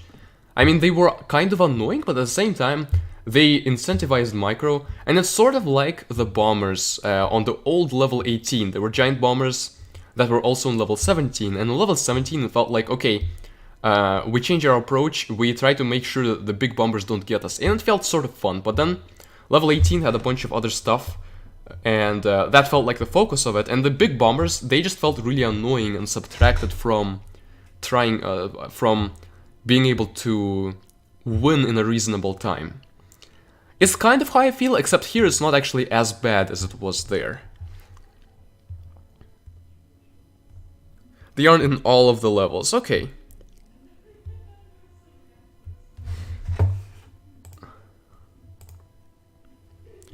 But I think you're missing the point a bit. It doesn't, like, I'm not talking about damage types. I don't really care about damage types. It feels like, you know, I can beat them with my setup just by retreating and spending some time dealing with them. I know that, like, centaurs and elves aren't going to hit them very much. But it's just... So we have Kara, who... So the enemy Karas are actually not the same. They heal against sorcery, and I think it might be a level 6 upgrade for Kara. Well, it doesn't say, so perhaps not.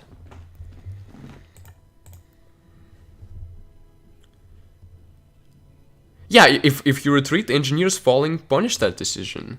And then it feels like a level that just wastes time. This is really good though, just discussing these levels and figuring out, understanding what makes them satisfying and or frustrating to play. It's going to help in the process of relaunching the games, just understanding what level design works for Epic War type games and what doesn't. In this case, it's definitely not the worst level. Like, I think I might have more of an issue with level 20, hold on. So last stream I had an issue with level 21, because it felt time wasting.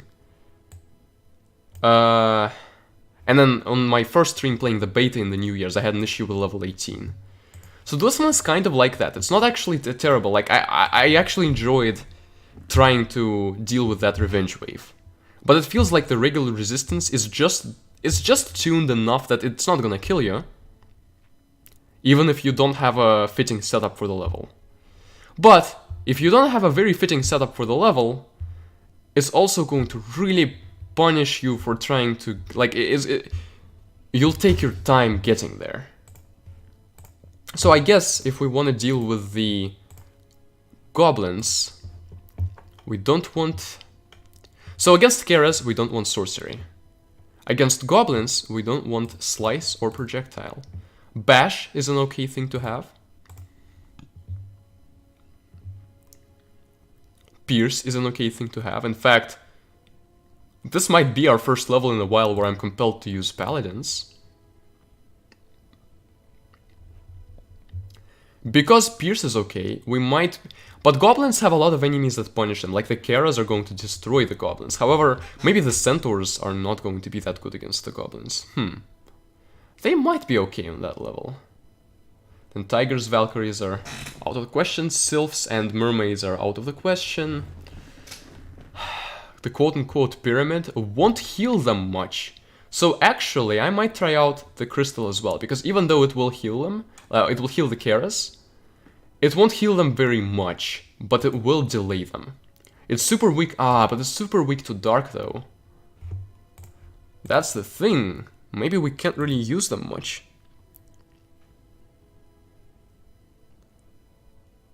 Yeah, Shadow Goblin is one of those that easy to kill with the tower, or if you have enough spells active without the tower, but you also might have sorcery, or you might have not sorcery, but like you might have slice or projectile units making it harder.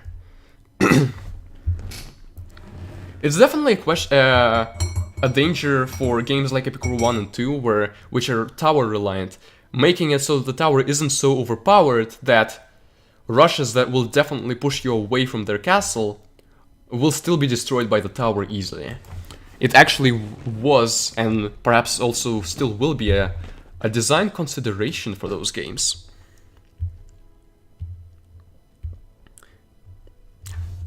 No, I'm not saying that they're super hard to kill without tower. It's just that you've gotta be prepared for them and use the right setup.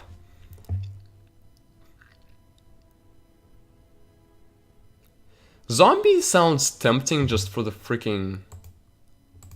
let's see.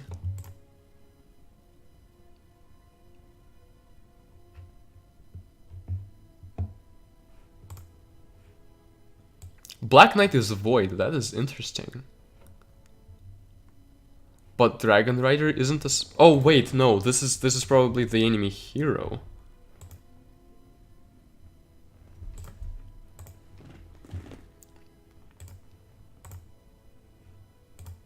There's a See, that's why I don't like roaming the encyclopedia, because now I know there's a super fallen angel and there's a King Kahuni.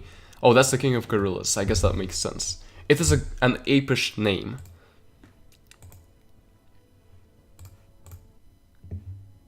Okay, well, you know what? I guess we'll try it again. It's just that I feel disincentivized from using crystals when the moon is themed after the dark element. When you use Rage and Berserk, the healing is also increased. Yeah, that makes sense. For some reason, I had it in my head that it isn't, but there is no reason for it not to be. Giant Taurus is void, interestingly enough. Super strong versus dark. I am tempted by this guy. I think this guy is gonna be good for that level. And then I think I want to try out either zombies or crystals, specifically for the tanking purposes. I guess, because this guy is also strong, super strong versus dark, we'll try zombies. So Simon has the tanks, and Taurus is level 2, he's not level 5. But we might have a better time with this setup. RIP to the tigers.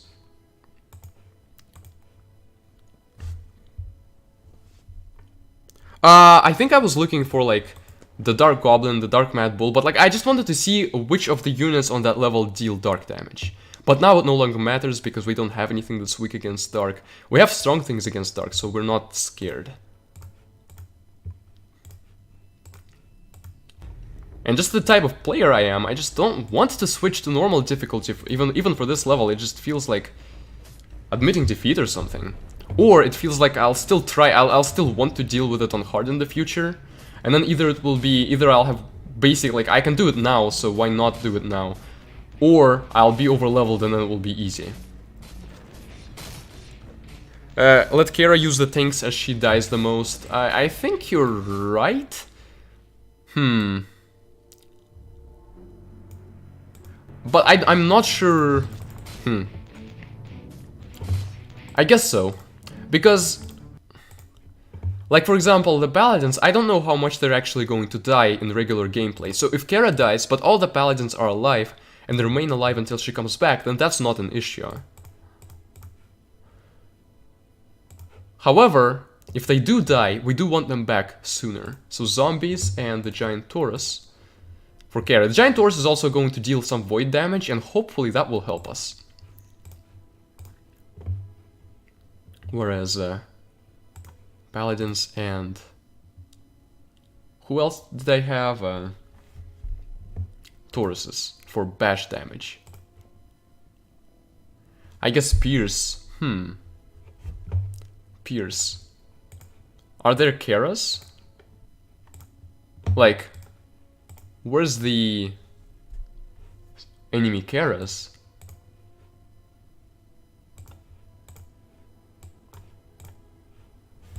I would like to know if they are strong, weak, or basically what their resistances are to pierce and to bash. Because as we have figured out by them healing versus sorcery, they're not the same as a regular Kara. Yes, I do expect Sammy to... well, here's the thing. Sammy can struggle on levels. But as a speedrunner, it's also pretty much his job to be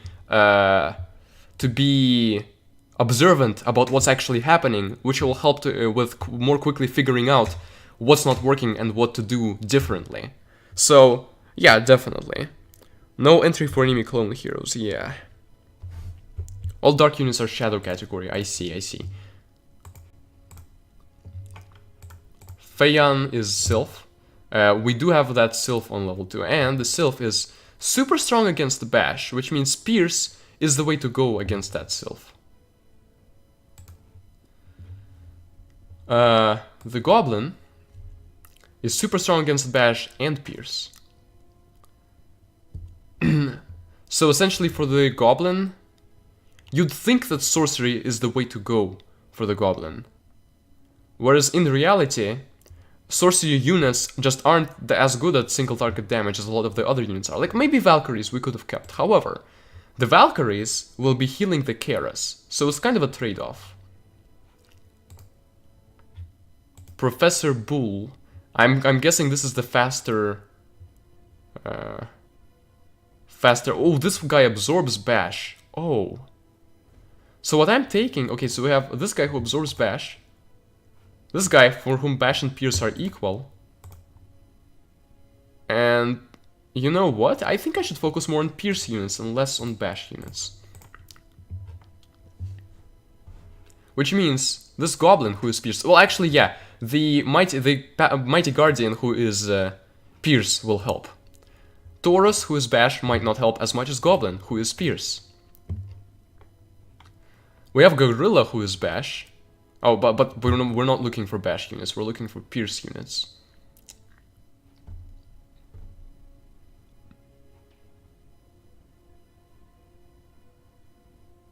Okay. At this point, the question is, do we replace any of these with normal Tauruses? And considering that we have normal Tauruses for DPS reasons, I think not.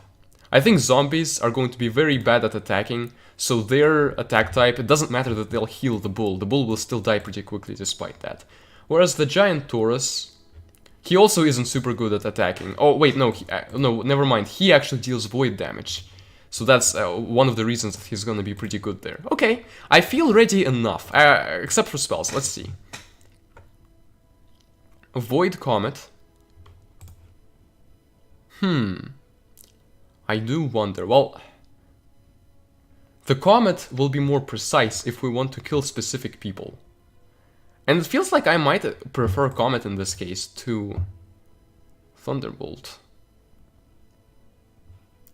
We have Ice Blast, which freezes with a medium area of pierce damage that theoretically would not be a bad idea, but I don't know if that level is good. And then Slice heals the goblins, but overall would be interesting, but I'm still refusing to use Phoenix. So I think I'll replace Thunderbolt with Comet. Whether I should replace Thunderbolt or Shield? I actually want to replace Shield. Because I'm realistically not going to be using it, because I'll be putting my mana into Berserk Rage and offensive spells.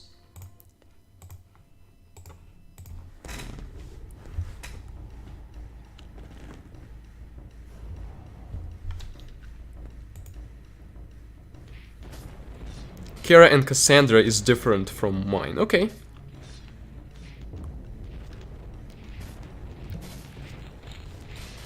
Well, with this setup, also we have Simon. Okay, we want a Pierce hero, right? Popo deals Pierce. Cassandra deals Projectile. I think this is an okay enough unit comp. The thing is, Simon will heal the Karas. But Simon also doesn't deal that much damage.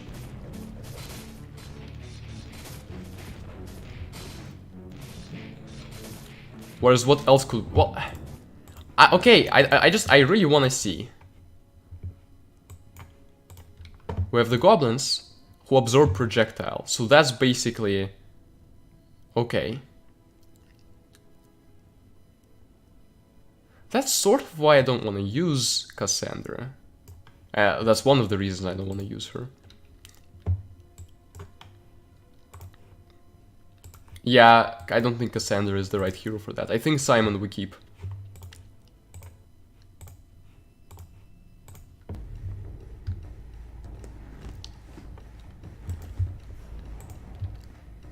And then hopefully we can beat this level here in this try, and might end there for the stream.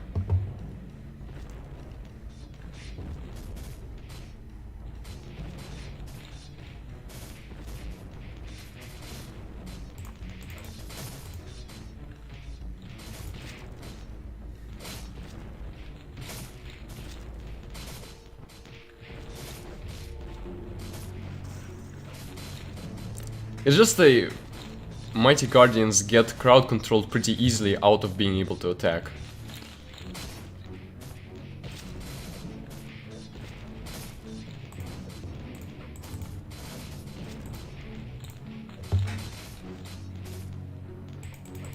Okay, we do need Kara here to deal with their onslaught of Karas.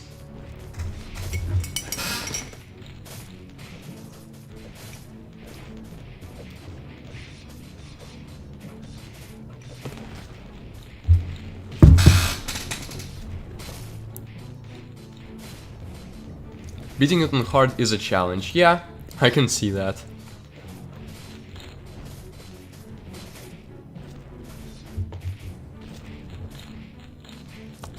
But yeah, also another important goal of Simon is to crowd control the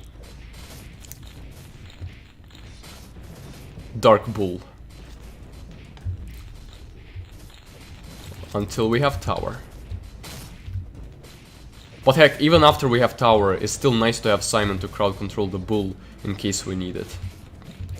Ha! Giant Horse is dead already. I'll cut him some slack because he is level 2.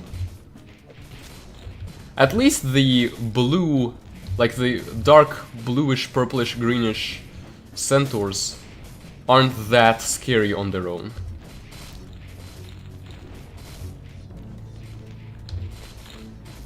Yeah, Karas get healed by Simon, so theoretically I should send Simon back.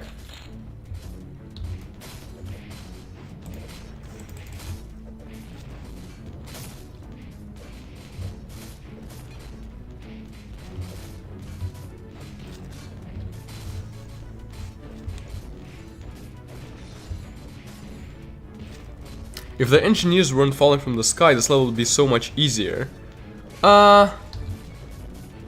I guess so, because it does become harder to control them. I don't like how much we're tied down here. Darn, I shouldn't use this against Karas. Already this is becoming hard. Just because I guess I wanted to save up for a full mana tank, but it ain't happening. For now, at least.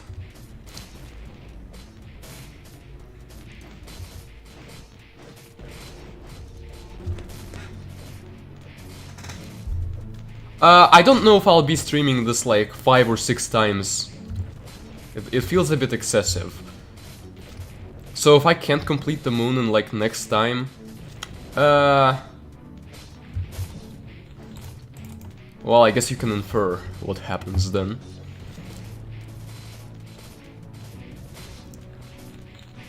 That guy just... The enemy hero just jumped up a little like this. That was so funny.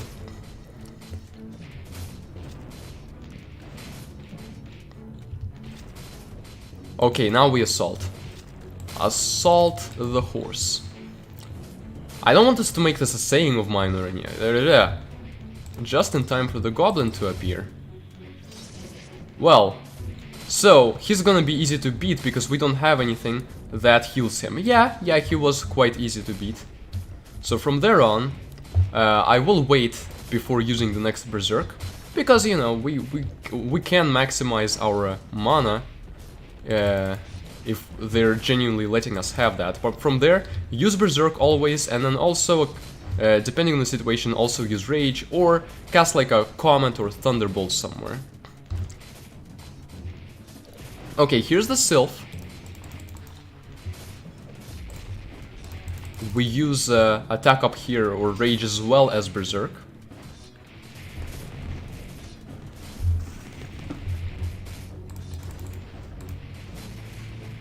And the Sylph is about to die. At least these guys aren't really threatening our heroes, because our heroes are still fine. The only hero who's damaged is Kara, and she is quickly regenerating. Ha! The goblin attacked once with all his might before he died. It's not wise to try it all in one sitting. Well, that's sort of what streams are meant, like, that's how streams are structured best. Which does bring the question, well, I guess I did decide to try to stream this.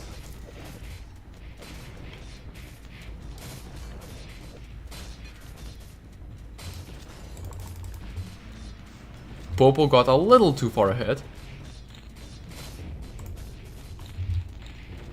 Huh.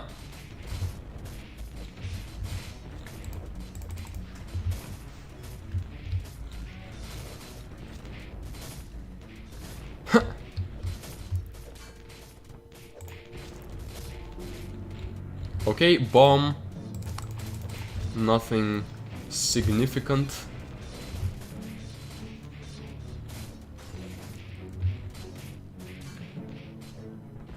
The big Taurus, though, does struggle with staying alive. So he's there as like a bit of a support unit. Sometimes there to help, sometimes there to just recharge.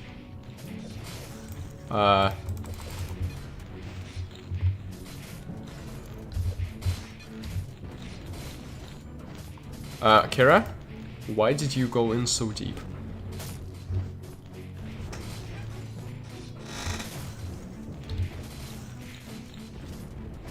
Enemy Kara, face your doom. Ha! That guy just got thrown around a bit. Okay, Kara doesn't need to come back and help out Simon.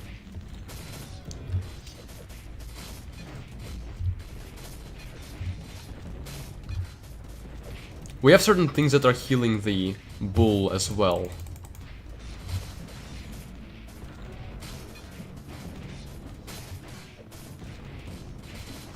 And I think if it comes off that I am maybe not having a super good time, I think things are often more frustrating in the moment, and then after the fact, it's more of a, oh, that cool thing happened there. But there are certain sets of feedback that I have that genuinely do apply.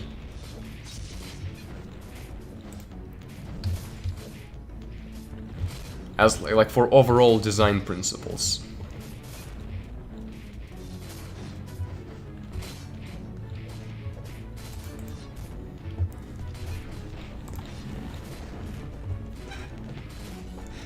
I think level 22 so far is still my favorite level of the ones that I've seen, but I quite enjoy dealing with Trial of Fire and the Grandmaster Trial as well, so I think that's my top 3.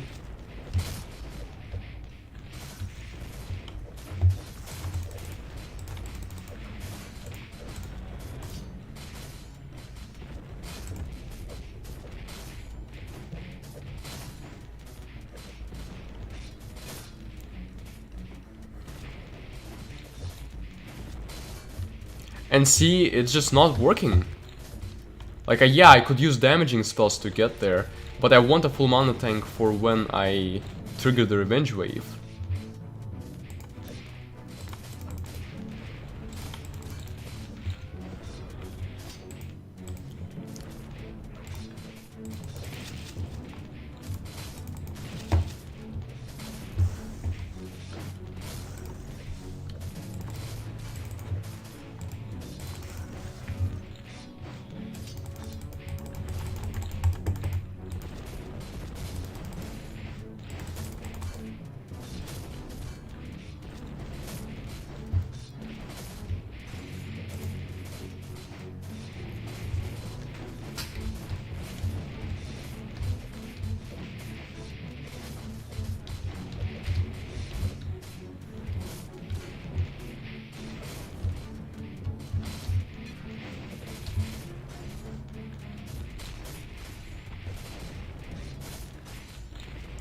Yeah, and I don't... At some point after I beat the level, I guess, I'd like to hear an explanation for why from Xerney on why the engineers are falling here.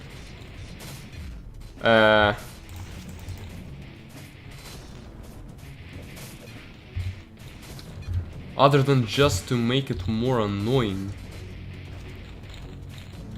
Is there a specific obstacle that they cause that the player can take certain action to overcome? Or are they just here to make life harder for the player? So I don't care anymore. Just die. Oh, there's another. There's this. Okay. And immediately they just send a bunch of new crap at us.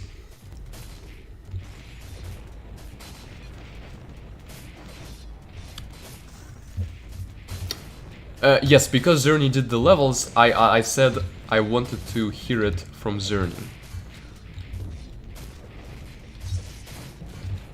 And guess who else is here?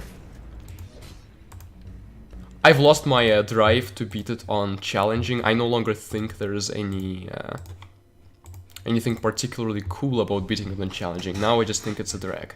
So, I guess to normal we go. Though this giant Taurus, not feeling it. I'm actually going to use tanks to replace this, and I see how crazy it gets.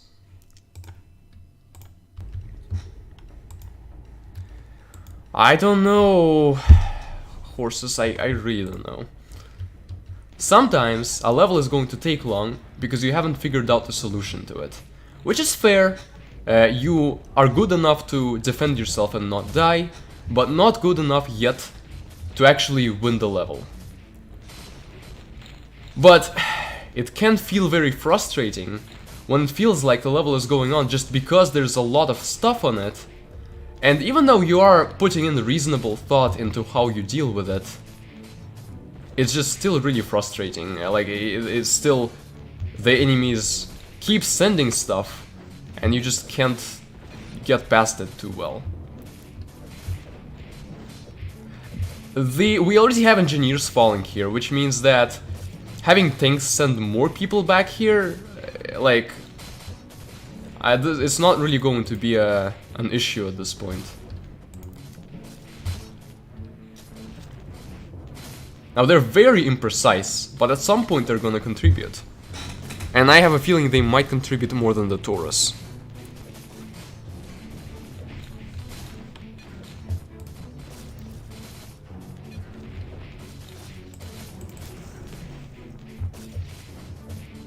Kara is here. Vigraf would heal the goblins. I guess I can micro him so that he retreats and doesn't heal the goblins. However,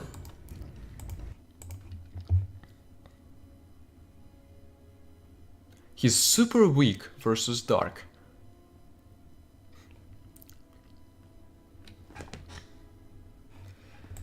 So the fact that Kara dies quickly, it's not like Kara is just a bad hero choice for the level.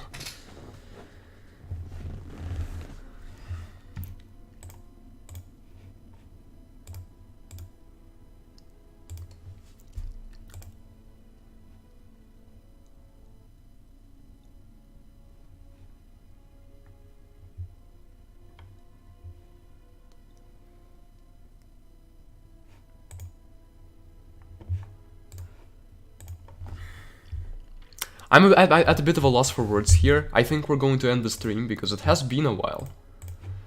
But before then, I guess let's actually check out what Depths of Yurla is. For next time. Zombies, get the heck out of there. Thanks, goodbye. Let's get our good boys in there. And then, instead of paladins and goblins, let's use Valkyries and Sure, Succubi, why not? Maybe we'll want some crowd control for the level. And I'll keep Comet because it's unlikely we'll need Rain of Arrows. But I guess let's see. Depths of Yurla. Slow beginning to the music. And slow beginning to the level. Just the Black Yeti comes out and everything just... all hell breaks loose. Huh. But I like this beginning, like, pretty much all of the levels just start out with a lot of crazy stuff happening. So the fact that there's nothing happening here is crazy in and of itself.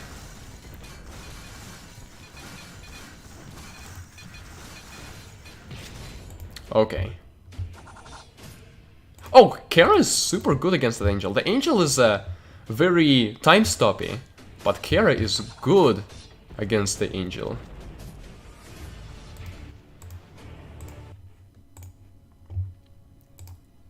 And in case we actually complete the level today, let's see, it absorbs Slice and Dark. Okay, well, so Meteor is not going to be used much there. It resists Sorcery, so we don't actually want Sorcery or Slice or Dark. Okay. Super weak against Bash. Prioritize Bash. Did I read this right? Did I read this strong against the Void? Did you actually go ahead and do it? You really want to end this on the negative note, don't you? Strong versus Void. Man, some people will do anything these days. So we want Bash, we want Tauruses, Gorillas, I guess. This is a Void, it's okay. Even though apparently certain people can be strong to it, which is absolute BS, but... Sorcery. Oh, zombies are Bash, but are zombies realistically going to do anything? Like, I guess we can equip them.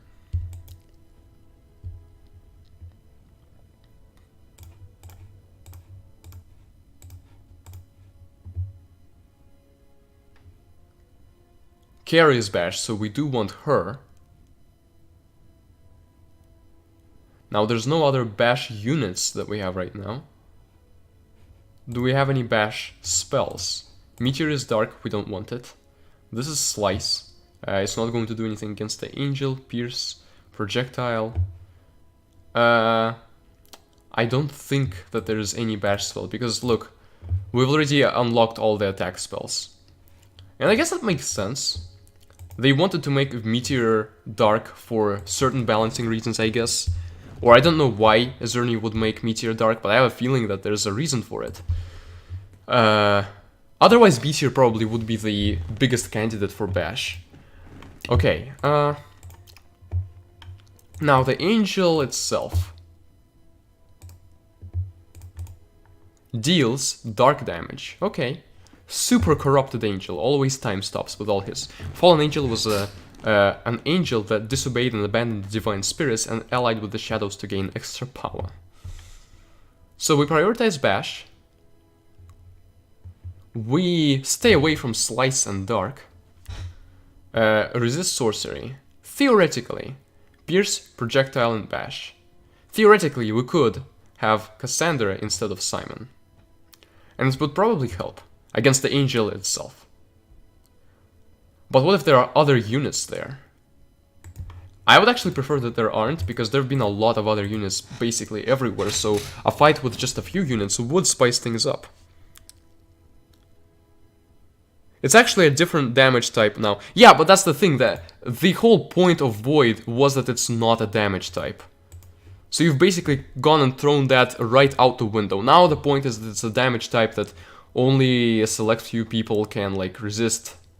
I guess it's fine, but it's just, it all goes to show that, just very spiced up things here.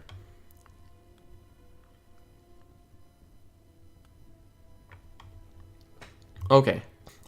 But what that means is that, like... Well, here's the thing. Super weak, so I guess the difference between the tower's damage and the damage from like Tauruses is going to be extra highlighted because of this.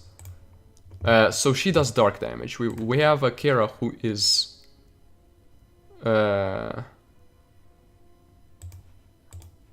maybe it doesn't matter. Super weak versus dark. So V-Graph is not an option. Weak versus dark. Normal versus dark. Weak versus dark. Well... okay. Slice and dark she absorbs.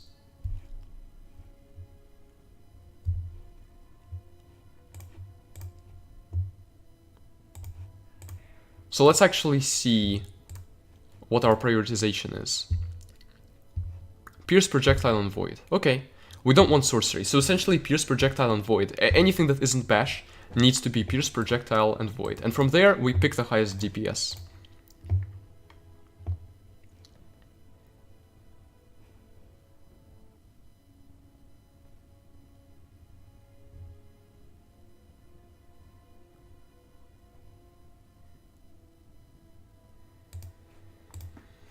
Which means Centaur. Or we micro Goblins and Dwarf Engineers, perhaps. I do wonder if that approach would work.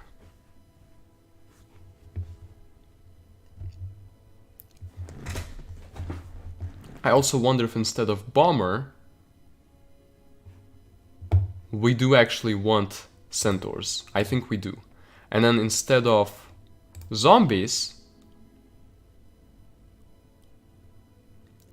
who probably aren't gonna contribute that much, we would prefer the Elves.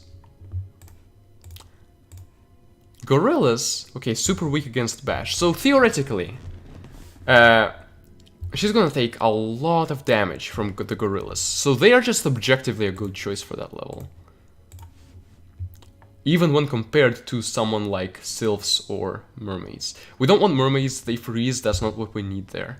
Sylphs might be an okay choice, but I want to try to crowd control, or not crowd control, but micromanage Goblins, Dwarves, and Tauruses in a way that might maximize their damage output.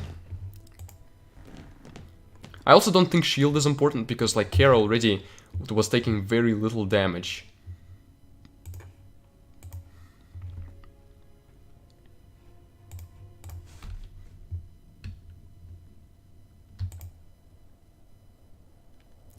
Hey Manuel, yeah, this is a mod that some people, including one person who is on our team, made. And this is basically something to help us as a community have exciting things to see while we're still working on the Steam remakes. And this is quite different from the original game, and the remakes are not going to be the same as in this mod. So what you see here, if you find some of it weird,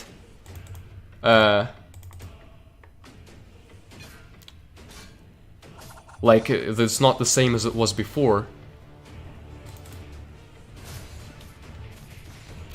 that's basically why.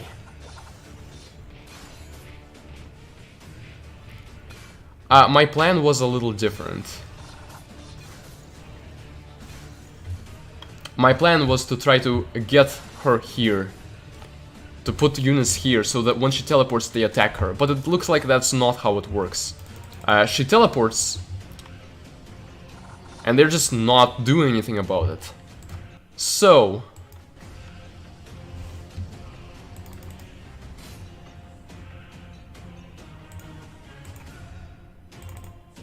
like, maybe we can damage her here a bit. Or maybe we can somehow get through the castle. This is a pretty cool boss though. Okay, never mind. Wait. Oh no, okay.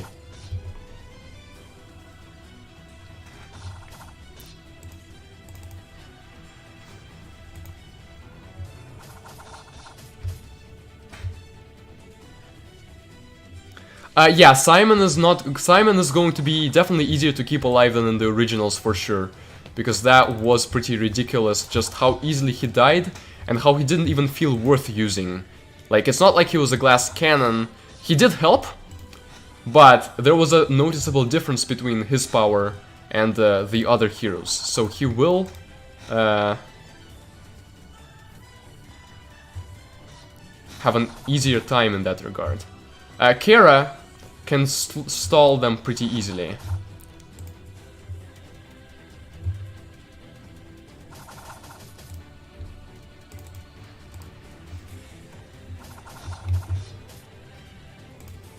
Okay, everyone except for the heroes, I guess, forward, just to stall her.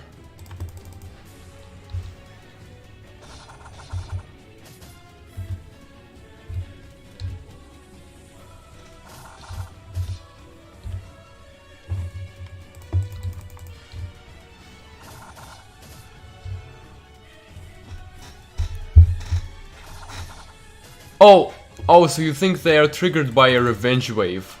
Right, that's because that's exactly what it is. Yeah, so obviously that would be more optimal. It is kind of funny though how like this big giant angel boss comes out, and then pretty soon after that it's like there's a dramatic reveal. There's actually two of them.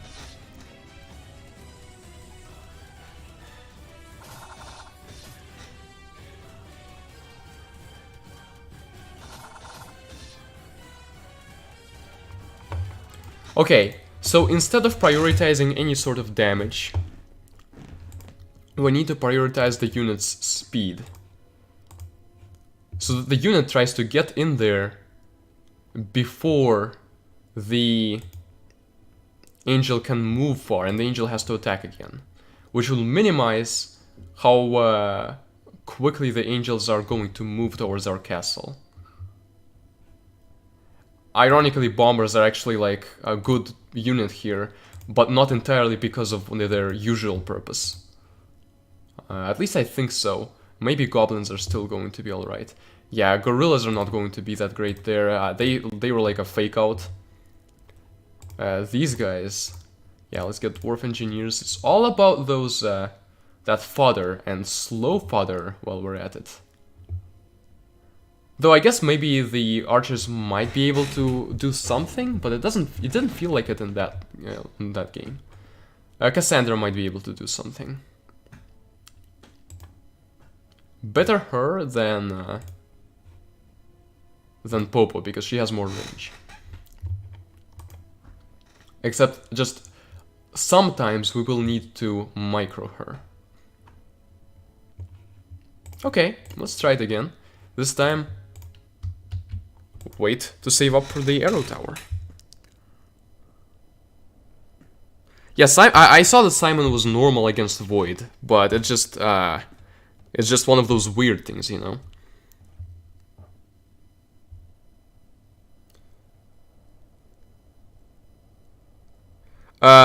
Yes, the angel does stun people for quite a long time. And I know that what that entails basically is that Kara, who is fast, still can't, like, for every attack of theirs, she'll be knocked back a bunch, and then she won't make that ground back, which means that gradually she is getting further and further back. But why I want fast units is that, so that the ones who weren't time stopped, the ones who just got there as she finished attacking, might be able to stall the angels a little. Thanks for thanks for pointing that out. I am pretty tired at this point.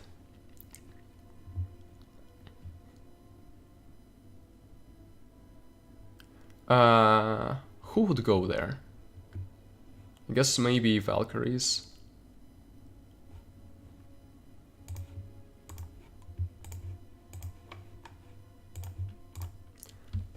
So it will essentially be about using the arrow tower while we stall the angels.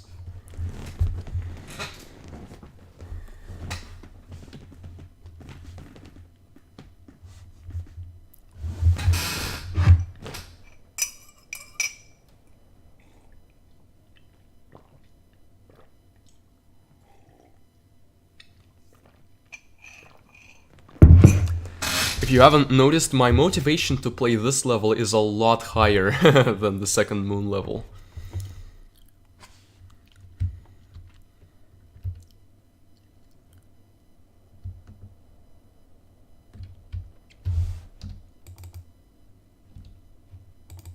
If we go here, I wonder if Cassandra can reach the base from there. She can. Well, I don't think she will destroy the base too quickly.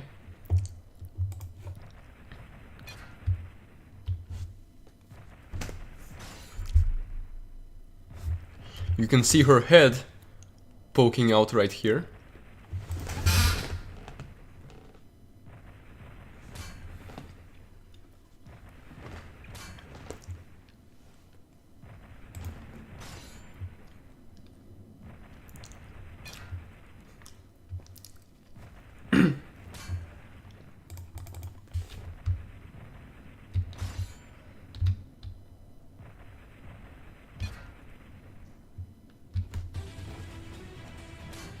Okay, so what I believe happened there is that there was just a time limit reached. I don't think that was Cassandra's doing.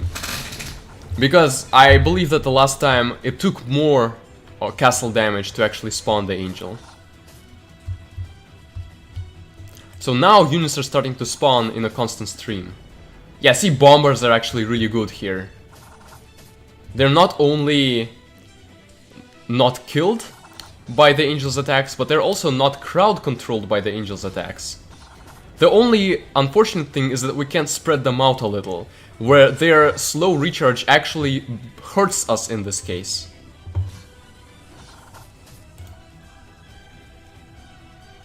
Arguably, what we need to do is let her gain more distance so that we can start hitting her with the arrow tower. Before the second one becomes too brazen. Okay, cool down. There we go. Okay.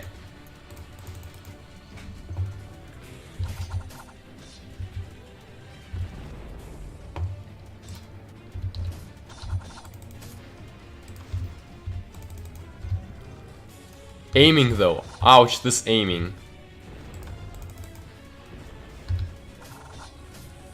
It's something I have to get used to. Okay, this doesn't look too hard. At least so far. Obviously, if like 500 of these angels spawn, I am not at all I'm not at all excluding that possibility. I'm just saying that when it's just one of these and the other one hasn't even spawned yet, at that point it is manageable.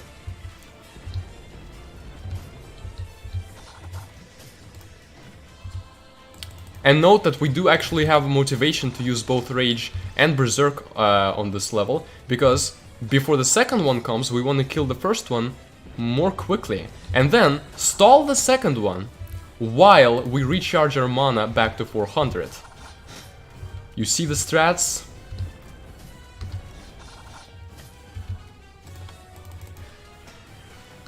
If this is approximately the way to beat the level, if there's not like a bunch of other tricks to it, which there may well be, but as long as they're not super obscure or like annoying, then I don't mind that at all. But like, I do wonder if this is considered a hard level, what trips people up about it, because it was difficulty 9 out of 10, but so far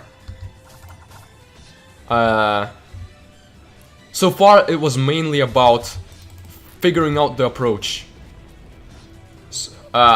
Wait, I don't get it. Why has the second one not spawned? Oh, I get it, I get it. This was the normal angel, and there is also a revenge wave angel.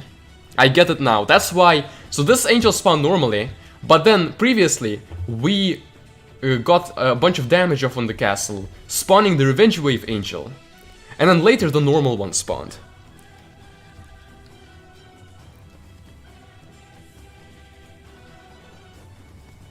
Which actually makes a lot of sense. Now we save back to 400 again.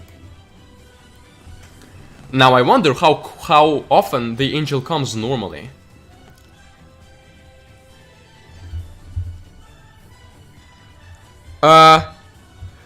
No, there's no way to use the mouse to aim. I'm only aiming with the up and down arrows. And because they added a 2x speed to this mod, it also registers inputs twice as fast. So you press down, the arrow tower goes down twice as fast, and that makes it sometimes hard to aim. But I did get used to it a little.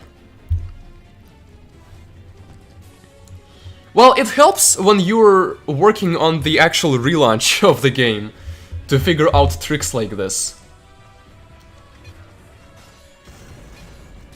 Now, I hope you're not lulling me into a false sense of insecurity, though.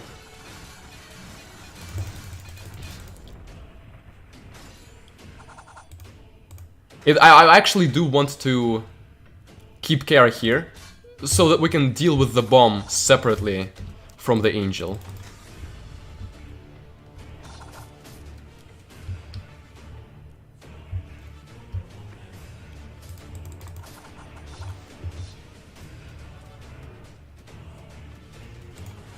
Though it's not gonna be super hard, we will have approximately Oh, actually, never mind. What am I doing? I don't need to let her in as closely. Essentially, I can aim at her as she teleports. Because the fact that people don't aim at her while she teleports, you can still hit her. The hitbox still changes. Well, now it might be for the best to actually let her advance.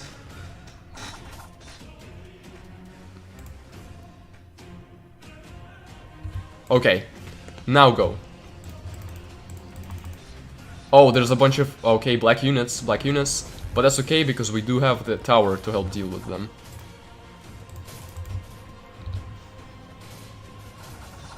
And this is actually, we can aim here now.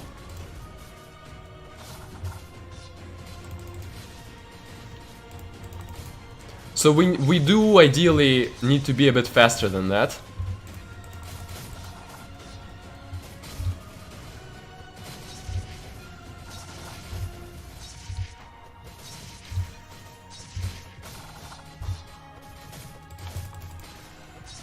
Black goblins.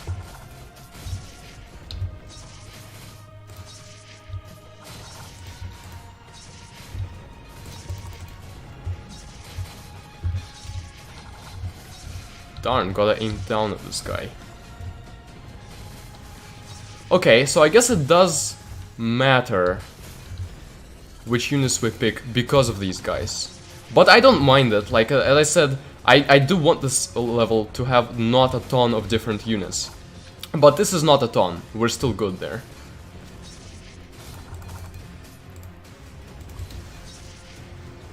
I just double use the Ray or Berserk instead of using Rage as well.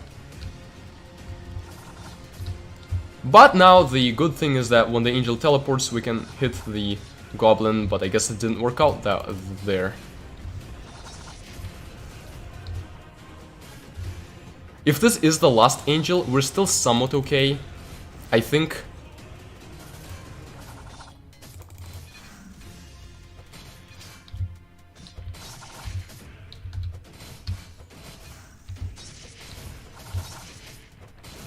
But we might die anyway.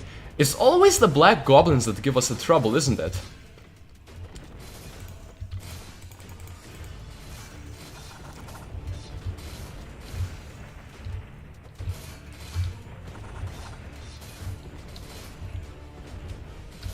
Okay, I'm gonna... Oh?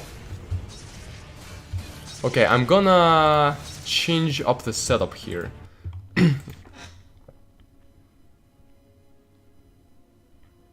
Neither respawns. Okay, makes sense.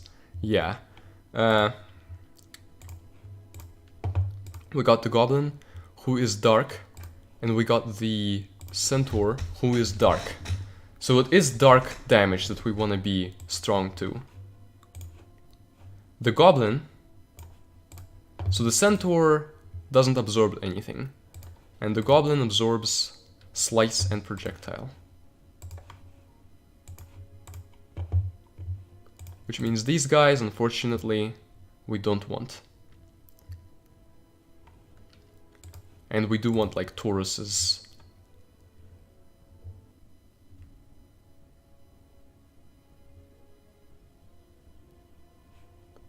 And as for Cassandra, she's weak versus dark. He's weak versus dark. I just keep forgetting that Cassandra even exists. But she's projectile, so I guess we don't really want her.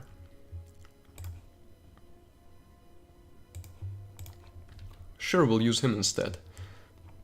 Okay.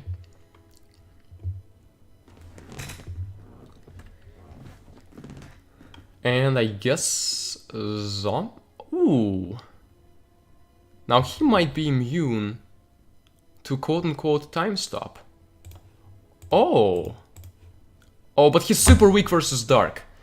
Every time I think that this unit might have a use, he just slapped me in the face.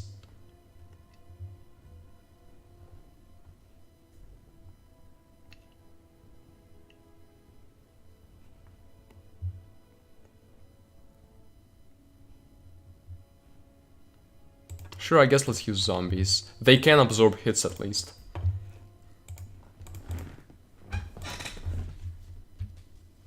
You'd say the centaurs are more annoying. Perhaps, perhaps.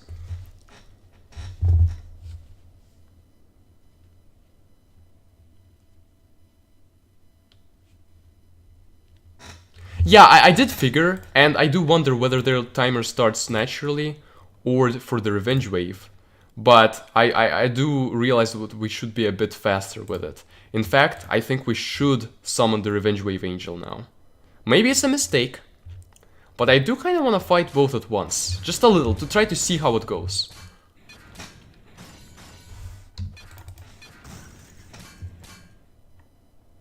But I also want the tower for that. So at around 300 I will trigger it.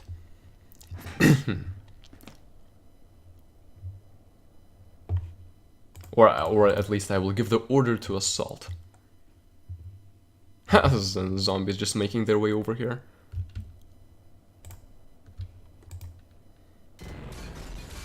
This is a fun level. I enjoy running into challenges with this level and figuring out how to solve them. Kara, do go forth, please.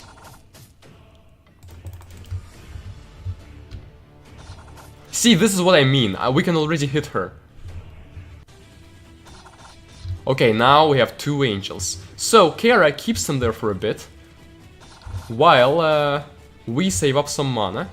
We will then be able to use Berserk and other things. Okay, the bomb destroys her, okay.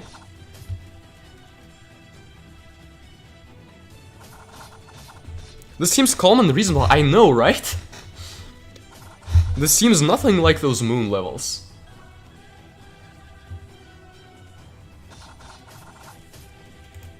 Okay, now we actually want to fall back, I think.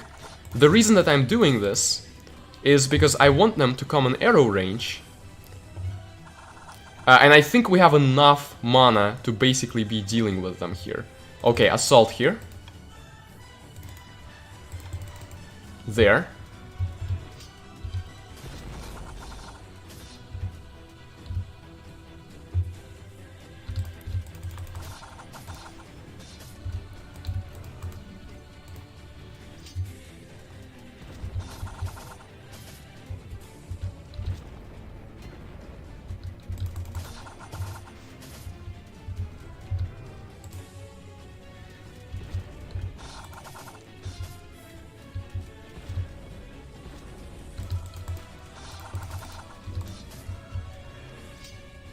And the music is cool as well. It does become a bit of an aim fest, but I'm fine with that for now. Like, because these are the only two angels on the level,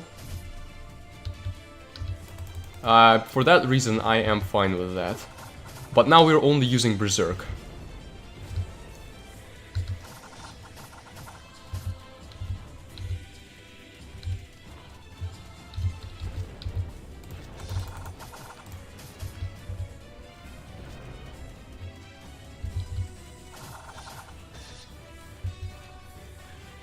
And I quite enjoy the bombers, how even though they can't crowd control anyone, they can't... they can area of effect, but there's only two people to area of effect. Oh, I just realized that actually we don't want Simon and Vigraf there. Kara is super resilient against these angels. But because we have Simon and Vigraf there, we want them to attack in this direction so that we can keep attacking them. But yeah, because Simon and Vigraf die, units spawn less and they distract them less. And Vigraf is the one who has our bombers, so we do not want Vigraf to die. But I should have given bombers to Kara, if I were to be more smart about it. Ha! Now they just went their separate ways.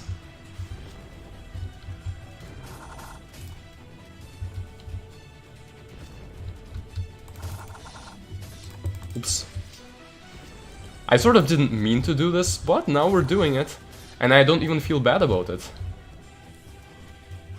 Though that was some suboptimal usage of the arrow tower.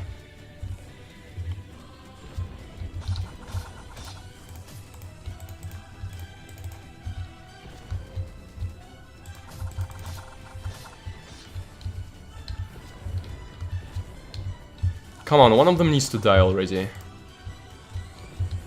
Yeah, one of them is very close to dying.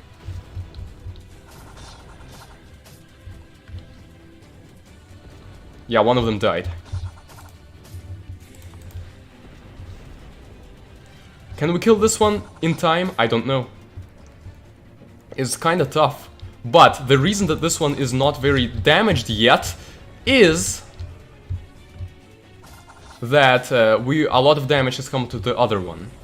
Unfortunately, there's sometimes a bug where I hold the down arrow key to aim down my arrow tower, but then I unhold it, but the tower just keeps aiming and just goes in circles. And you can 360 degree it, which means that it starts aiming like to the top of my own castle, and that's beyond useless.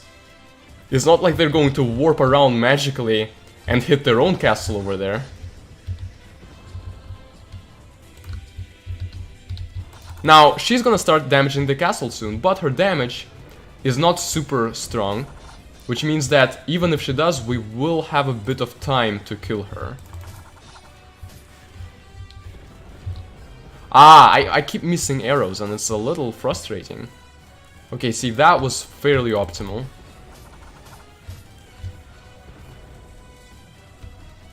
Also, we keep getting bombers past her. I can't believe that the other guys aren't coming yet. Like, I guess I really did wait that long to fight the first angel, then the second one, and it really is more effective to fight both of them at once. Well, I guess I made the right choice in the moment.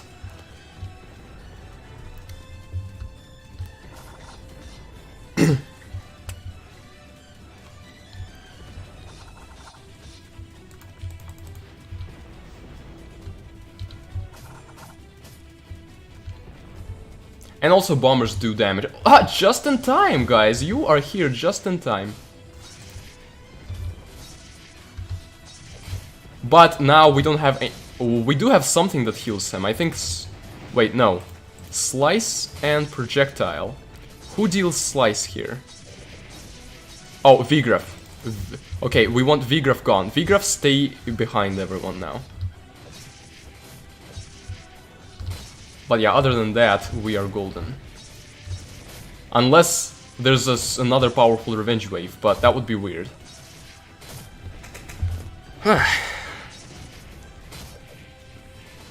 Yup, Vigraf does need to be kept back, especially since I gave him the bombers. He really needs to be kept back for the angel fight.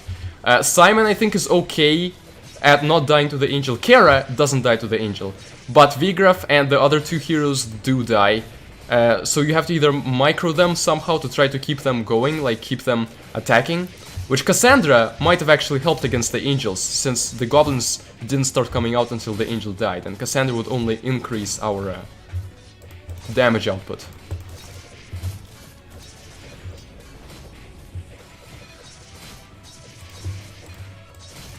But you can also just use Vigraf and then keep him at base, I say, as he comes back and starts attacking.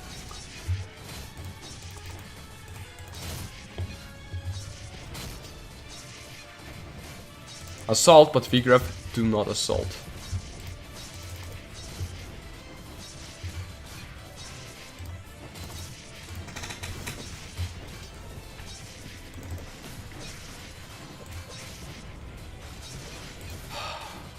Okay, finally that goblin died.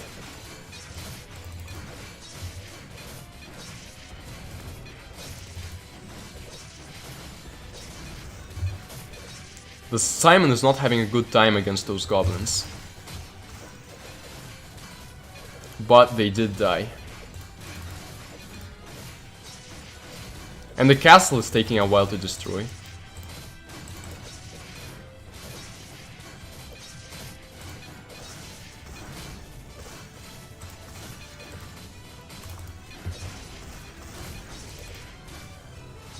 But right now I think we should just be focused on destroying the castle. Like, Kara can be there, tank a lot of the arrows and still not die. She is super strong against, or either super strong or just strong against Dark.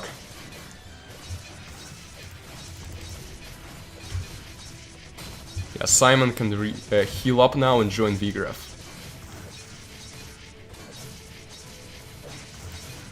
A shield would have actually helped on this level, specifically for this part. Vigraf do not go. Simon probably also stay.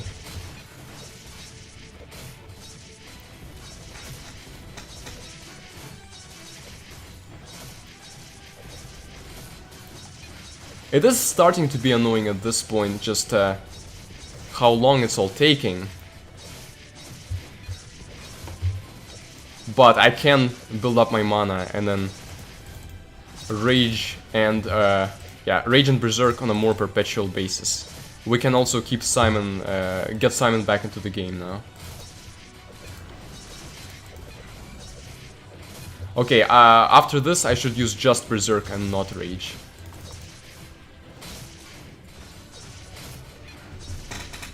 Yeah, Kara's tanking this all so easily. And that's nice. But it doesn't feel overpowered because she alone still has quite a hard time destroying the castle.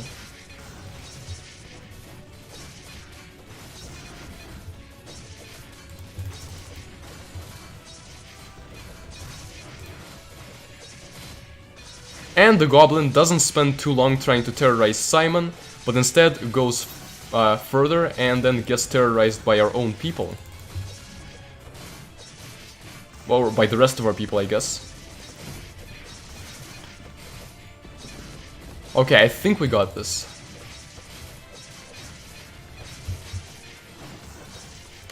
Whew, okay. Gold total 120,000. Hold on. You give 120,000 for a level where the gold cap is 100,000. Nice.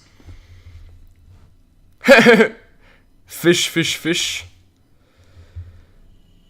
Okay, I enjoyed that level a lot. I think, I don't know if it is definitively my favorite level in the mod, but it is at the very least one of my favorite levels. And we have unlocked our first Titan, the Dragon, who does not have a super high attack, but he has a lot of health.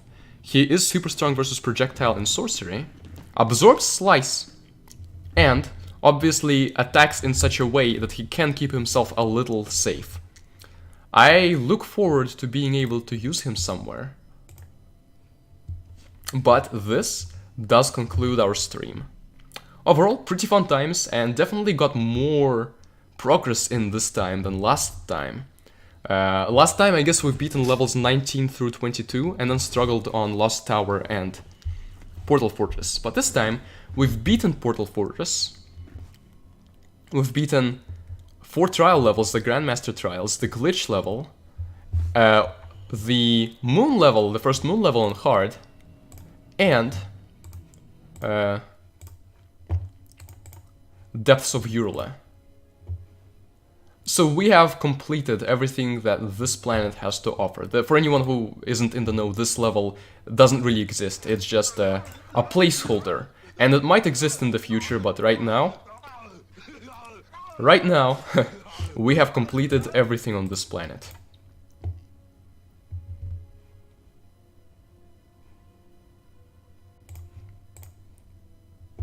And I guess I'll I can't give anything an upgrade at this point. That's pretty funny, but I can beat Lost Tower if I wanted to. Yeah.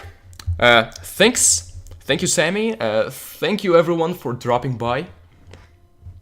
And it is possible that we will have another stream on this next Saturday. I generally pick Saturdays, and it's Saturday evening for you Europeans.